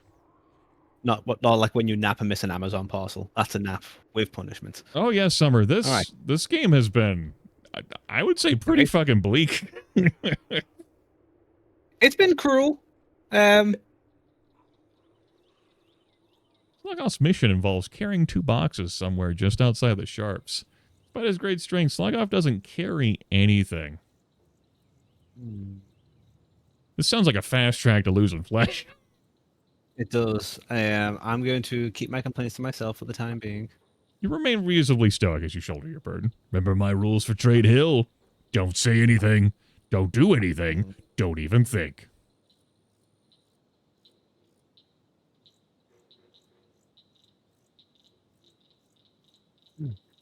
We're allowed to have some docility. Sure you can. Remind us, no, fuck this guy. He can't stop me from thinking. Fuck him. You think about beetles. The I'm not- tastiest ones have iridescent purple carapaces. They sure do. You Oh, are a gross. bug and a monster. Go You ahead, should come eat back. yourself. I need you now. You think about that God time be Gory fruitful. said fish were smarter than monsters.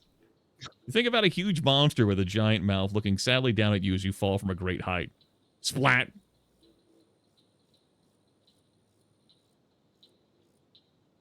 Was that Getrag? Remember fades as quickly as it came. Isbel respects me and only me. Attract her attention and she'll eat you, and I'll let her eat you. Great Hill didn't seem quite this steep the last time you were here. The box you're carrying seems to grow twice as heavy as you look up. And up, up, and up. George watches you struggle with the box for a moment. That's his fucking name now. Dan established the canon. And steps in and picks up the other end of it. Ha ha! We're flanking it now! On top of the hill, you see an adult monster far bigger than anyone in the gang.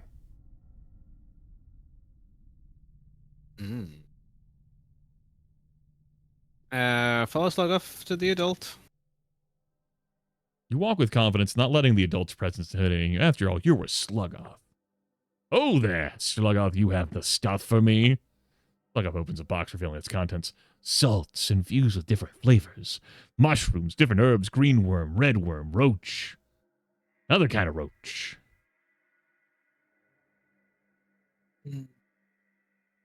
Well, these are choices that I don't like.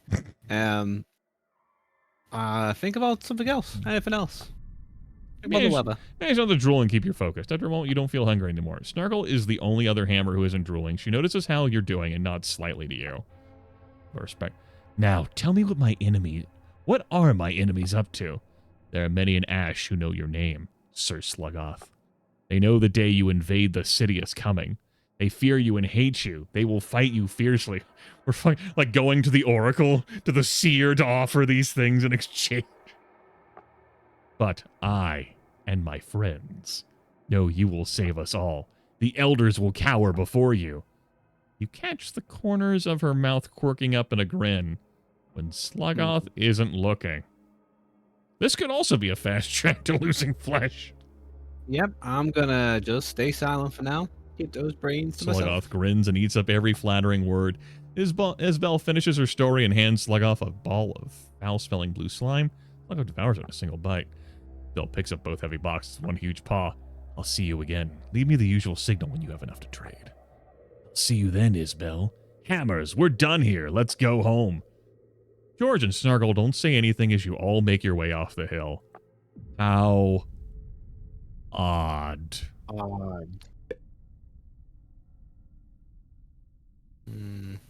Yes, what is happening with Slug Off?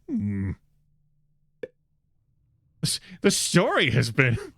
You mentioned, like, captivating or compelling, and it's like, yeah,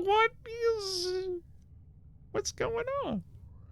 I gotta admit, though, your portrayal of Slogoff is both horrifying and perfect. Yes, it's like I'm running a tabletop session. It really is.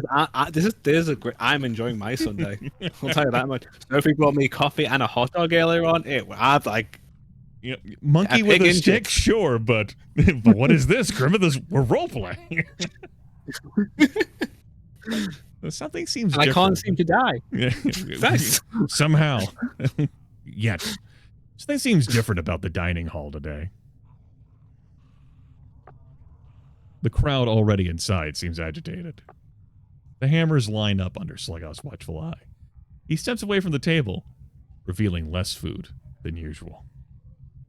I remember what happened the last time you fucking cut in line. Yeah, restrain myself. Yeah, you gather your self-control.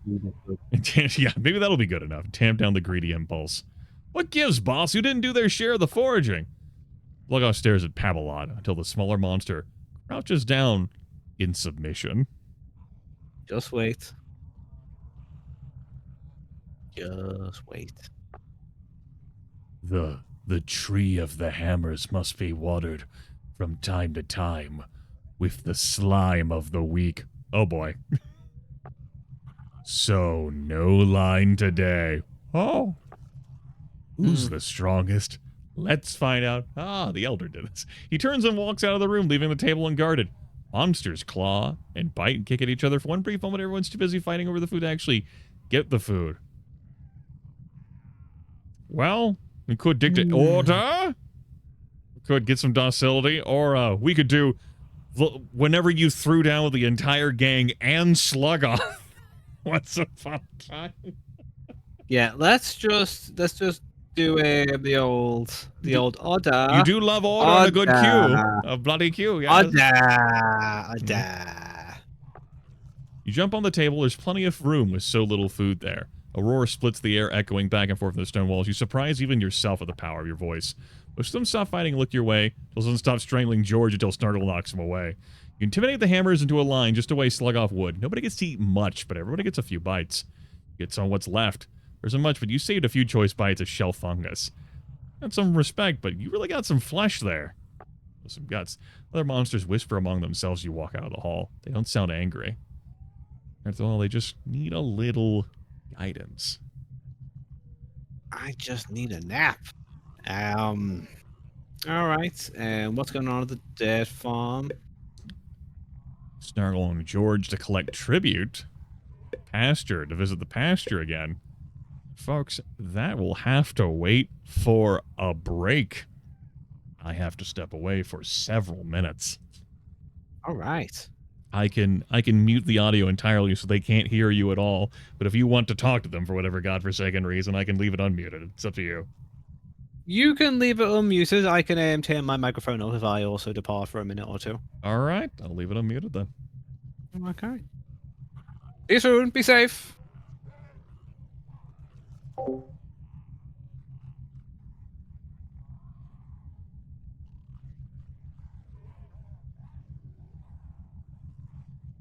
Need more brains.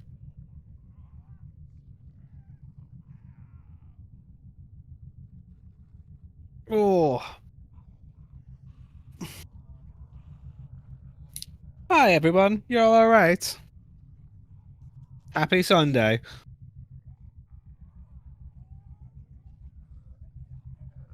All is okay here. Nothing special. Woke up early. Spoke to a friend. Wrote me into this. No regrets. So I do need to go hug my wife before she goes. I'm enjoying it. Story is cute. Well, animation's cute. Story is dark, twisted. Seems to all be about, overcoming your demons, blah blah blah blah. The characters are really adorable, and plus it's narrated by Grimith. You can't complain.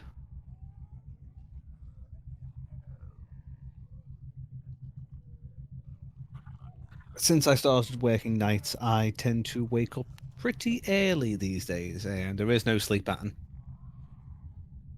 I have interest in playing the first one at this point, and this is one of those games where, upon playing it, I turn and say, "My wife would love this game." So, and recently, I played through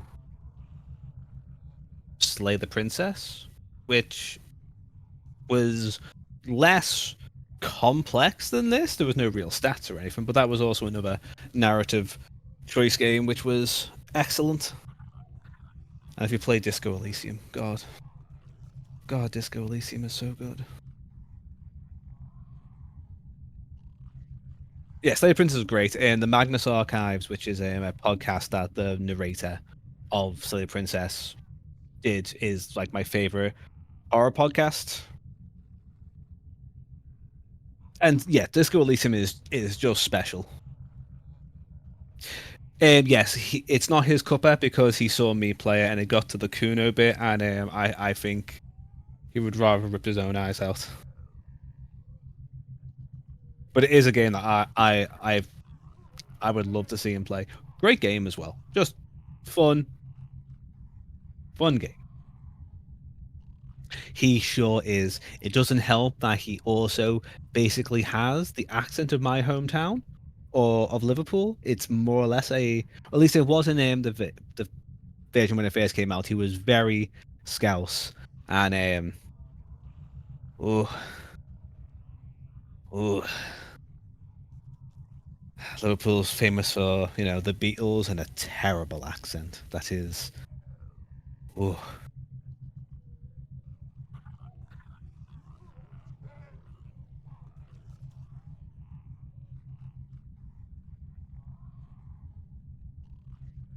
I think I started it when it first started Disco Elysium when it first came out, but I didn't finish it until the complete edition came out, where everything is voice acted. Mm, delightful. Because as we mentioned in the beginning of the stream, I don't read apparently, which really is somewhat true. Well, obviously I can read, I just don't. But I'm a big audiobook guy. Like I'm going through. I think I've now listened to. I think it's 42 or 43 Stephen King books. I will finish them all. This year I got to finish my first Journey to the Dark Tower. That was great. I keep seeing. Well, I have not played Fallout London. I heard it was good though. I have not played a Fallout game in a while. Like, what have I? What do I play these days? Lots of Power Wash Simulator. I'm being totally honest. Power Wash Simulator. Finished Elden Ring for a second time. Currently playing through the Wukong Black Myth game, which is delightful. And then lots of roguelites. I lost a lot. I lost a lot of time to Baltaro. A lot of time. And Power Wash Simulator is it's a great podcast game. Where you wanna listen to something in the background and just do something. Power Wash Simulator, Elden Ring, games where I don't have to know about the story. I just have to push the buttons.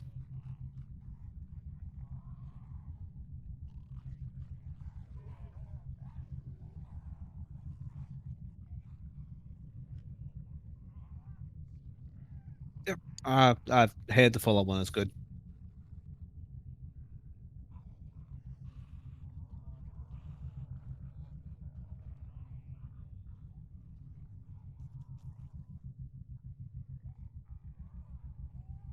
I totally get that. Sometimes I will take my story in YouTube videos afterwards,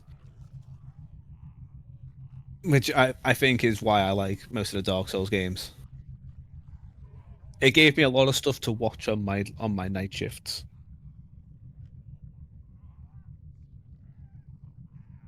Yeah, audiobooks can be really hit and miss as well.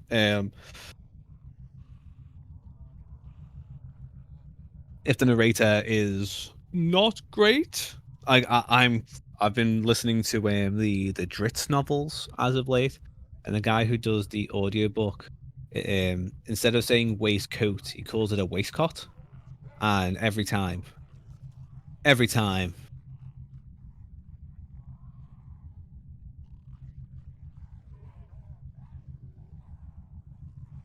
it sure is.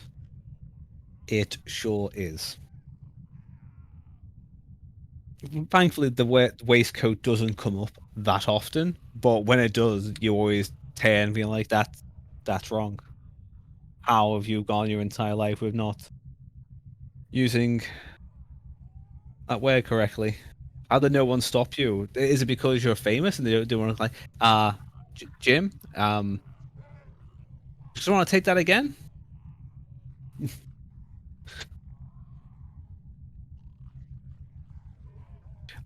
That's the odd thing about England.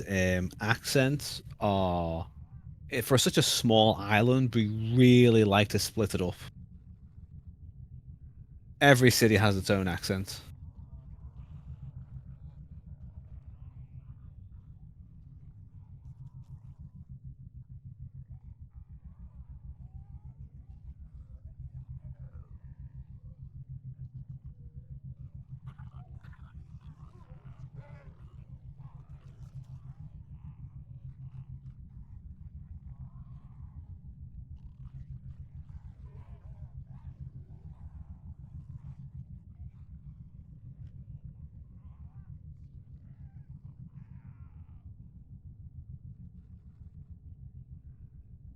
I've not heard of the Black Library Collection.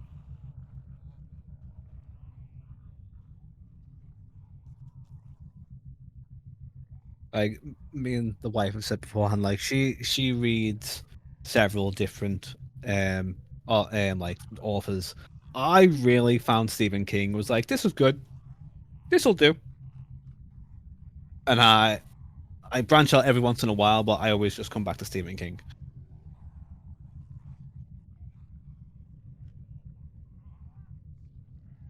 Oh, the Warhammer books. Oh,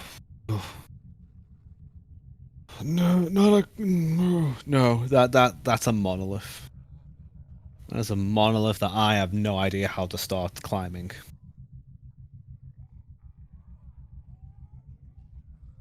Yeah, that it's so much. That is a big series. I assume you would pick something that you were interested in. I think things like that big, I assume it doesn't matter where you start. Or at least I would like to think so. You want to like the Dritz novels. There's loads of them, and I think, but those ones it is a still a linear chronological order, and still usually by one author. Warhammer is just a collection written by God hundreds of authors.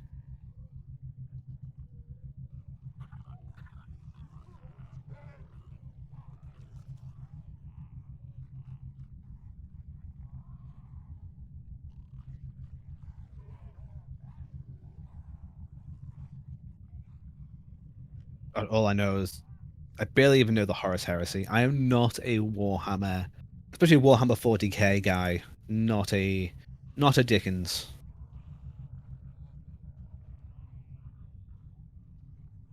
Yep, that would like an author that you might like, or at least an era or event like that you would be interested in. I wouldn't even give me that much credit. I'm just lazy.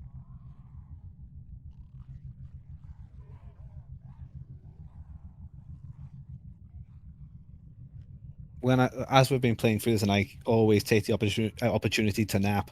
That is not me role playing. That is just me. I think even at the beginning of the choices that I made in this game, I think it was like, you seem to be someone who's very passive and doesn't make choices. I'm like, oh yeah. If there's an auto resolve button, I'm going to press it.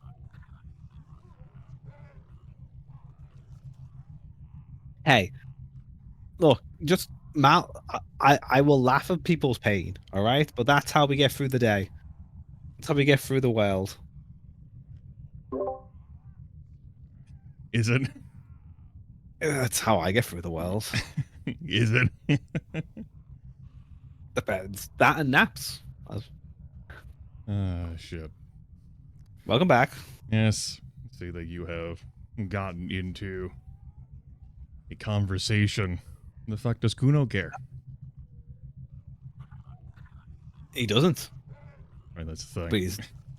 Yes. Terrible accent. The alternative, the only way, by the way, if I were to ever do a Disco Elysium broadcast, as folks had insisted that, oh, you'll like this game, you'll enjoy this game, and I immediately just slammed the now with a hard no, is if I broadcasted the game and Dan just made decisions. And we'd be counting on Dan having forgotten the decisions that he made years ago and not remembering the consequences of his actions. Yeah. I did say, like, the reason why he says no is because he watched me play it. He got the Kuno and was like, no, I'm done. I don't need any from that. As an advisory to folks, as I thought the broadcast would be over by now, because I thought the run would be over by now, because I didn't quite know what I was getting into with Monster Loves You Too. I have taken a drowsy medication that I have put off, so we'll see where the reading and enunciation takes us. We've been going for almost 5 hours. How long did you think this game was? How long was the last one? Not this long. Okay.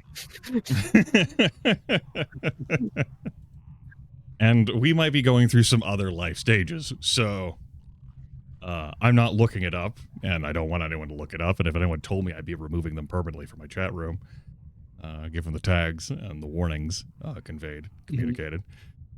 So, yeah, okay, yeah, you know, who knows? We'll find out. We're gonna go collect some tribute, I guess. Some tribute. Shallow Rise marks the place where 3 little slime farms come together. 5 farmers wait for you beside a high stack of crude baskets. The baskets variously drip, ooze, and just sit there. Stand there looking tough. Farmers shuffle a little farther out of your reach. Hail, slug off the mighty. All hail, where is he?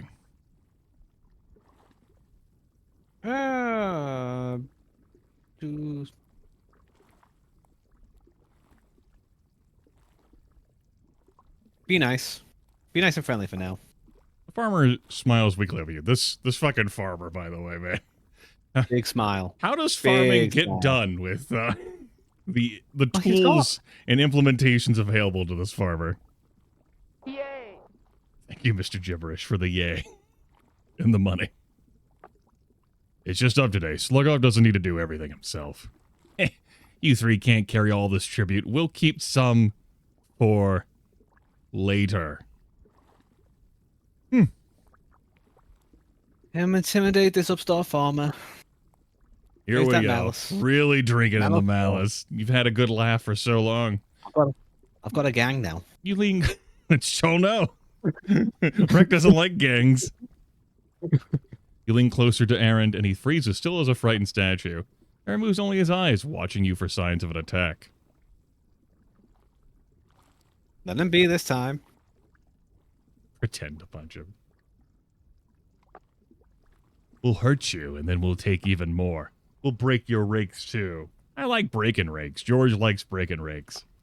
Rakes? That's the last straw. Everybody, it's time to fight back. Several farmers have drawn closer while you weren't looking. I don't have the brains. Let it happen. Sargle slashes Aaron with her claws. Aaron's partner tries to help, but George kicks him into the mud. Other farmers flee. Oh no, now we have to carry all this heavy stuff ourselves. George kneels on the fallen farmer, whispering things to him. Nasty things. George sees you looking at him, shrugs and stands up. What's your idea, big shot? How can we move all this stuff? George kicks the farmer one more time. Not like this guy is going to be any help for a while. You notice that Snargle and George are both drooling as they look down the fallen farmer. Snargle's stomach growls.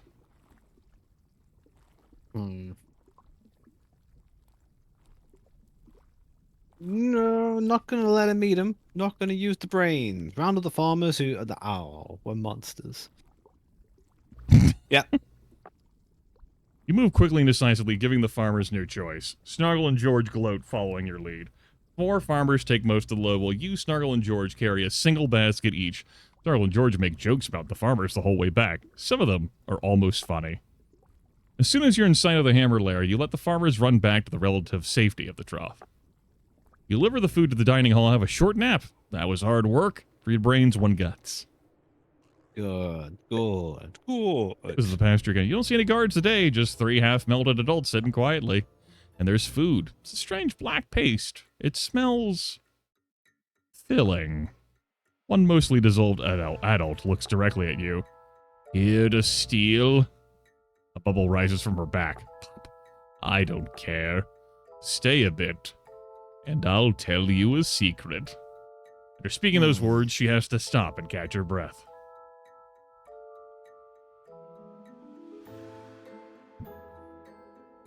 Don't do. I'll steal some of the old adults' food first. A little bit of greed.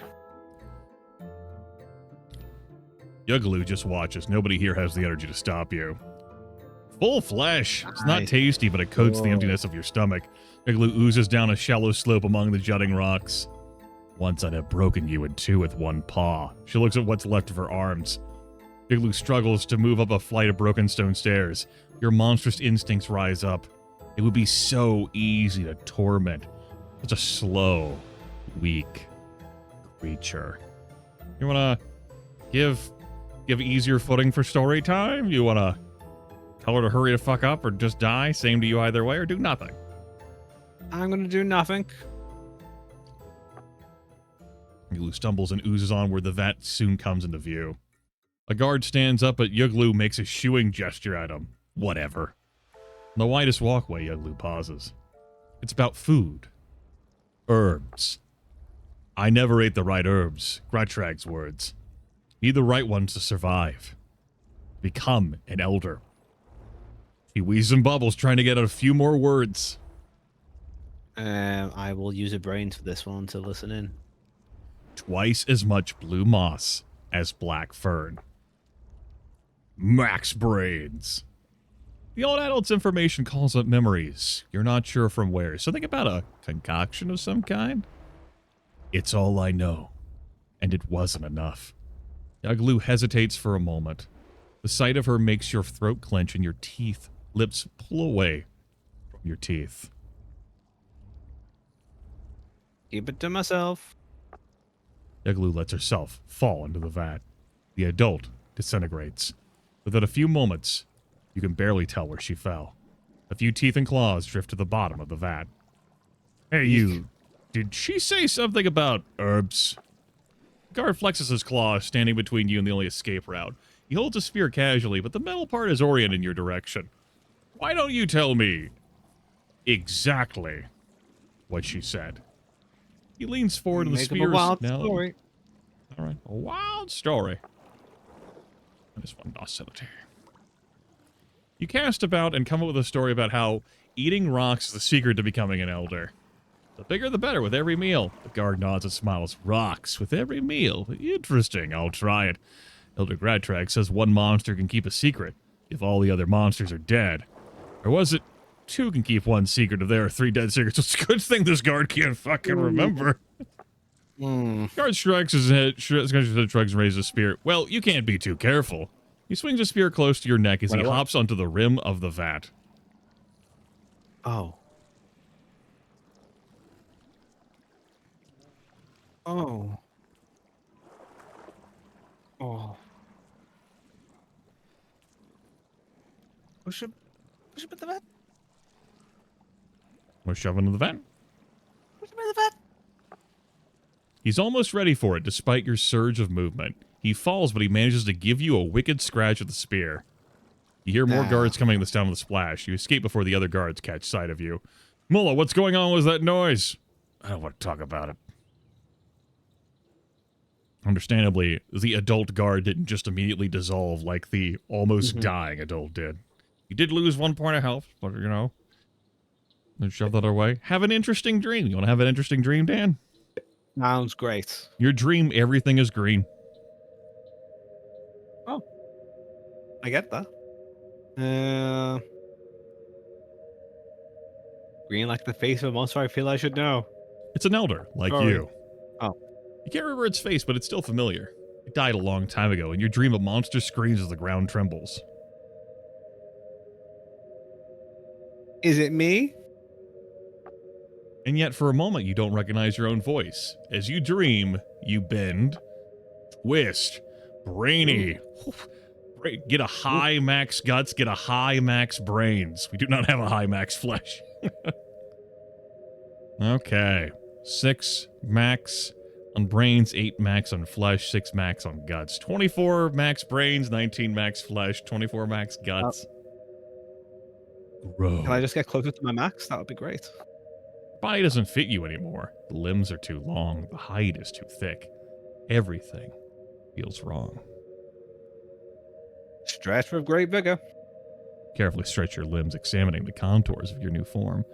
Gang members in the little room that seemed much bigger when you went to sleep startle awake. Joel points a tendril at you and shouts. Plorp holds up his claws, not to attack. Shield himself.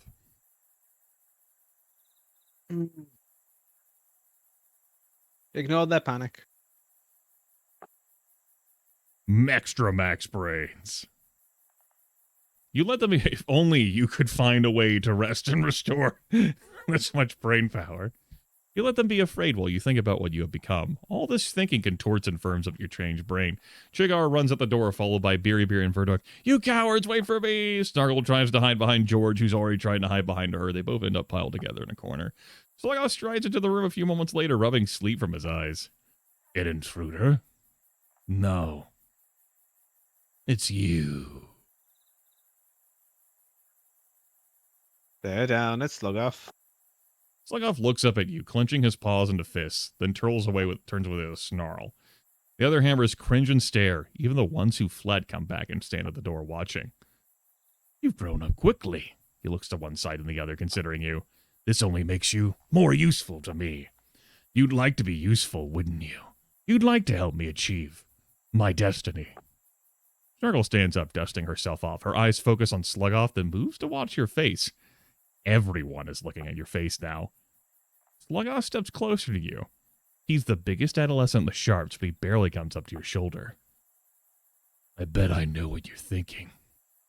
Think you can beat me now, don't you?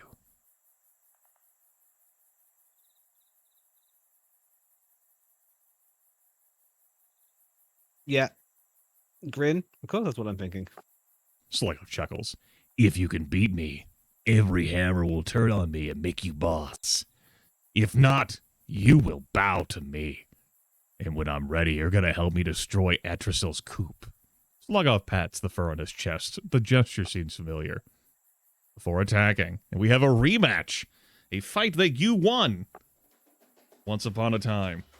Sluggoff rummages around under the thick fur on his chest. Grinning, we smash him. Smash him. You clout Sluggoff in the head. He takes the hit and grunts, but he's smiling. He draws an object from under his fur. A picture. Focus on Sluggoff. Don't get distracted. You manage not to look directly at the picture, but only for a moment, and then the half face in the picture is human. A soft eye, fangless mouth, unblemished skin, and groomed black hair.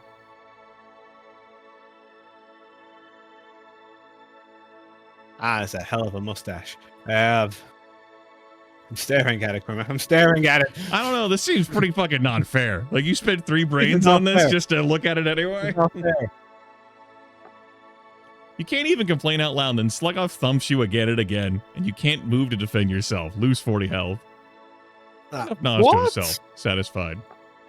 Other monsters are on their knees or back, staring at the picture along with you. A powerful need troubles your heart, a sense of longing. If you had all of your brain power, you could look away. You must stare at the picture. The half-face of a human excites you, but also calms you. The picture brings bliss. Slugoff takes the picture away. You slump down. I've seen you fight. Salt and Slime, I've fought you before. You have tricks, brains, but I guess you know now. You're not the only one who can fight smart. And let's face it, I'm the smartest one there is. Slugoff taps his head with one claw and turns to grin at everyone in the room. In a few weeks, I'll lead the entire gang against the Coop.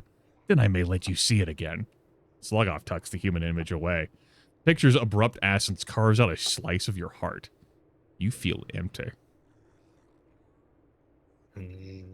Hate Slugoff with all my might. Hate. The other hammers flinch away from you in fear. And extra respect and even more max brains. Well, good. Slugoff just smiles again. Still, it felt good to get that out. You feel a moment of clarity. Nobody bothers you while your flesh heals. Your mind and spirit get no rest.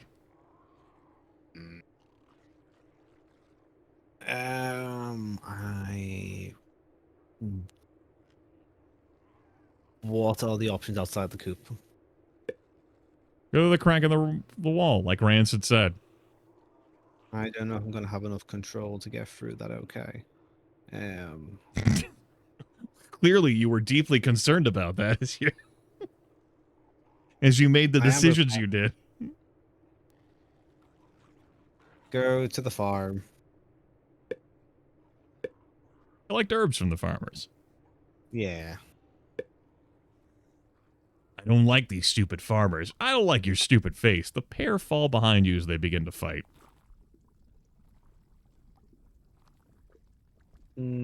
Scare them into obedience? You barely have to raise your voice. George and Clorp fall into line, looking a little scared. Clorp elbows George one more time as soon as he thinks you can't see him, but he stops when he glances away. You arrive at the damp farm patch. There's Ut. Ut looks up at you, taking your size and appearance. He recognizes you eventually. Ut crumples into a ball and bursts into tears. Clump growls at him. Ut whimpers like a monsterling. Wouldn't it be nice just to give him another kick? Just one kick. There's your allotment of kick. It feels good. Clump regards Ut sadly. This one's terrible. I've said it before. You now have a new score up here. Clump prods Alt with his rake. Well, the boss said your responsibility was to get him in line, but it didn't say how. All I know is farming. Well, you should have farmed him. So like I said, we get to kick you if you didn't make this work. Make a big show of yelling at him, but don't actually hit him. You growl and snarl and shout and yell and roar. Echoes resound from distant Trade Hill and the roof of the Great Cavern. Jeez. Clump cringes and lies on the muddy ground, muttering with his eyes closed. Wow, you beat him up with your voice. You let him up. When you let up, Clump is dazed and unsteady. He gets to his feet with the help of his rake. You turn to the pile of herbs. Some are wet, some are dry, all are pungent. Just smelling them is restorative. This ground is the best patch of the trough. Even Ut can't grow bad herbs here. Just wish he grew more. Just take the cross back to Slugoff. Wow. You coward. Just take him.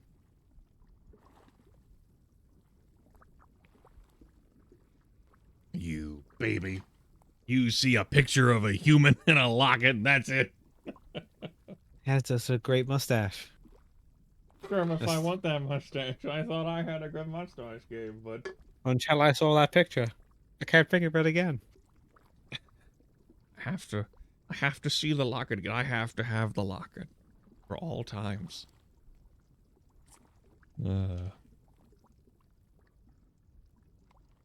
All right. We shall take the crop. Slug off, as Dan desires. As George and Clorp walk away carrying part of the tribute, you nearly trip over the pathetic Ut. Don't you want to hurt him again? Just so interested in saving your brain power? I'm gonna just kick him. Just one more. That's a lot of malice. Sure is. You give out a satisfying kick. It's fun. It does not deserve this. Not fair. Not fair. Hammer's always hurt on. Pumpkin's always hurt on. Miri kicked out in the eye. Hey, shut up over there. You don't want me to kick both your salting eyes. No! Leads up and charges in a random direction. He bumps into a laughing George.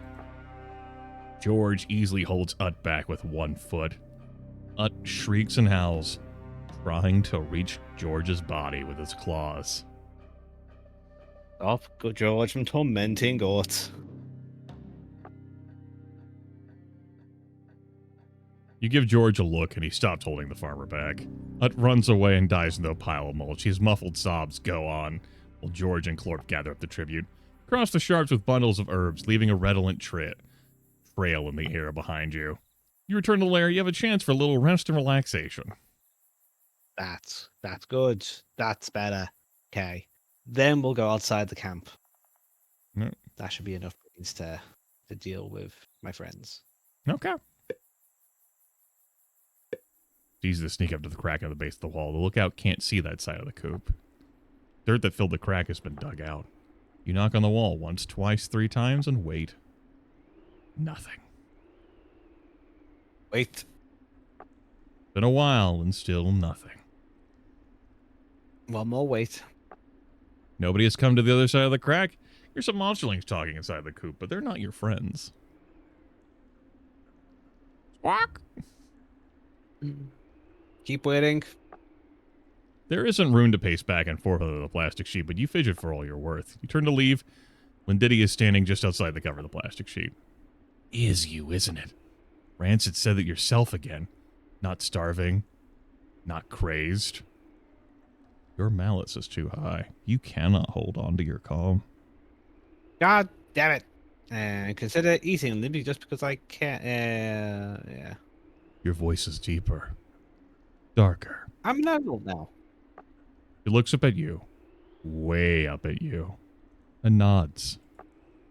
How is living outside?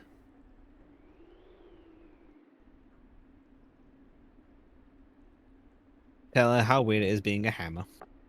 I believe it. Rancid said they're a bunch of thugs. Have you heard about the situation in the coop? We will listen attentively. Diddy smiles as you hunker down and focus on our words. Monsterlings keep growing up and then they get taken away. Atracil gives new adolescence to these adults who come whenever someone grows up. We don't know what happens to them after that.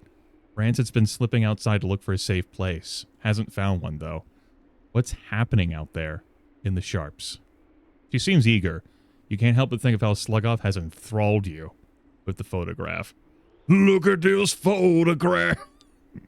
He fucking opens with the locket and Nickelback plays. It's true. It's canon now. Tell her everything. Every memory is walking through the front door.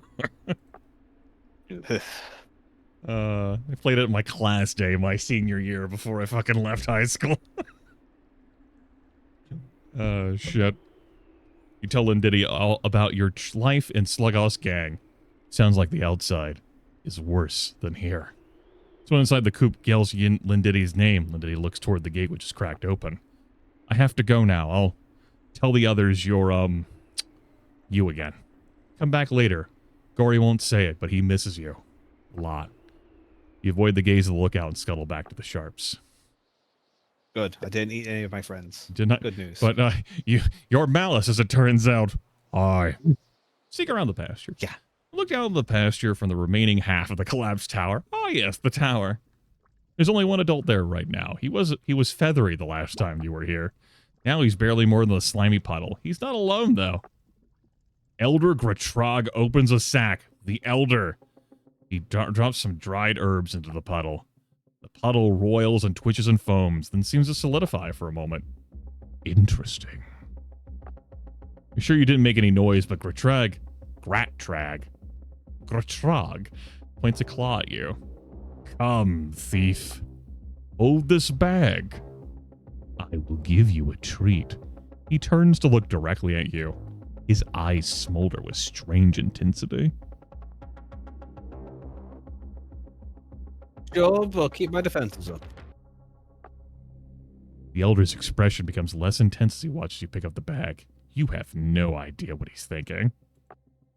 You see, little feral, I need both paws free for this. Just fucking, like, claps you upside the head. He picks up a wooden board with markings on it and crosses something off with a sharp claw gesture. I can't stop her from dissolving. It's far too late. But I'm gathering data for an experiment. A human art that I rediscovered. The elder raises the board, shakes it a little, and lowers it again. I doubt you'd understand. How important do you think this is to understand? 5 brains. Use the 5 brains. Study the symbols on the wooden board. Woo! Something about them is so familiar. It's writing. You know what writing is somehow. You remember... What? Ooh.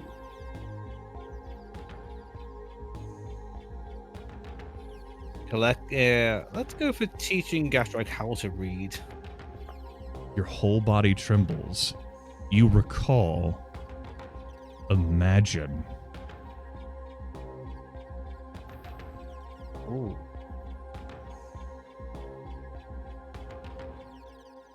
Go for number 1. Arguing with Gatrag.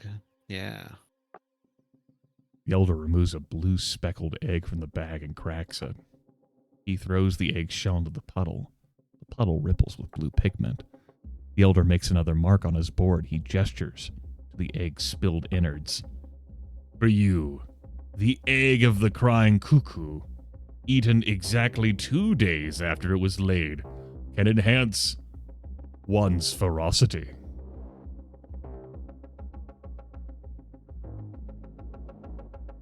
Eat it.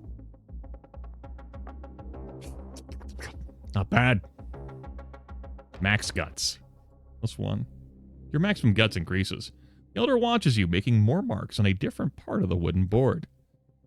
You're part of the experiment now too, young one. Browns, you know, there's something about your eyes. He pulls an intact reddish egg from a second bag. This one is a trap. He holds the egg out to you, his voice almost a purr, but not a harmful one. We will both learn from the trap. His voice almost a purr. In for a penny, in for a pound, right, Dano? Eat it. You swallow the egg whole. He turns purple. Harsk and the other guards turn purple. Everything turns purple. Is your fur melting or is it just purple? Interesting indeed. Don't fight the effects. I promise that you feel absolutely no pain. You hear whistling. Purple Gratrag's purple guards draw close, raising their purple spears. Take this one to the tavers. I need to perform an examination. Yes, Elder. You do not have enough willpower to resist. Purple. Feel the guards dragging you along the rocky purple ground. You feel nothing. You dream. This should be enough. I am intrigued. Leave the feral. Perhaps in the future. You bet. Open your eyes. You blink 10 times and wince at the sharp pain in your arm. A small chunk of your flesh is missing. Doesn't look like a bite or claw mark. Oh, anyway, you have a good rest. Good stuff. Dining hall time. Many of the hammers give you extra space as you approach the dining hall. Sluggoff stands by the table, protecting the food pile. He looks at you and pats the fur on his chest, where he keeps the human photograph hidden. And in line like the rest of the monsters. You wait patiently, take the food that Sluggoff offers. It's centipedes, more than you've ever seen. Nom nom nom. Get out of the hall for a nice nap.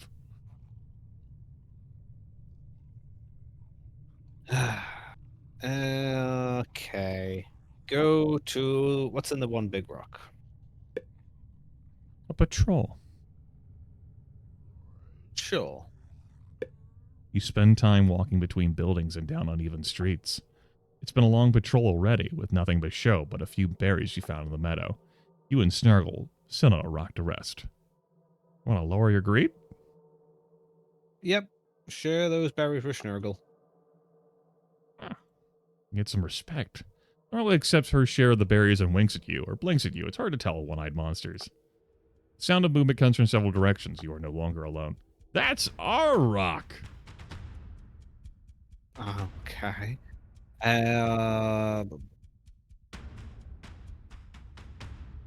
Walk up to little Mirry Me. Now we're talking. More monsters join the ambush and surround you. You sit on my rock. I sit on you. She raises her paws, balls in the fist, and bends her knees. Yes, because this fight worked out so well for them the last time. Yeah, I do think I'll have Snuggle fight with me, though. Sorry, I can't help. I'm weak with hunger. If only I'd been allowed to eat that stupid farmer. I'm gonna eat you. Wow, what a grudge. Well, I'm gonna fuck you up later on. All out Mary attack. screams out and comes to you an all-out attack. Well, last time your reach worked great. Yeah, and I'm even bigger now. Am I? You're definitely Anyway. bigger. Spirit side. Smasher. Yep. Mary rises up again, then raises 1 foot off the ground. Hit it with a perfectly timed strike. One brain. Mary tries to pivot and kick you to maneuver, but you get in a good punch. Whammo. Circle jumps up and down. Hey, you got her good. Bunch of extra hammers. Respect. Circle and anyone else here to back you up. You still have all these other monsters to deal with. You could take any 2 of them with ease, but there are many more than that. You leave unmolested. You don't even get to take a bite out of Miri before you do.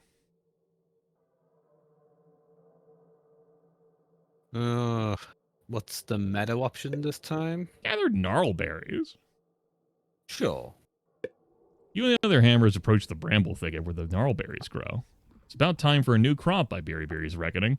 Bill looks around and flexes his tendrils. He's finally finished regrowing them all. Did you hear something? I mean, it's probably nothing, but I thought I heard something. Everyone looks to you for guidance.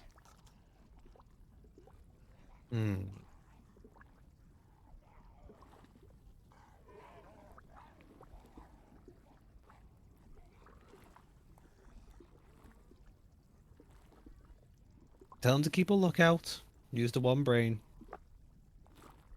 Eye-wise achievement. Set a lookout in the meadow. Glorp nods. You bet, boss. I mean, you're not the boss. I mean, Sargo glances at Shigar and clearly restrains herself to keep from rolling her eye. Everyone wanders in different directions, picking berries and breaking branches. Soon you hear something, an argument over by the thickest patch of brambles. That's like a stupid invention, Berry. Ow! Sargo shakes one paw, plucking tiny thorns from her hide. Ha!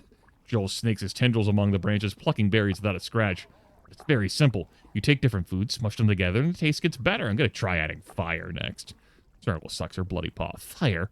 That's not new. Sluckoff knows how to roast beast meat. Explain that Berry is talking about something more complicated than roasting meat, or no time for that. Pick as many berries as you can. Take as many berries as we can. Keep picking the berries.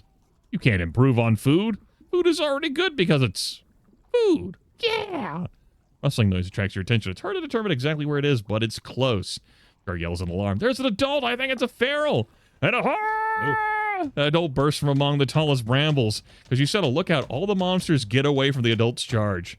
Except one. The adult grabs Joel and yanks off his tendrils. You have the most in guts. Yep, let's go for the fight. Huge feral looms above you as you close with him. He raises massive arms and spreads them wide. You can treat him like a shark. Boop! 40 health there on Pooh. Oh boy. Well, he's bigger than me, so let's just step in and jab him. Tries to grapple with you, but you're out of reach before he can respond. He's big, but slow. Oh, drops to all fours and starts lumbering toward Berry.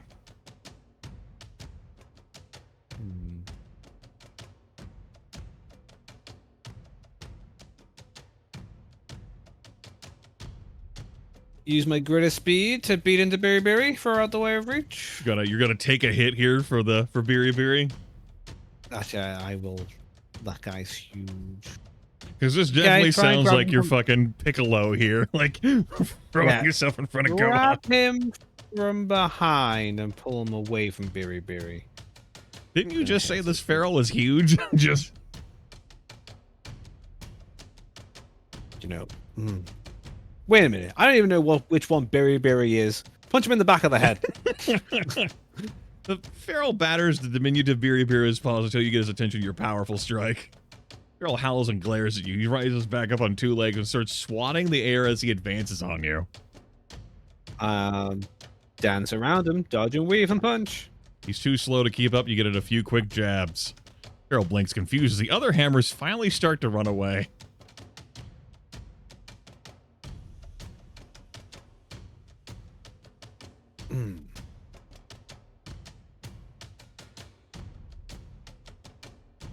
Got a little bit of space. You want to ignore the gang and try attacking the confused feral. You want to spend some brain power. Space.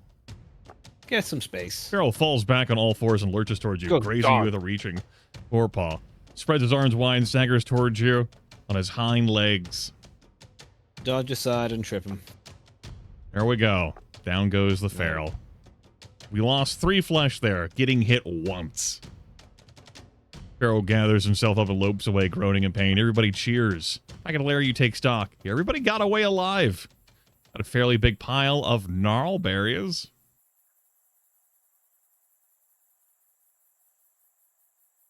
I know that 3 greed is bad. You do know that 3 greed is bad. Yeah, the wealth.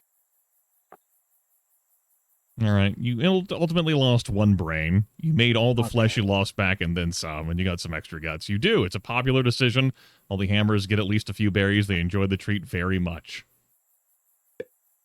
Call for Lindiddy. So on the other side of the crack, they don't answer your call at first. Lindiddy said you fell under a school. No, you crawled out from one, but are now a delinquent. Not a Ferris wheel anymore.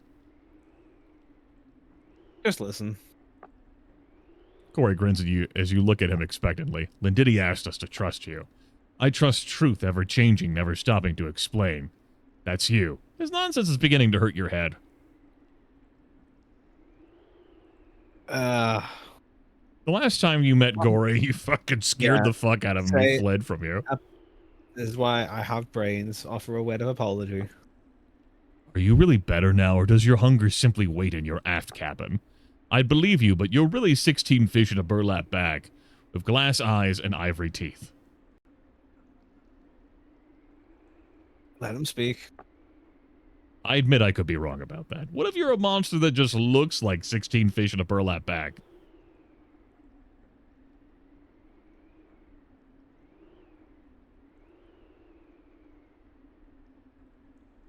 Hell am I'm not even sure what I am these days. Yes, exactly, he laughs. I suppose you're you, and you're not any number of fish unless 0 is a number. Lindiddy trusts you, but she distrusts truth. Science in her head leads her like ghosts. Trust me to trust her, not her to trust me.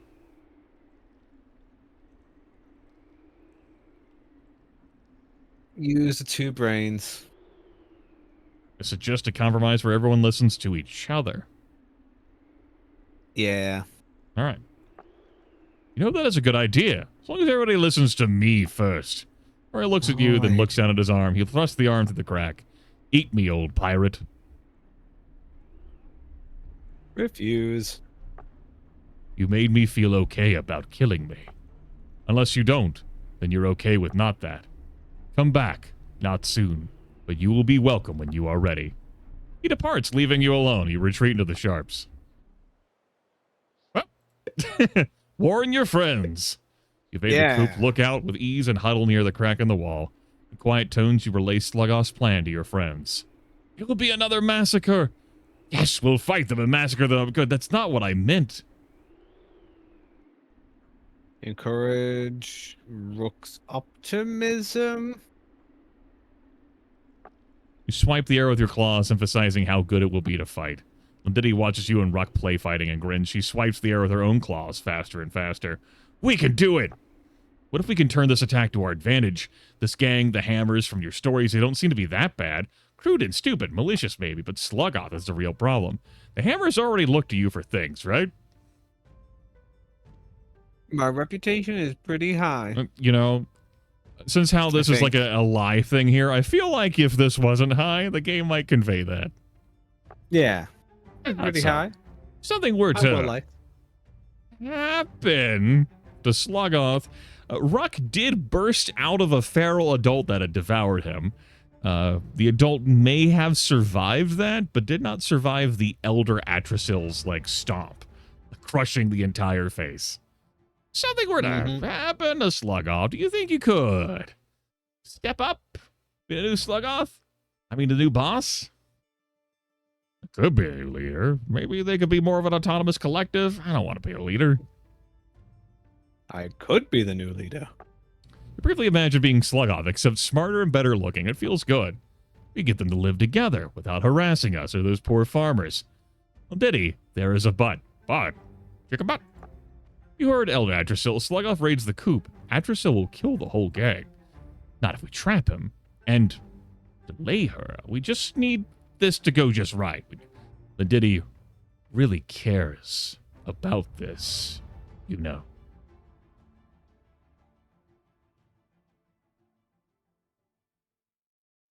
Keep listening.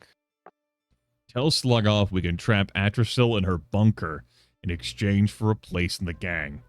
Once the raid starts, Slugoth has an accident. We get Slugoth into the bunker with the Elder, and that's it for him.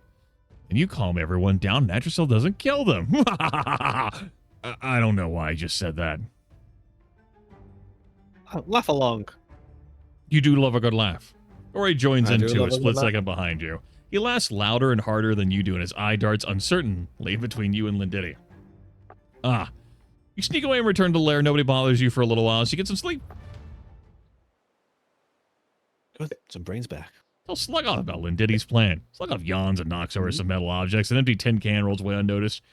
You woke me up. A suggestion, you say? Slugoth needs no suggestions. Slugoth is the smartest, bravest leader there is. What, he talks in the third person now? Is our friend aunt? Managed not to compare him to it, but it's not easy to resist the temptation. And now he's... I'm stronger than ever. Slugoth flexes his adult body. Admire. Slugoth is bigger. Admire him. Have a good admire. Give me 1 sec. You watch me often? 1 sec, Rip.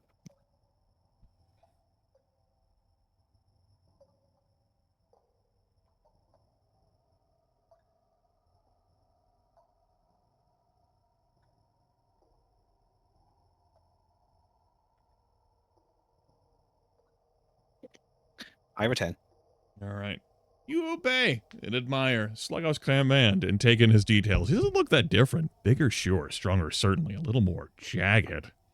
The time to raid the coop has come. Guide here. Ooh. Flatter him first. He smiles at your first words of praise, but then, my plan is the best possible plan. It needs no improvements.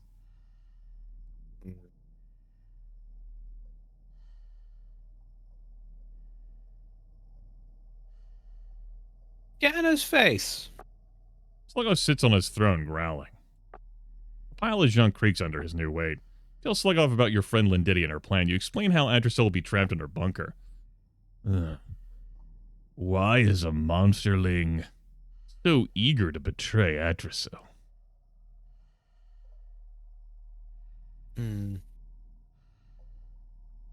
Bow before him and get him to listen.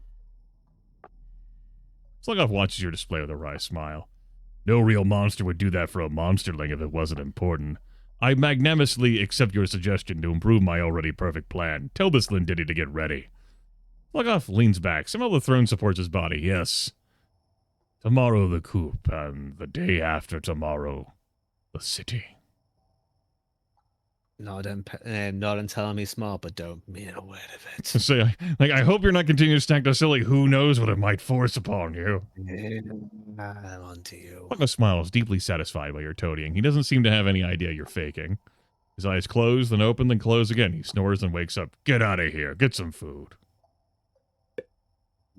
Oh. Smaller group of hammers has heard that there's food. A few beetles and a little pile of sandy slime goblets sit at the center of the table. No Slugoth? Where is he? Careful, it might be a test. They look around as though the boss might spring out from any shadow. Everyone forms a line at first, waiting, but eventually a few of the boulder hammers step forward and take food. No punishment appears, others join in. Claws come out, teeth sink in. Your monstrous instinct cries out to join the fight. But you have more self-control than you used to. Right? Use my guts, make them settle down and shut up. There goes one docility. You roar, makes all those smaller monsters freeze. They look from you to the food, then back to you. Back to the food. Slowly, nervously, the hammers form a line again. Make sure everyone gets a fair share, nobody gets left out. You portion food evenly enough, no monster grows hungry, and they all see how generous you've been. Let's offer you a single large ball of slime with sand in it. The sand does not make it better. One flesh. Does anyone know where the boss is? He was behind his throne. I went in to ask about that big rock Miri likes, you know. He just yelled at me to get out of here. There, so I did. Just crack a joke about beauty sleep for now. All the other monsters laugh nervously, as they would when in an unequal relationship here. So then look to each other, trying to decide whether it's safe to stop laughing at your hilarious joke. After dinner, you return to your favorite corner and have a nice nap. Join the gang for Sluggoth's announcement. There's probably enough room for all the hammers to jam together in the throne room. My minions, the reckoning has come. I am an adult now. Sluggoth eyes you. Unlike some adults, I am free to do as I wish. Sluggoth flexes his limbs, showing off his new adult form. Nobody says anything until Sluggoth clears his throat. Several monsters gasp in shock and appreciation, while others, notably Clorpt and Chigar, seem genuinely impressed.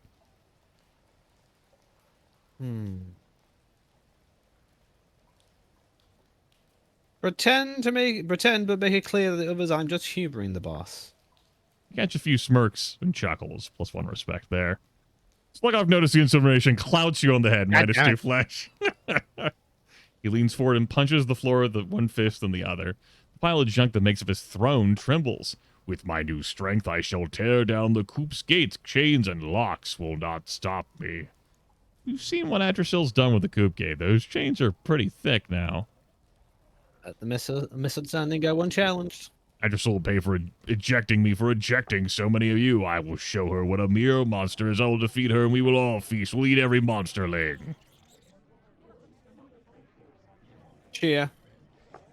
Just cheer. Even pretending makes you feel like you're still his creature. Just a little.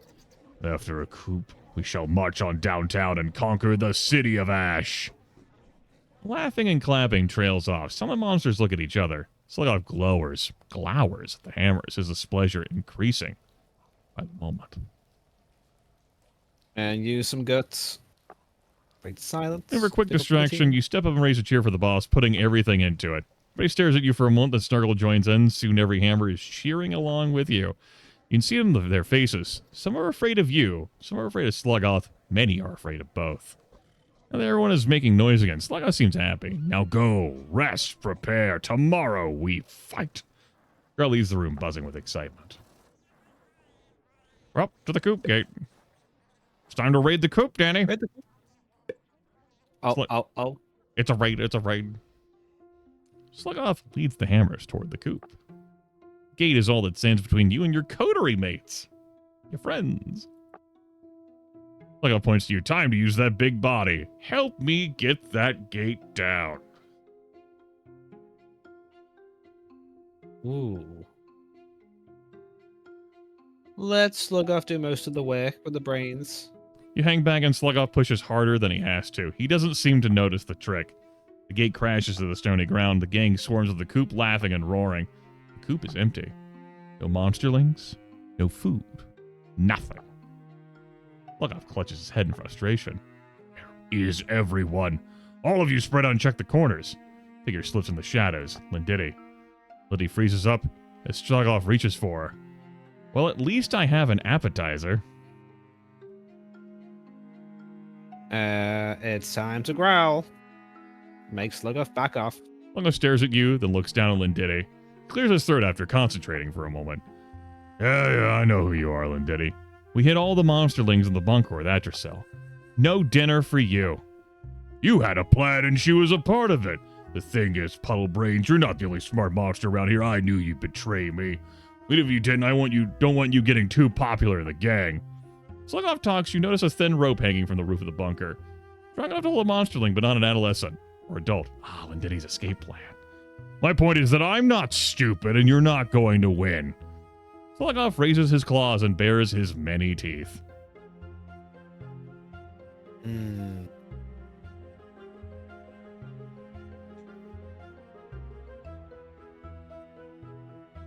Let's go with... what does genuflect mean? A genuflect is going to raise your docility as you fawn and preen over him. Like, oh, you're being obsequious. No. Mighty Slugoff. Then use one brains to slowly gesture for Linda to get away. Lindy races to the bunker and climbs the rope to the roof. Heh, hammers, get your rocks. He gestures at a pre-prepared pile of pulse-sized stone just outside the gate. He leans close to you and lowers his voice. Oops, I must have told you the wrong plan. I believe your usefulness to this organization is at an end. There will be no exit interview. Slugoff raises his body up to his full height. Smash that bunker, starting with her. When Diddy's fighting skill shines, she dances between hurled stones. A bunker door slams open. Fight me! Monsterlings follow Ruck out, but freeze at the sight of adult Slugoff, for he is fucking bigger than what he was last time. Ruck, wait! He and Rancid leap to stop him. Slugoff roars and charges at you. Ooh.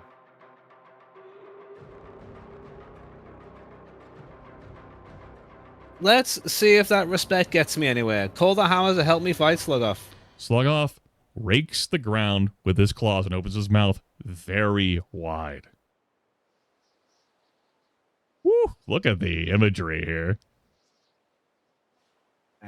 Oh boy.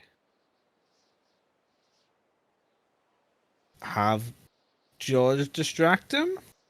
Slugoff is wary enough to ignore George's funny dance. The two of you simply face off, exchanging blows. Slugoff keeps one paw on the ground and pulls the other way back.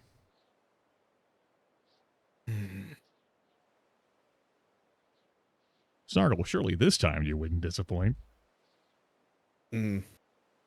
Snargle, give it a go. Snargle pretends to throw something at Slugoff. Slugoff ducks right into the path of your fist. 22 health gone. Whoa. Slugoff plants both forepaws on the ground and swings his feet at you in a double kick. Beery B, looks like a Beery was left off there, another R. He yells something about dodging left. Okay, lean left. Leaning left it is. Slugoff's feet soar past you, followed by his belly, and you run your claws along his back as he lands. Slugoff pauses to catch his breath.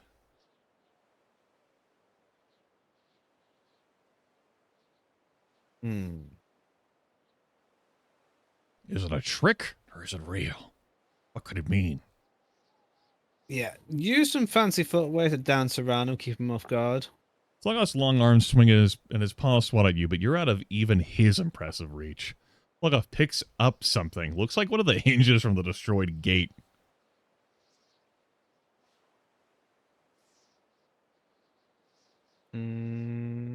Point and tell Clorp to intercept the hinge when Slugger throws it. Clorp steps up, then ducks. The hinge flies in his direction, allowing it to strike you in the face. Thanks, Clorp. Slugoff holds up his claws and bends his knees. Bends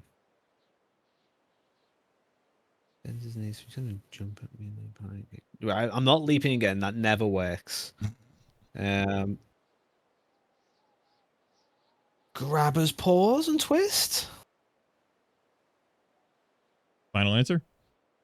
Yeah.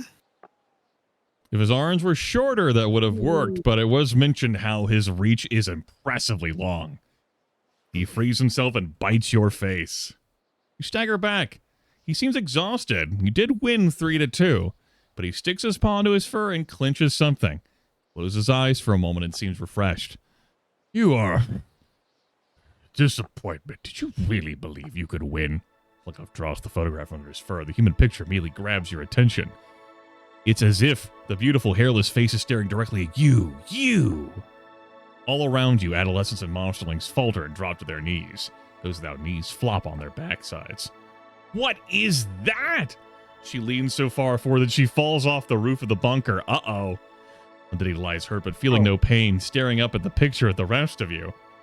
A sense of deep calm and peace overwhelms you, but you felt it before. You don't have enough flesh to pick the first option, but you thankfully do have enough brains and guts to pick the second option. Focus past it. Close your eyes and take a big breath. Focus. That helped, but you're not entirely free. Yeah, another mental leap helps you snap back to reality. You gaze moves from the human picture to the monster holding it. Sluggoth. Feel parts of yourself touching each other inside you, parts that should never touch. Despite the pain, you keep moving. Sluggoth blinks, confused. You take another step and he moves back. Another step forward. Sluggoth's eyes are wide. How are you doing this?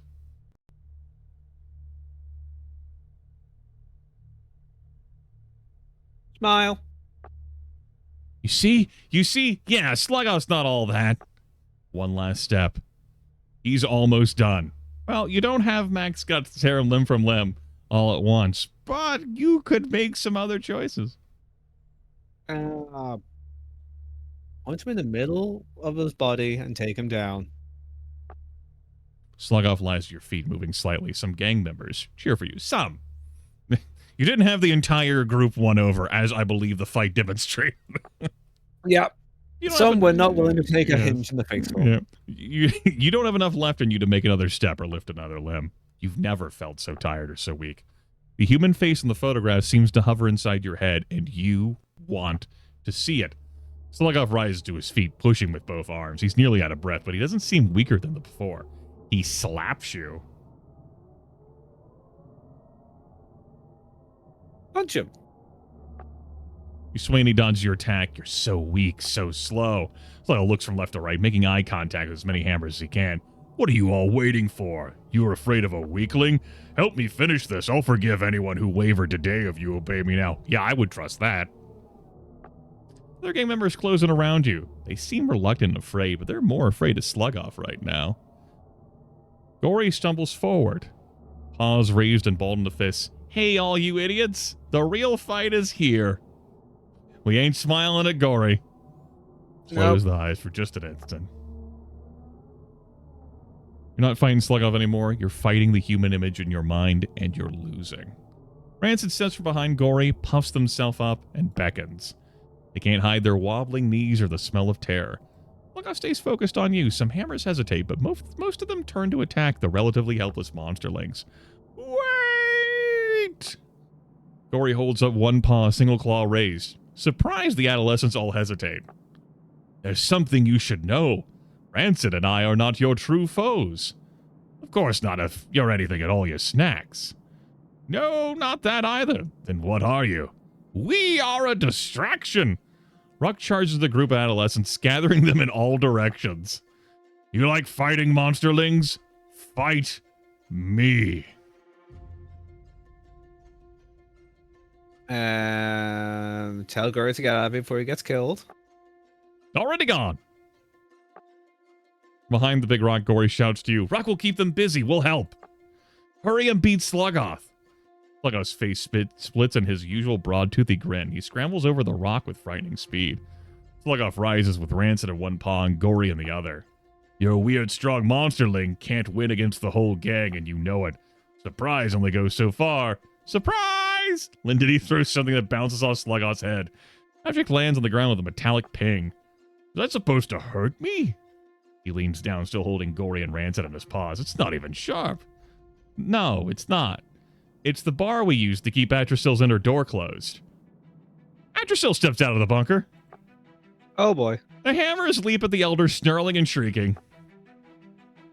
Atrasil staggers the coop wall, knocking the smaller monsters away. The elder lashes the ground with her tentacular arms, knocking everyone down. Show me the locket, motherfucker!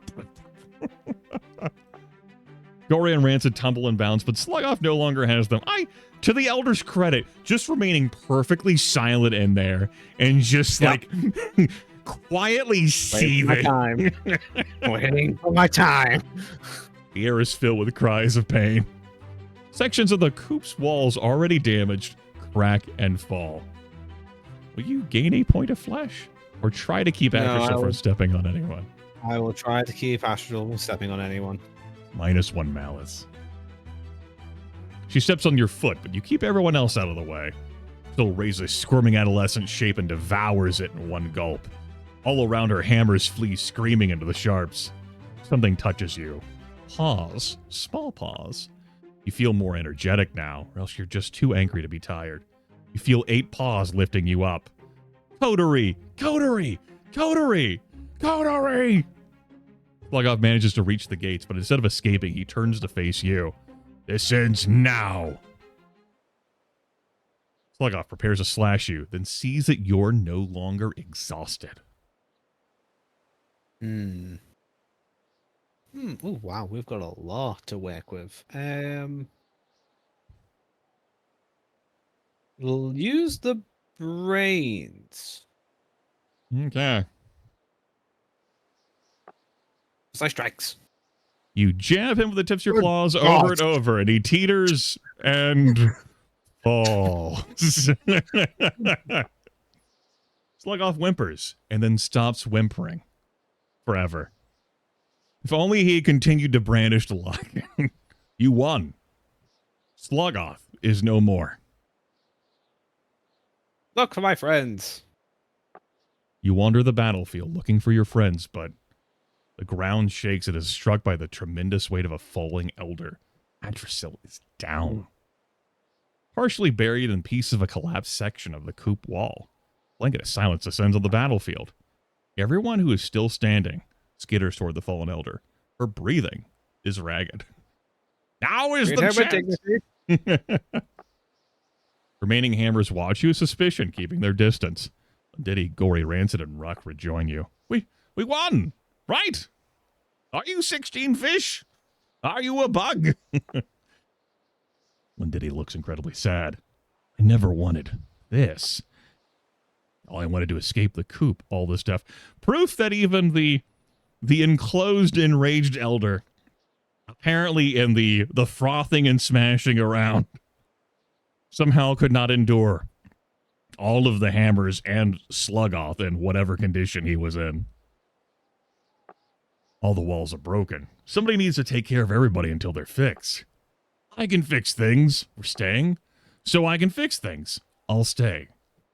With the coterie. Down with my friends. You all bask in each other's company, cautiously optimistic about the coming days. Outside the circle of the coterie, the remaining hammers stand confused and more than a little afraid. They begin to look for a leader. They're all looking at you. New chapter. Chapter 5. Yay! Woo! We killed him. He's dead. You want to keep going? Yeah. All right. We shall take stock of the coop. You're the boss. You and your friends, with help from the remaining hammers, managed to drag the elder to her sleeping room. Glad we can all fit in here. The elder opens her eyes. We'll, be outside. The hammers exit, shrinking from the elder's angry gaze. Adrasil turns to look at you. Thank you. Pleasure. Adrasil rolls her eyes, then grows thoughtful for a moment. She seems to appreciate your gracious acknowledgement more than she means to show. We have 20 surviving monsterlings, not counting the 4 of us in the coterie. And now we have a new tracker, a new resource over here. But you did a lot of damage to the coop's walls when you drove the gang away, Elder. How many of those adolescents did I kill? You killed 4 of the hammers, Elder.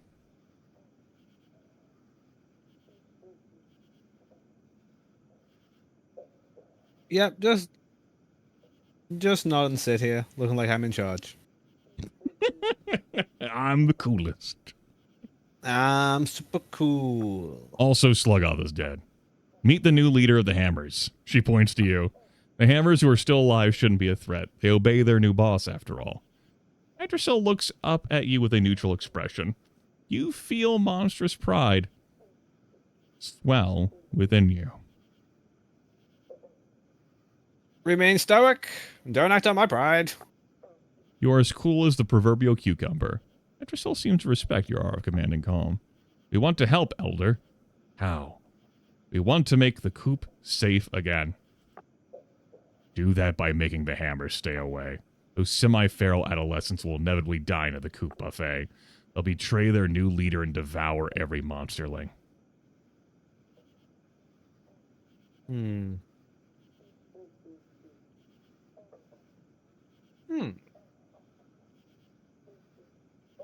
I am unfair to you, but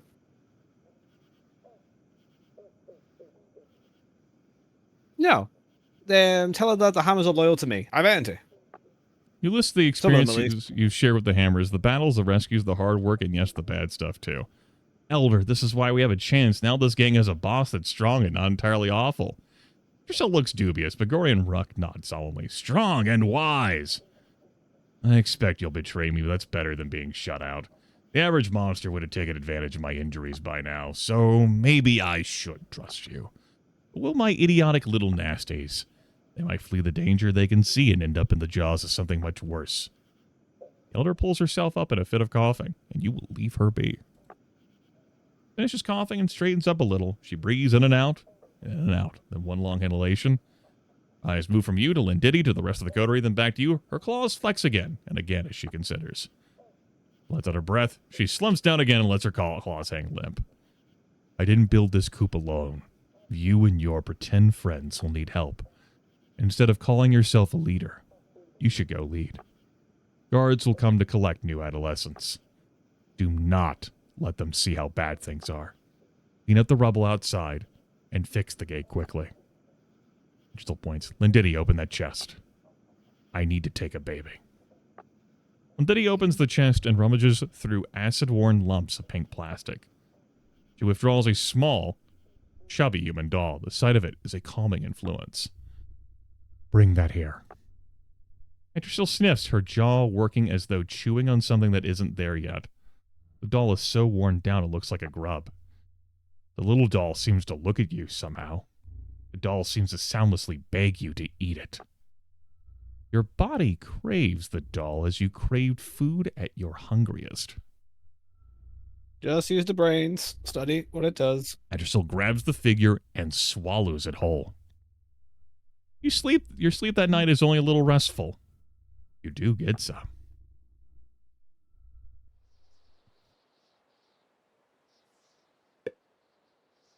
So how anyone want to tussle? Wreck? How's it going?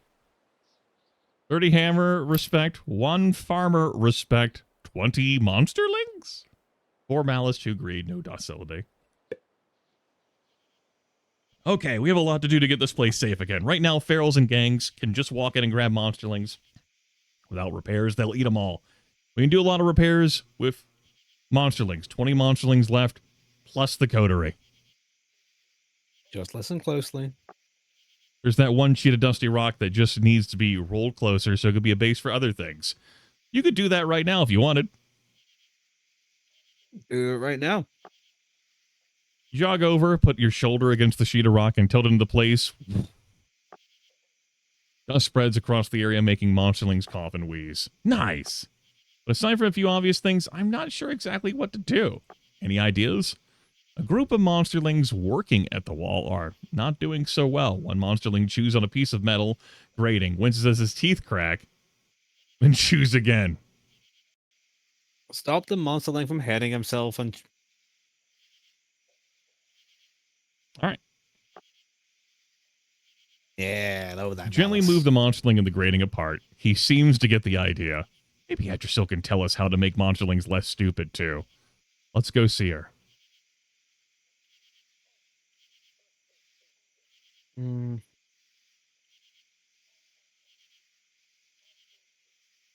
I'll try and put things in order out here. We can see. We'll see you later. You beam with authority while giving orders.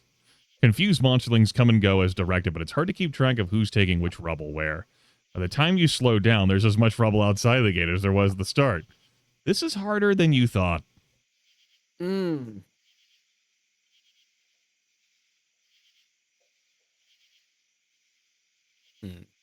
Head into Astral's bunker with Lindiddy. Fine, fuck this. I don't like it. This is hard work. Fuck this. You hear hork sounds echoing ahead as you enter Adrasil's bunker. That sound is disgusting. Gross. Oh, yeah. Then he looks just as uncomfortable as the horking continues, but she squares her shoulders and moves on. The elder lies prone in her nest of rubble and scraps. She heaves and reaches into her mouth. Pulls something from her mouth, another pink plastic baby, damaged but still recognizable.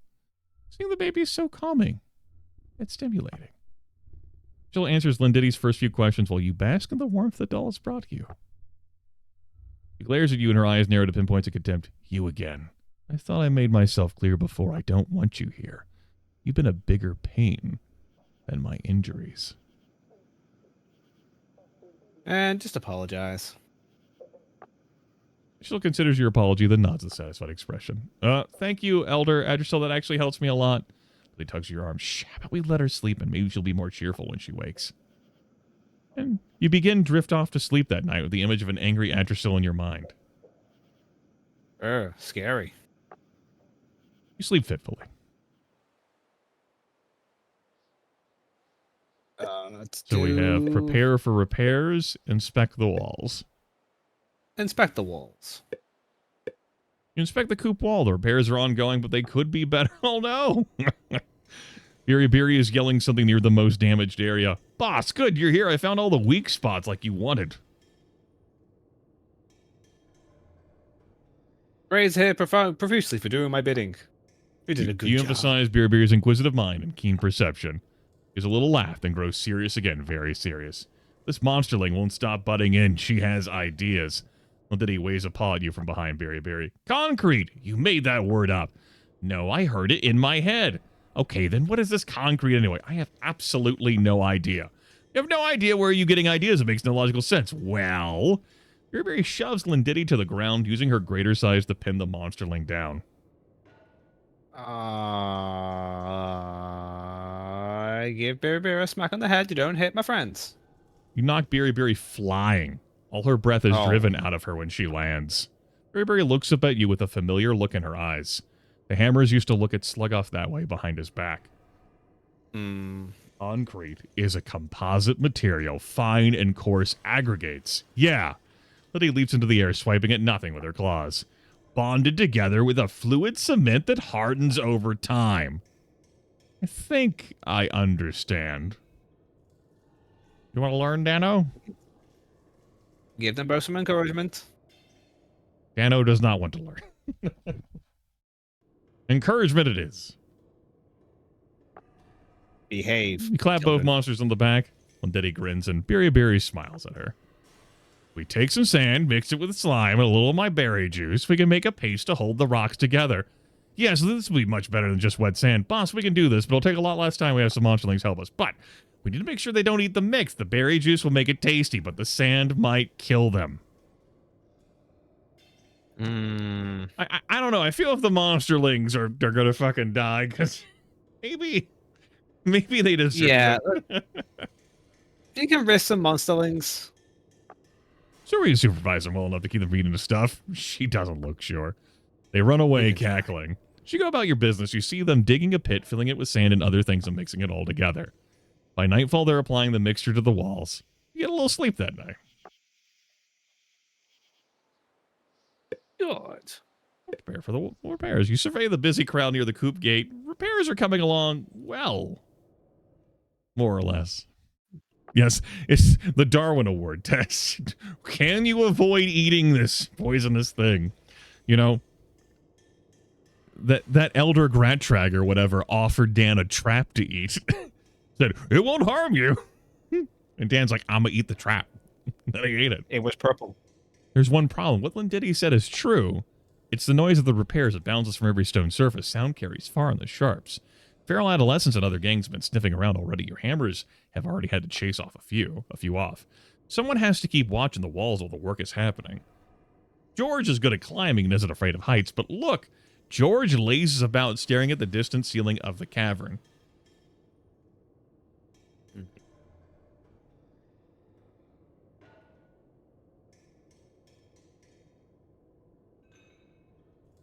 use my reputation with the hammers just to ask George to watch from on high. Your high reputation makes this easy. It's a good thing you built that up. Will do, boss. George trots over to the wall and climbs at a good vantage point. He creeps carefully along top of the wall. All right, Good. Attack on Titan. Great work, George. He moves slowly, stepping around gaps where the wall is especially damaged. You turn to the next item on Linditty's list. Snargle has already volunteered to check nearby hiding spots and patrol the area. But looking around, you see that Snargle's not doing that. Snargle is sitting just outside the coop, plucking legs off a medium-sized beetle. Look at this mischief right here. Snargle looks at as you approach. She lifts the beetle toward her mouth. Hi, boss. Just a little snack. Gotta keep my strength up for patrolling and such. Are you still pissy about the fucking farmer that you didn't get to eat? All on Snargle. Use my reputation. Snargle nods. She starts scanning the area forthwith. Your high reputation at work. Snargle's out scouting. Yeah. George is up top the wall. This should go well. Cool. Continue down the list of repair preparations. Someone needs to perform the onerous task of finding the spots most in need of repair. Biri is not doing anything right now, and she seems smart enough for this task. Does Biri like you after the fucking backhand? I don't know. Let's ask Berry. Just keep using the reputation. All right. Whatever you say, boss. Your high reputation has helped you indeed. Civil monsterlings get to work hauling small bits of rubble away, moving boards for the more dexterous hammers to put in place. At one point, you hear Snargle call up something to George, who points and yells, "Don't worry, boss. Just some ferals. We scared them off before they could grab any monsterlings. Good thing I was up here and Snargle was out there. We'll always make a good team. You know?" Tell George and Snargle that you're... That's really going to help the other hammers like Biri feel great about themselves. Don't let Dan be your boss. Just nod and keep working. With that done, all you need now is for someone to start hauling the fallen pieces of wall from outside the coop gate.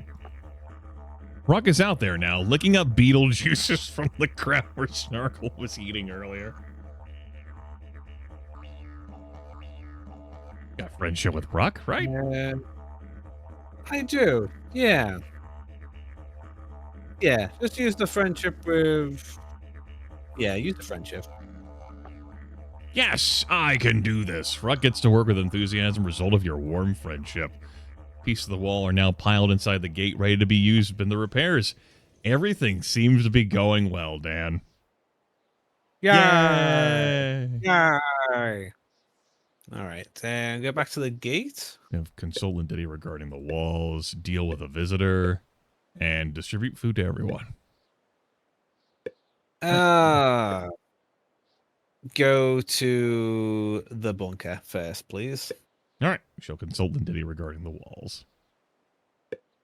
Linditty draws lines in the dirt, muttering to herself and counting on her claws. We lost a monsterling last night. The walls are getting better, but they're not stopping every feral who comes creeping in. I know you two aren't getting along, but I think we need to speak to the Elder again. Elder looks up as you enter the bunker. Angelo throws a chunk of rock. It barely misses your head. I will not tolerate so rude presence. Linditty, why did you bring this monster back down here? Just sigh and bow.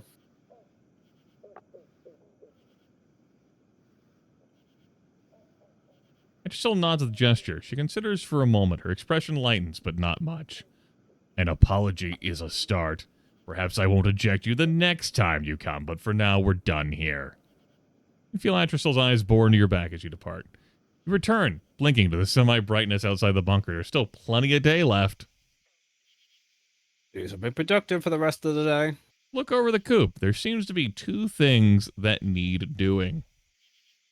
Want to walk the walls and do lots of little things? Walk around and move a few big heavy objects? Just go to sleep. Do the big heavy objects. You're a bit sore by the end of the day, but you rearrange things with the hammers and monsterlings can get more work done. You watch a few mushrooms and worms. You swallow them without chewing. You sleep soundly and well. That's the highest my brain has ever got to. Yeah, great. Incredible. Okay, let's feed everybody. Stone stump table. Crowd is gathered around the stone stump table. Some of the hammers are dumping out the food they've gathered. Along on the table, you notice some of the adolescents are already full. Snargle and George, usual suspects. You're sure they ate their fill before they brought the food here. Pull Snargle and George aside and quietly admonish them. You ask them if they're hungry. The Hammers just look at each other, confused. Snargle seems to get it, but she doesn't enlighten George.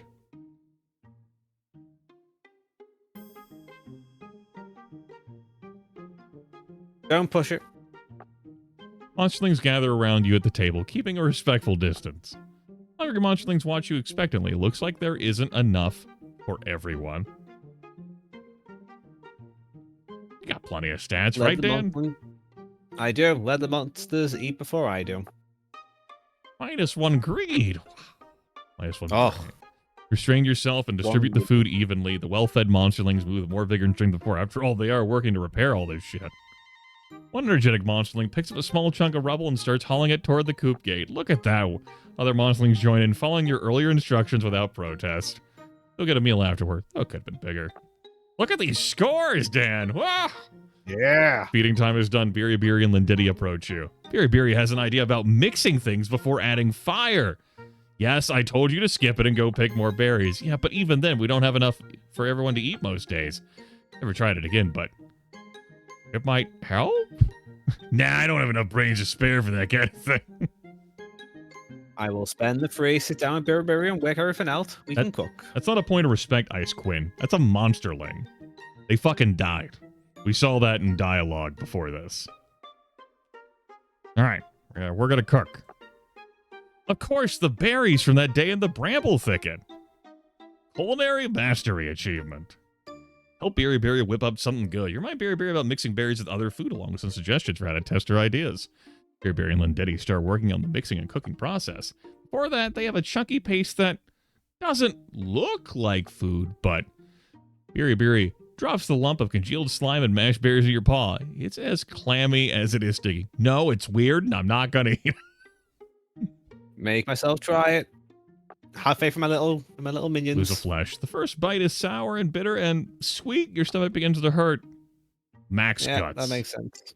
Your pain spreads, then fades, replaced by a feeling of power.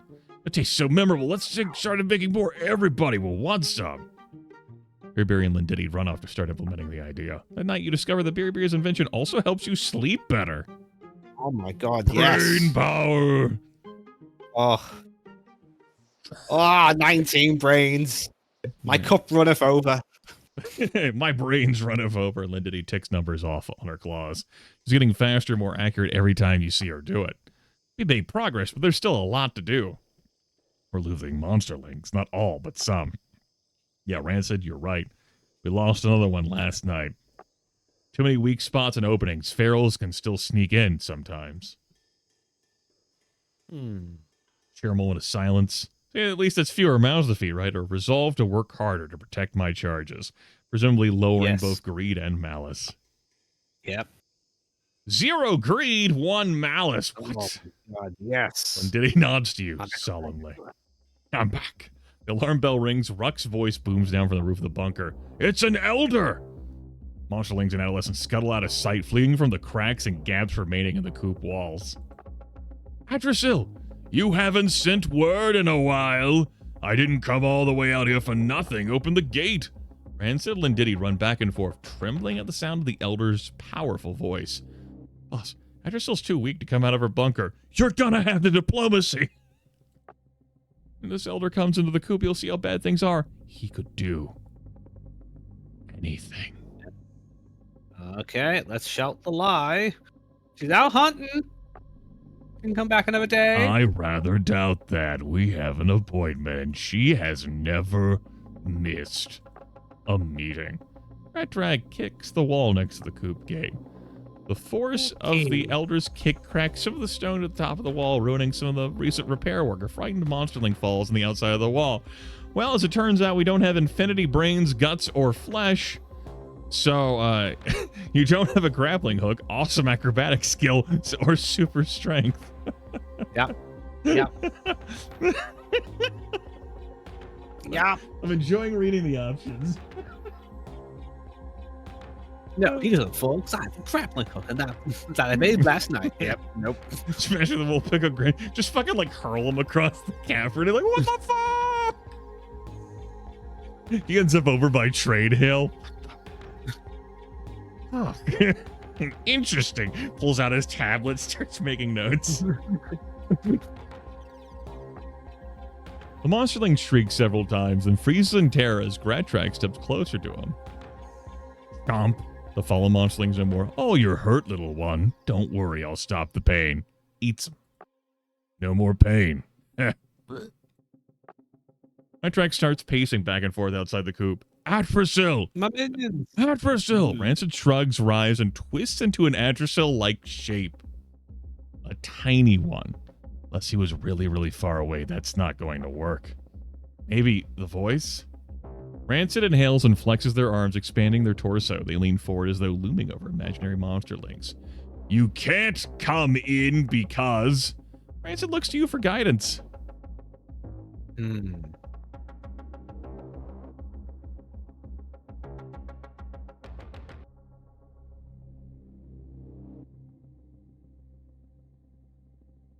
Have Rancid say Astral is just very busy? All right. But we had an arrangement, Atrasil. I'm not giving you this baby unless you come through with your end of the deal. Liddy and Gory sneak up and join you. Maybe we can help. I certainly can. What's going on in there? Who just said certainly? Gratrak scrutinizes the gate wall. Wasn't this wall repaired after that puppet show attack a while ago? He's gotta come in. What do I say?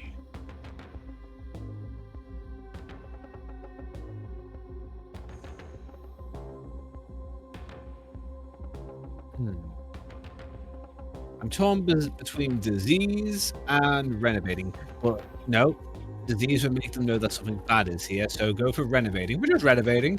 Yes. Having a refurb. You're meant to like not reveal that something bad is happening. Renovations. Wait, what? I'm tired of this prevarication. You are bothering me much more than usual, Atrasil. Greg approaches a broken part of the wall and studies it. I don't want to break your gate, especially if you have renovations underway. Gratrak feels around, but can't find a big enough gap to climb through. He sighs in frustration, because shit's been put well enough together that he can't just walk in. I don't know what's gotten into you, Atrasil, but fine. I'll leave you be. I'm sure someone will want this plastic baby. Run out, confront Gashrai, take the baby from him. Think of an amazing trick again to leave the baby here, knock down the gate and kick the slime out to Gashrag and then take the baby. Again, I do not have super speed, I'm not a super genius, and I still don't have super strength. Gratrak stomps away. The coop is safe. For now. Tell everyone they did a good job. The other monsters are exhausted from sheer terror, but they brighten up a little at your words, except for that monsterling the Elder devoured. Yeah, he died. At night, Biri's berry paste invention helps you get down sleep despite your Gratrak-related agitation. Most of the monsterlings and hammers don't seem to be sleeping at all. You could get 8 brains and 4 guts by resting, or get up and stand guard all night to reassure the other monsters at the cost of 2 flesh. But looks like you would lose your final point. We are growing into being a good manager. We will get up and stand. We'll lead by example. It's all okay. I got this. I'm perfect. Inspire enough confidence that at least half the coop's population is able to sleep after all. See why Lindidia is dancing. Oh boy. Lindidia twitches and turns her head back and forth. Her body is thinner, but her eye stalks are so thick they're barely stalks anymore. Is she? Just me? Or is it everybody itching? She's beginning to transform. Remind her that I've gotten through this before. This alive should be okay. She smiles, showing you all of her teeth. Actually, Lindidia's teeth do look bigger. Falls down, kicks out. Tries herself with her claws. The wounds allow her flesh to expand past her hide, then heal almost instantly as new skin grows. Rise on the ground, alternating between snarls and groans, eventually growing quiet again. Pushes herself back upright with arms that are noticeably longer than before. Something about Lindidia's stripes is different, too. Doesn't ish hurt anymore. Hurts now. Lindidia reaches out with sharper, longer claws.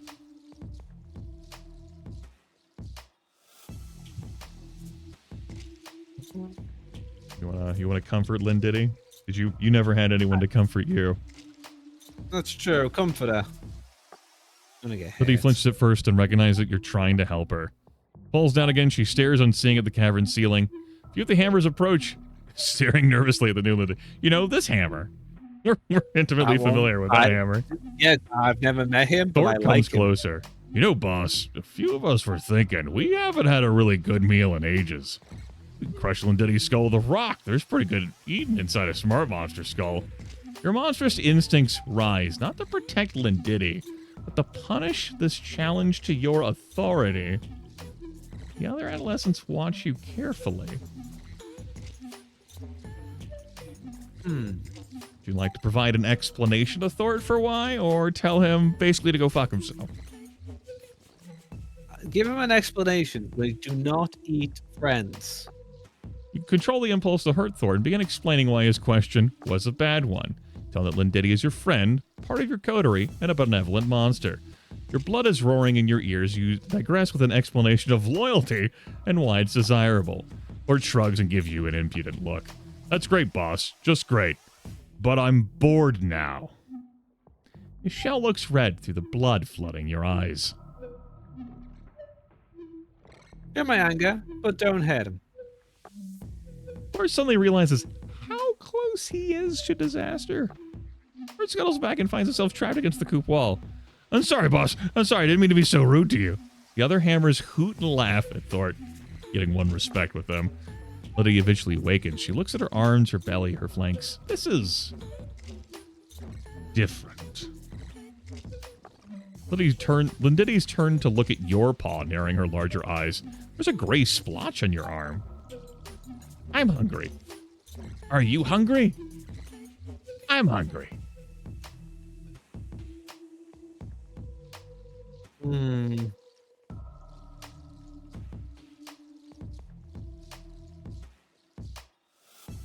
I like how the use of like the letters here in this one, of with like the O being like capitalized, then of course.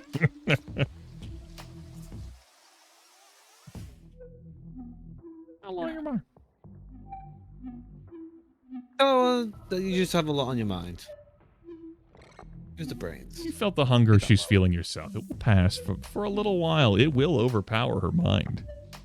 Lindiddy eats quickly. It will make her stronger. There's no food at the stone stump table right now, and no time to forage or hunt.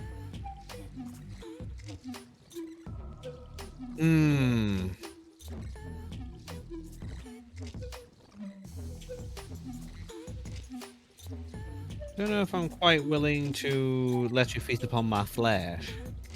Seems like that is a line I don't know if I want to cross. So let's call the hammers back. Yeah. Hammers Guys, back it is. She's going through something. You assert your authority, and the hammers obey your command. Mushrooms, worms, and a few beetle eggs fall into a small pile. Lindiddy devours them all and seems calmer, more solid. Weak, but more coherent now. Points to the gray spot on your arm. You're feeling a little weak yourself. That splotch means you've transformed for the last time. You're still aging faster than the rest of us. I don't think you're going to be an elder, that gray stuff. It's too late for you, I think.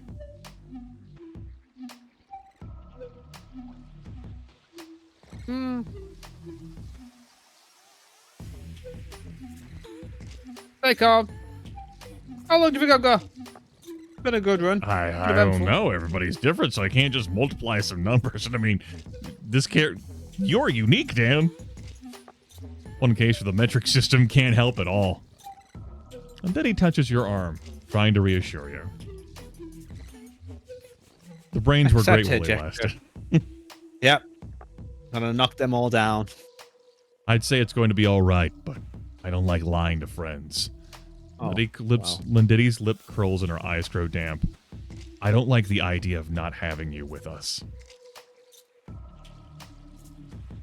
I'm going to live forever. No, just tell her death is part of life of every monster. But it's so Pass. That would scare me more than 10 crazed elders. A large spider scuttles into view, then runs at the nearest coop wall. Lindity's eyes narrow as she turns to follow spider's progress. Stomach growls. I guess I still have room for food after all. Liddy stumbles away in pursuit of the spider. Recognize she's just leaving them.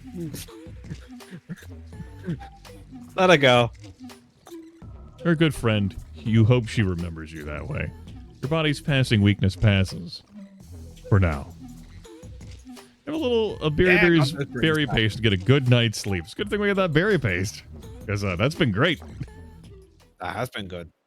We got the inner wall here and stay on top of repairs. The tussle ground. Accept a gift from Snargle and George. I will take that gift and then we'll go back to the wall. You walk from one side of the coop to the other, noting the places where there's still damage to repair. Boss! Boss! Can George run up to you hauling a bag between them? Boss, we have a surprise for you. Look at all the brain power you've been getting, man. Woo! Yeah, let's wait patiently. This is what we're here for. We're all good. George grunts as he lifts the bag. The bag grunts too. Boss, everybody can tell you got a lot on your mind. We asked ourselves, how can we help? George had an idea that was terrible. I had a better idea. Regain some brains by not listening. Let's regain some brains by not listening to the idea. I appreciate it, but that's nice. I thought about what Sluggoth would do. Ah? So here you go, boss. George dumps the bag on the ground. An adolescent farmer rolls out of the bag holding his bruised and battered head. We heard what I'd said about you, how afraid he was of you, how he messed with you, but he's a lot faster than he looks. We couldn't catch him. We brought you the next best thing, his partner from the trough. What's happening? Now you can eat Ut's partner and feel better again because of us. It looks like you know, finger guns or thumbs ups here. Like, yeah. They're trying. The George is on the place. case. He's their heart's in the right place. The heart, they're trying to help. They just, they just kidnapped the guy. They have It's too cool. much malice. It's cool. Okay. Snargle and George watch you, both smiling as hard as they can. Plump looks around, blinking. He shakes his head and tries to rise, but George pushes him down again. He looks delicious. Tell them to take Lump home and explain why. -2 malice. Well, we're already at 0 malice. I'm good. Explain to the two hammers that food is in short supply. With good farmers to rely on, everyone can survive. You point out that Glump seemed to know what he was doing, so he's more useful alive than dead. George nods. Snargle nods. I always said you were smart, boss. I'm sorry, boss. We thought this would cheer you up. Tell them they did their best and it's okay to be wrong. It's cool, guys. Hooray! We didn't do anything wrong, or we did it the wrong way.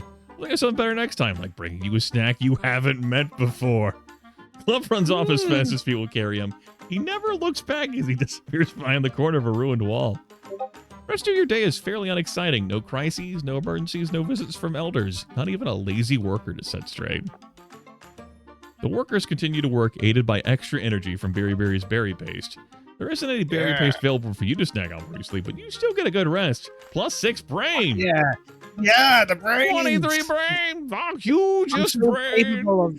I'm so capable of reason right now. Massive fucking brain in the solar system. You walk the walls of the coop inside and outside. Give it a little nudge. Yeah, give it a little nudge. Use that brain power. It's too high. Have a sapling into a little gap, twist it off, and leave the whole pole. Like, genius. Liddy has also been doing good work now that she's an adolescent. Everyone is more likely to listen to her, even when you're not around. Monsters are working here and there and everywhere. Many of the workers have gotten pretty good at the stuff. Some, however, are trying to split rocks in half with their bare paws. Okay, take the time to explain how to do it right. Demonstrate how to hit rocks with other rocks instead of hurting their own paws. All the monsterlings understand your lesson, but others get it right away. Coop gate is looking pretty solid. A few holes near the bottom have been patched now, so monsterlings can't squirm underneath.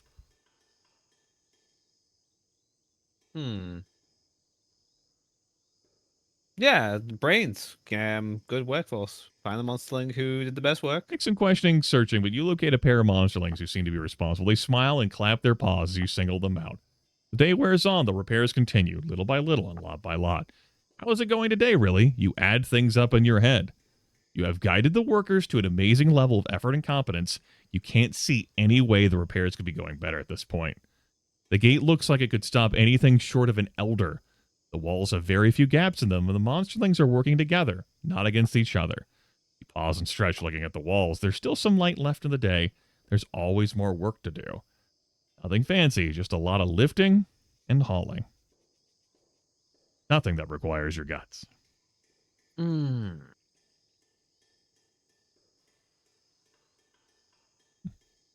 You got more brains than you got flesh, but you have been using brains for a lot of things. Yeah, I think in this case, flesh, so they can get their more work done before dark. Tire yourself a bit while rearranging the rocks. Things are looking good. Enough work for the day. You prepare to rest. Mouthful of berryberries paste helps warm your stomach. Still doesn't taste good, but its nutritive value is unquestionable. You're able to sleep in perfect comfort. Max brain 26. What? That's as close to galaxy brain as I'm going to get. See why Gory is at the hammer lair. Cross the shards without worry. Who's out here that could threaten you these days? Oh, there you are. Do my spines look longer to you? They do. You can tell he's starting to mature into an adolescent. I think I might be turning into a coat rack. Humans liked coat racks so much they invited them to live in their homes. Explain everything I want. Yep. Gory pays attention, rapidly following your every word. The front of Gory's face already resembles a snout, his eyes beginning to split vertically. Everything looks funny. Support him before he falls over. Gory mumbles a thank you between shudders. He inhales deeply, repressing a sob. Gory opens his snout, revealing more teeth than he had before. Blinks with two eyes, then screams with pain. Eyebrows are sprouting from his hide. Eyebrows? Why does it hurt so much? Point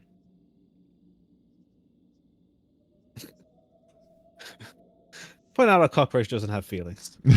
A coat rack doesn't have feelings. Well, then I suppose I am not a coat rack after all, just a monster. Gory's body stops trembling. Stands taller now. His arms are still on the short side. I'm hungry. Me too. The hammer has been watching the whole process from the roof of a ruined house. But you're weak too, and I'm not. Boss, can I eat him a part of him? Here we go again.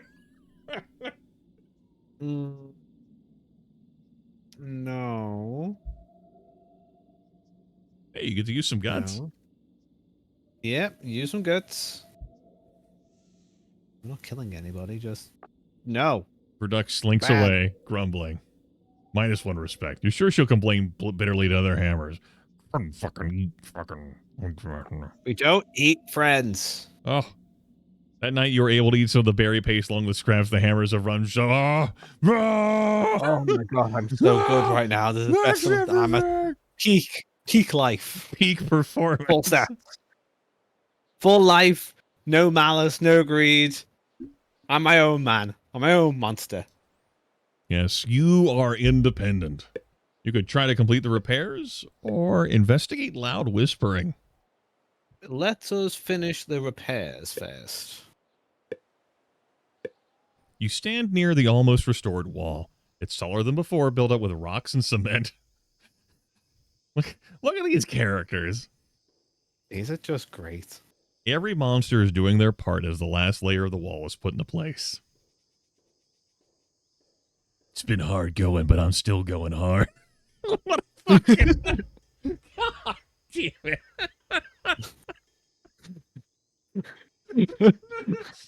Fucking finger guns and walks away. Let's just go. I'm just the first among equals, really. Oh, yes, I'm familiar with that animal farm. We're just humble as fuck. 3 max brains. Brain's so good right now. Humility helps you focus your mind. We already got the achievements for me for having huge brains and huge guts, not huge flesh. Lindiddy holds up a simple drawing directing monsters where they need to be. Gory has no drawings, but he still bosses all the monsterlings around. Rock moves rocks, pulls ropes, and helps everyone who needs help. The big monsterlings keeps pausing, though. Something is wrong. Yes, with the wall. We need to fix it. That's what we've been doing, Rock. No. Right there. See? It's weak there. Indeed, right where Ruck is pointing, one of the ropes is frayed against the sharp edge of broken rock. Snap! The broken rope whips past you, trailing loose fibers like a cloud. The top layer of the wall teeters over a group of unmoving monsterlings. Forewarned by Ruck, guide them to safety. Shelter the monsterlings with your larger body or let them be crushed. Shelton, use my body. Let me be your shield. The rocks bounce off you.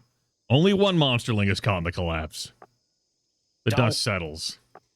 Several of the hammers stand around looking at the remains of the fallen wall layer. One of them kicks a rock. Several members of the gang look at you like the collapse is your fault.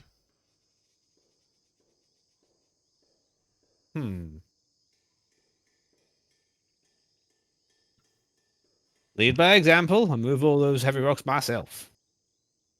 You throw yourself into the work, lifting and pushing and pulling and hauling. The adventurers eventually stop blaming you. Stone by stone, the newly damaged part of the coop wall was rebuilt. You worked hard today. You have no difficulty getting to sleep tonight. Yeah, give me it back. I lost some meats, though. Semi-hidden behind a ruined wall, Snargle and George confabulate. The pair has been recalcitrant lately. They seem to resent you much of the time. What are they up to?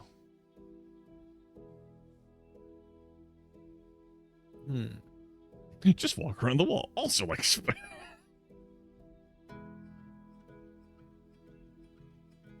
the dialogue in this game and the choices. Really spider themed, this one. It's let's been just walk so around. good, like the choice prompts and everything. You just want to walk around? No, actually use brains. Move quietly. Listen. You have been getting a lot of spider. brains. Get carefully to the other side of the wall and listen. I just eat them all, is what I'd do if I were the boss, I mean. But you're not. Neither was the boss for Slug I've died. Have you noticed the boss is getting weaker?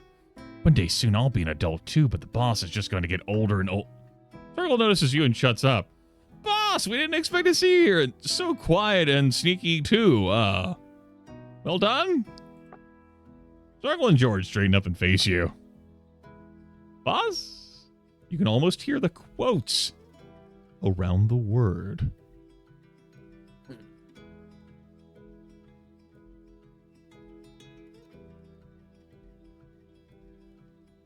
Listen calmly. You contain your less kindly urges for the moment. Snargle doesn't seem to recognize the danger she's in. You catch a hint of a sneer in her voice as she continues to speak. I have an idea. A proposal, even. We can guard the monsterlings, protect them from harm. They need us. They're so small and tender. Bite-sized, round like berries. The two hammers look at you expectantly. Snargle's stomach rumbles. The rendering does not handle the 1280 by 720 window too well. Well, I am torn. The second option doesn't really solve this problem. No, I feel like I'm going to have to slap them about a tiny bit. Or politely ask them to not do anything to the monsterlings.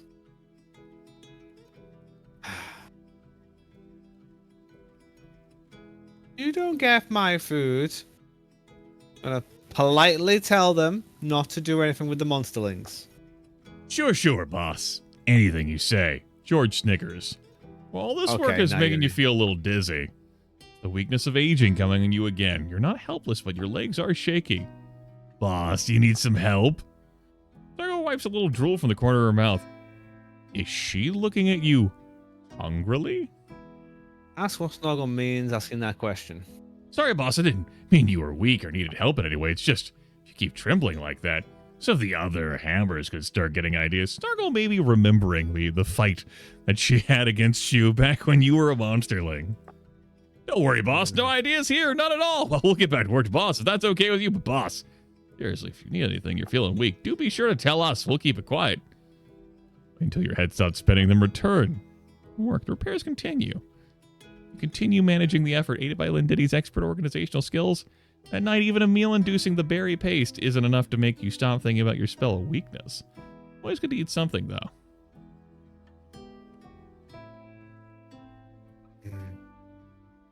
Put it completely out of my mind so I can sleep properly. There we go. Bam. So we can go back to the bunker to consider options for the coop. We can check out that woolly cocoon. What? Or collect new monsterlings. Let's do the woolly cocoon. You sit on the ground next to Rancid's half-unraveled sweater. Rancid is in there. Somewhere. There were some tasty berries by the stone stump table, so you brought them along. Eat a few. Well, more than a few. You're maxed out on your stuff. Save the rest. The sweater, stretched and tangled and slathered with slime and spittle, makes for a colorful cocoon. Gonna become an adolescent, probably. Within that cocoon, Rancid stirs. You haven't seen a cocoon like this before, but you recognize the moods within. Tossing, turning, stretching limbs, sharper edges, Rancid is becoming an adolescent. Monster wanders over. She picks at the cocoon with her claws, then runs away. Runs away in fear.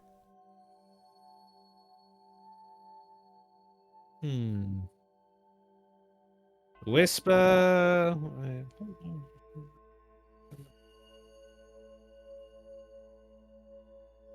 Yeah, let's go for the flesh. Wholesome construction materials. Protect the cocoon.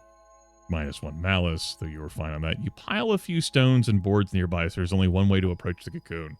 Nobody can get close to the cocoon without passing by you now. Doubt Rancid knows it was you who did it, but the tossing and turning stops. The monsterling who poked the cocoon approaches you. She's not alone this time. Smells funny, looks funny, wonder how it tastes. It's not the hammers this time, it's other fucking monsterlings who will eat anything, frankly. Tell them to leave the cocoon alone. You nudge Friel and Upok back gently. Your stomach growls a little bit. Save them. Upok and Friel return. Their eyes are locked on Rancid's cocoon. Upok is drooling. Boss, I heard you were weak now. Snargle said so. Everybody knows so. No, I'm fine. Bristle and react. Buck steps back, doesn't actually leave. Usually a display. No, these are hammers. Like this gets the attention of your hammers, but lately, the effort of dealing with Puck and Frail is taking a lot of your energy. Frighten them away with a few flashes and kicks. You hand out a little pain. They retreat for good this time. You sit and wait. Some berries might make the time pass quicker.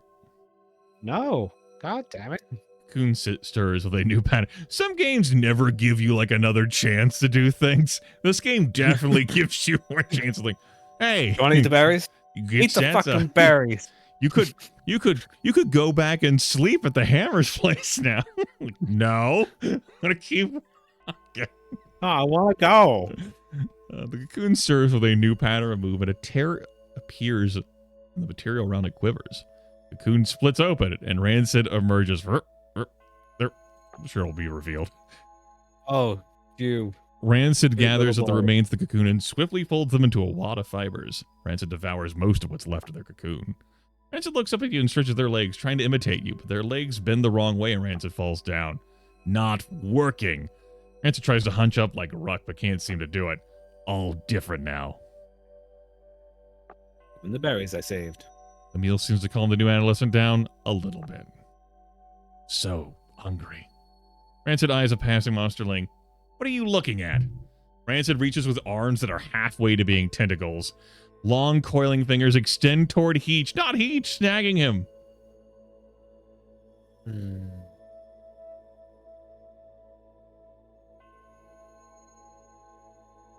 Just stop Rancid from eating Heech. You bat Rancid's tentacular arms away from Heech. The frightened monsterling runs off to cower and hide. You never let me have any fun. Rancid lurches and staggers away in the direction of the stone table. And now you enjoy a little berry paste smeared on a collection of spiders and centipedes. Crunchy and delicious. And your stats. Yep, they're good. All good. All good, Jave. New monsterlings? Or consider options for the group. monsterlings. A new monsterling smell. As you and your hammers approach the vat, you see monsterlings scattering. Monsterlings are using some of your old hiding places. Your minions fan out and start collecting the newborns. There seems to be a total of 7 new monsterlings in the area. Those hidey holes are too small for any hammer to get out. How can we get them out of there? Boss. I feel like I'm tired to let the hammers do whatever they want. It's a fast track to them eating monsterlings. Yeah, let's just set out bait and then be patient. Leave some berries in the ground and step back. The hungry monsterlings soon emerge. You and the hammers head for the coop, carrying all the newborn monsterlings. George trots at your side, dragging one monsterling behind him. Boss! Do we need all of these little ones? This is a long walk. We're getting pretty hungry. How much dominance do I need to assert? Feel like They do apparently you're dying. Apparently you're Yeah. super turbo weak.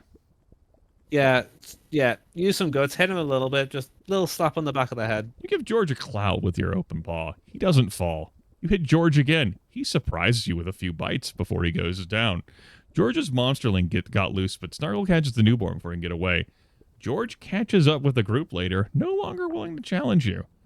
Pass around 3 especially large crags of rock, you realize someone is here waiting. Miri's gang is lurking in the shadows. You don't see Miri herself. If you were just blundering around without watching, they'd have caught you completely by surprise. But you spotted the ambush before it could really become an ambush. You can get everyone through this place fast enough, you can save some of the new monsterlings. Okay.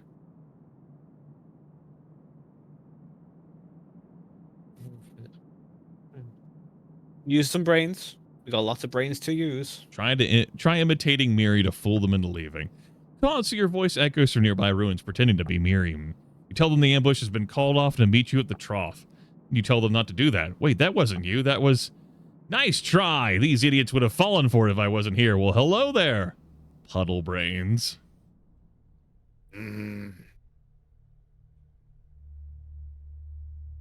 Actually, what she said doesn't actually matter to me. Screw this lady. You shrug and gesture for Miri to go on. Her eyes narrow, then she continues.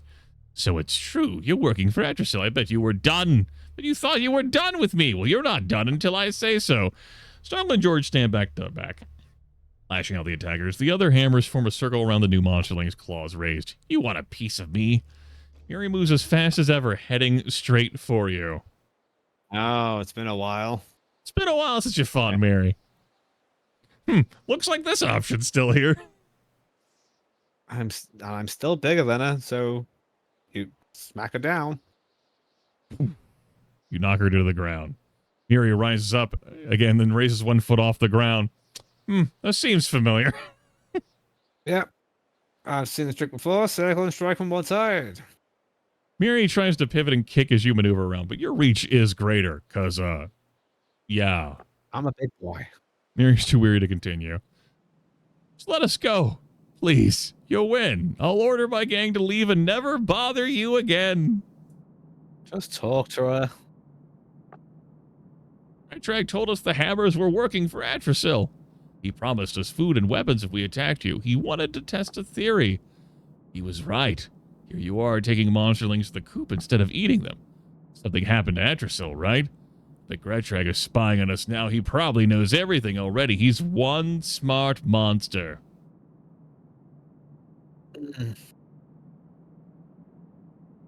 Okay. Now I'm going to eat you. You take a big bite. Really, art is great at showing you the ramifications of decisions. The rest of Miri's gang scatters, howling and crying into the sharps. Fleshy achievement unlocked for me now. For a high max flesh, you get 1 max of each stat and a 20 max flesh. Your gang dines at your leisure. Everybody gets a piece, but you get the best parts. You return to the coop and release the new monsterlings to the general population. A little berry paste before you lie down to sleep. Give me those stats. Yes, you certainly do have them. And guess who's back at max brains? 30 brains. Yeah. 30 fucking Hugest brain. I'm so fucking smart, bro. It's your best stat. Better options for the crew. Yep. Approach Adrasil's bunker. Nah, fuck it. Go inside. Stands up at last, leaning against the wall. Her legs wobble under. Maybe she could feel the malice on you. You were reminding me of well, it's not there anymore, but the last time you visited, you definitely still had it. Oh, no, baby. Remind me of Gratrag. Your still continues you for a moment. Huh? I suppose you're not all bad. I'll never entirely trust you, but you seem to do more good than harm. Mostly.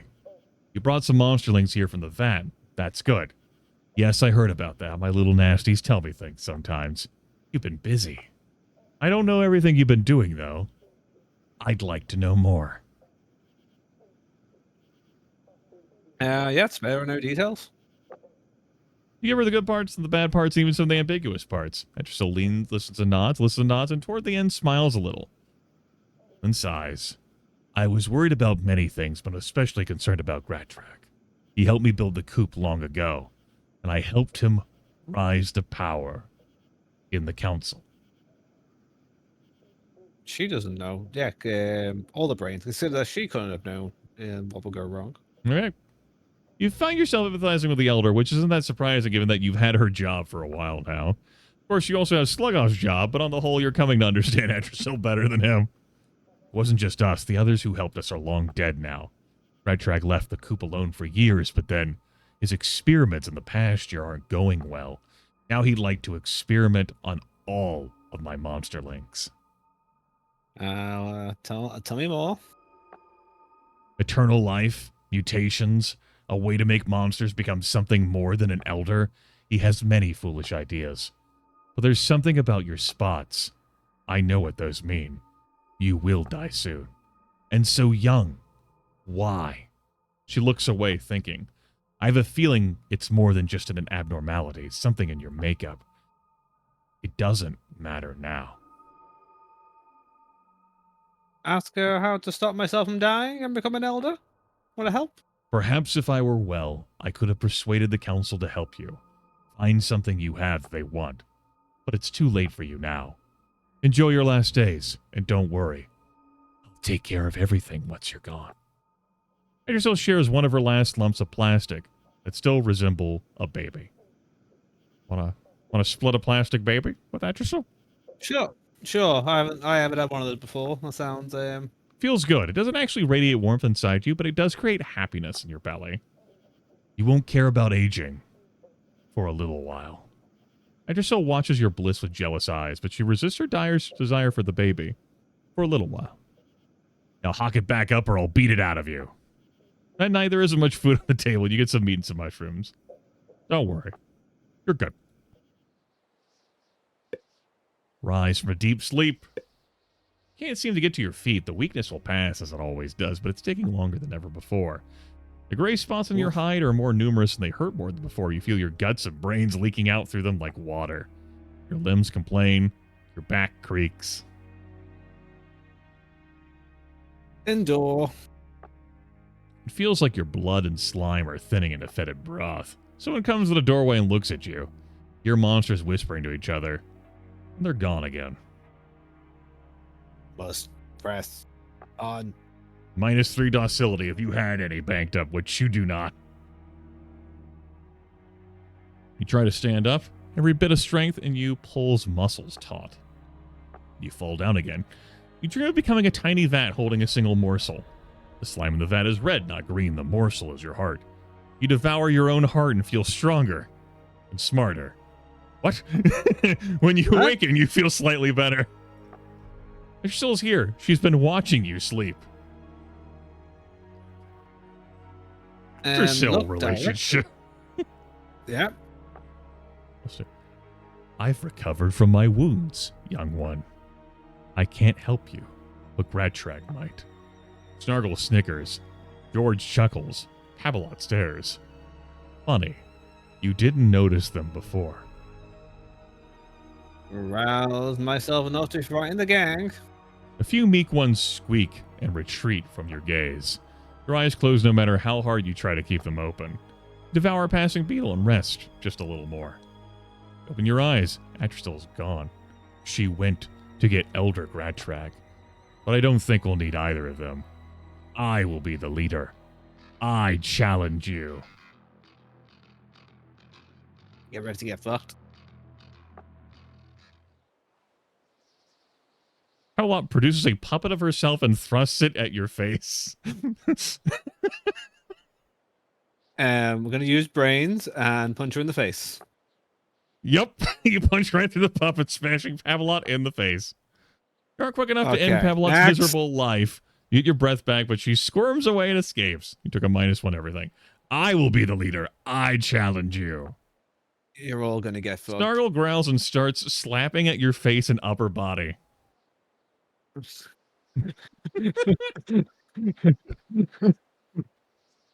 And those sure are some floppy arms. Be ashamed to untie them together. Use some braids. Grab Snargle's paws and twist her tentacular wrist together. She cries out in pain.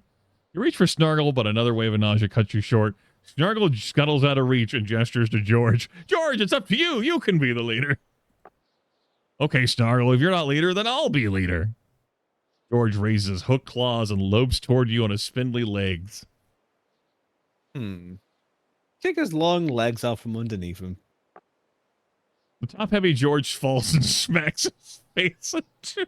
Look, even on my worst day, I could kick all your asses 10 times over. Once upon a time, George was able to defeat you when you had 1 hit point and you'd just been forcibly recruited. You're victorious, but something feels wrong within your chest. You take what breaths you can. George backs away, regaining his own breath. Gura will be the leader. Who?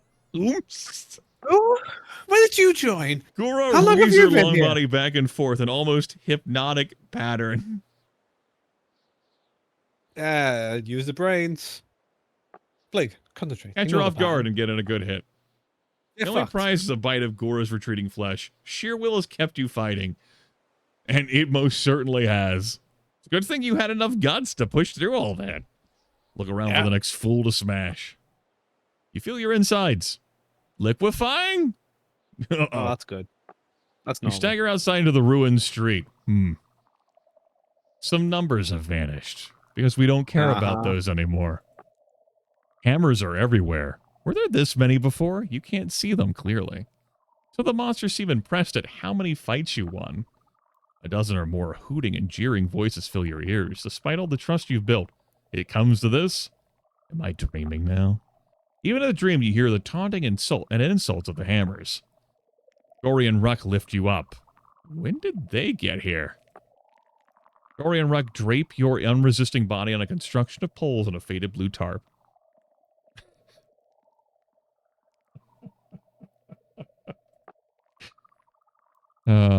They're hauling you away.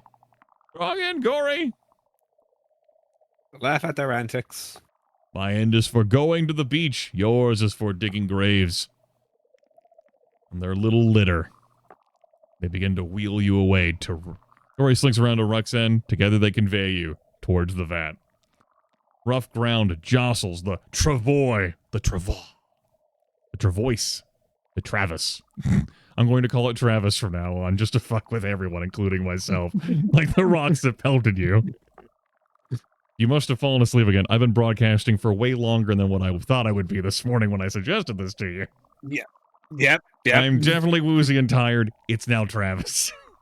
Lindity and Rancid are now here now. Gory strains at the pole, but Lindity steps up and helps him. Even though both are adolescents, they barely balance Monsterling Ruck's great strength. Rancid stares at you, then falls to the ground, shuddering. Too soon. No meaning to it. Tell them each of how they gave meaning to my life. Lindity's reason cuts into my brain. Gory's creativity poisoned my reality. Ruck's spirit exhausted me. Rancid's heart ripped at my heart. Weirdos. The 4 of them haul you across the pasture and up to the vat. They stand silent after perching your body on the wooden walkway. I want to fight you again. The vat is our goddess. She eats the dead and excretes life. When she dies, all will follow after her. And then he listens. Rattrag's coming, and what he'll do with you, we have to prevent that. Rancer remains still. May you feed many. They exchange glances, none wanting to be the one to push you into the vat. Finally, they all reach together. You tumble into green ooze too thick to spatter. Dozens of morsels converge and nibble at your failing flesh. Halt! Hilda runs up to the vat, but your friends stand in her way. Rattrag arrives out of breath, just a few steps behind Atrasil. The elders bat your friends aside. Are we too late? Salt and slime! You sink under the surface. Translucent slime smears all you see and muffles all you hear. The tiny mouths are devouring you, but you're dissolving even faster. Your throat disintegrates before you can scream. I wasn't going to scream. I wasn't going to. Rattrag growls somewhere overhead. The sound echoes and fades. Why did you wait so long to tell me? I could have studied the mercurial in laboratory conditions again. Atrasil roars something. Something. Nothing. You feel nothing? Feel nothing at all, but you see things. Images flash like lightning in the dark of night. Flash. Remember the pained face of George, caught in coils of spiked wire. You remember saving Gub Gubba from being eaten by the other monsterlings. You remember fighting Ruck, and fighting Ruck, and fighting Ruck. Fighting Ruck. You remember your friends coming together as a coterie. Remember the hunger and loneliness of your exile in the Sharps. Remember the coterie feeding you through the crack in the coop wall. Remember saving Joel from the feral adult among the bramble bushes. Remember the coterie conspiring to defeat Sluggoth once and for all. Remember saving monsterlings from the vat and bringing them to the coop. What do you see as the darkness closes in? My friends helping me. Everything fades. Chapter 6. In the vat. Be reborn. You recognize the warm, clinging fluid surrounding you and flowing through your gills. A sense of nostalgia fills you, but it is soon overwhelmed by the echoes of your dissolution. Your body has boiled down and reunited with the vat, but some small you remains. Yes, I still exist. The trauma nearly erased the memories of your previous life, but you held them close and would not let go. One idea remains a certainty. If Rattrag gets you in his clutches, you'll never escape. Your flaws follow you, for they are a part of you, but they are lessened. Rebirth. You are a morsel again. All around you, other morsels chase, flee, and consume each other. Days pass in a blur. How will you spend them? We're going to do the same thing again, which is become more observant with maximum brains. The currents in the vat are familiar. You stay within the safe, calm whirls, and you watch. Your first appendage pops out of your body. The new limb is hairier and longer than the ones you grew the last time you were born. It propels you efficiently through the vat. Time passes. You're already the biggest thing in the entire vat. Want to filter nutrients in the slime or sleep as much as you can?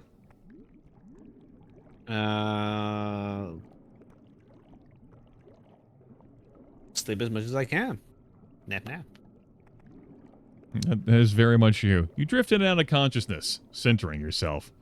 Time passes. A trio of toothy morsels tries to consume you. Eat them. They are helpless before your superior knowledge of swimming and fighting and eating. Time passes. Shadows flit across the surface of the vat, but you do not fear them. You rest comfortably. Float and dream. Indeed. You continue to enjoy your simplistic existence for a while. Then a twinge of pain, a pull, a strain. You recognize the feelings in your body. You'll become a monsterling soon. As the change draws closer and closer, you feel tension between your brains and guts and flesh. Anticipation. Look inward, remember my maximum brains? You turn your thoughts back past the green wall of your death and take stock. Names and faces, walls and battles, choices, all sharpen in your mind's eye. You breach the surface and inhale the air. Breathing is easy. You remember how to do it.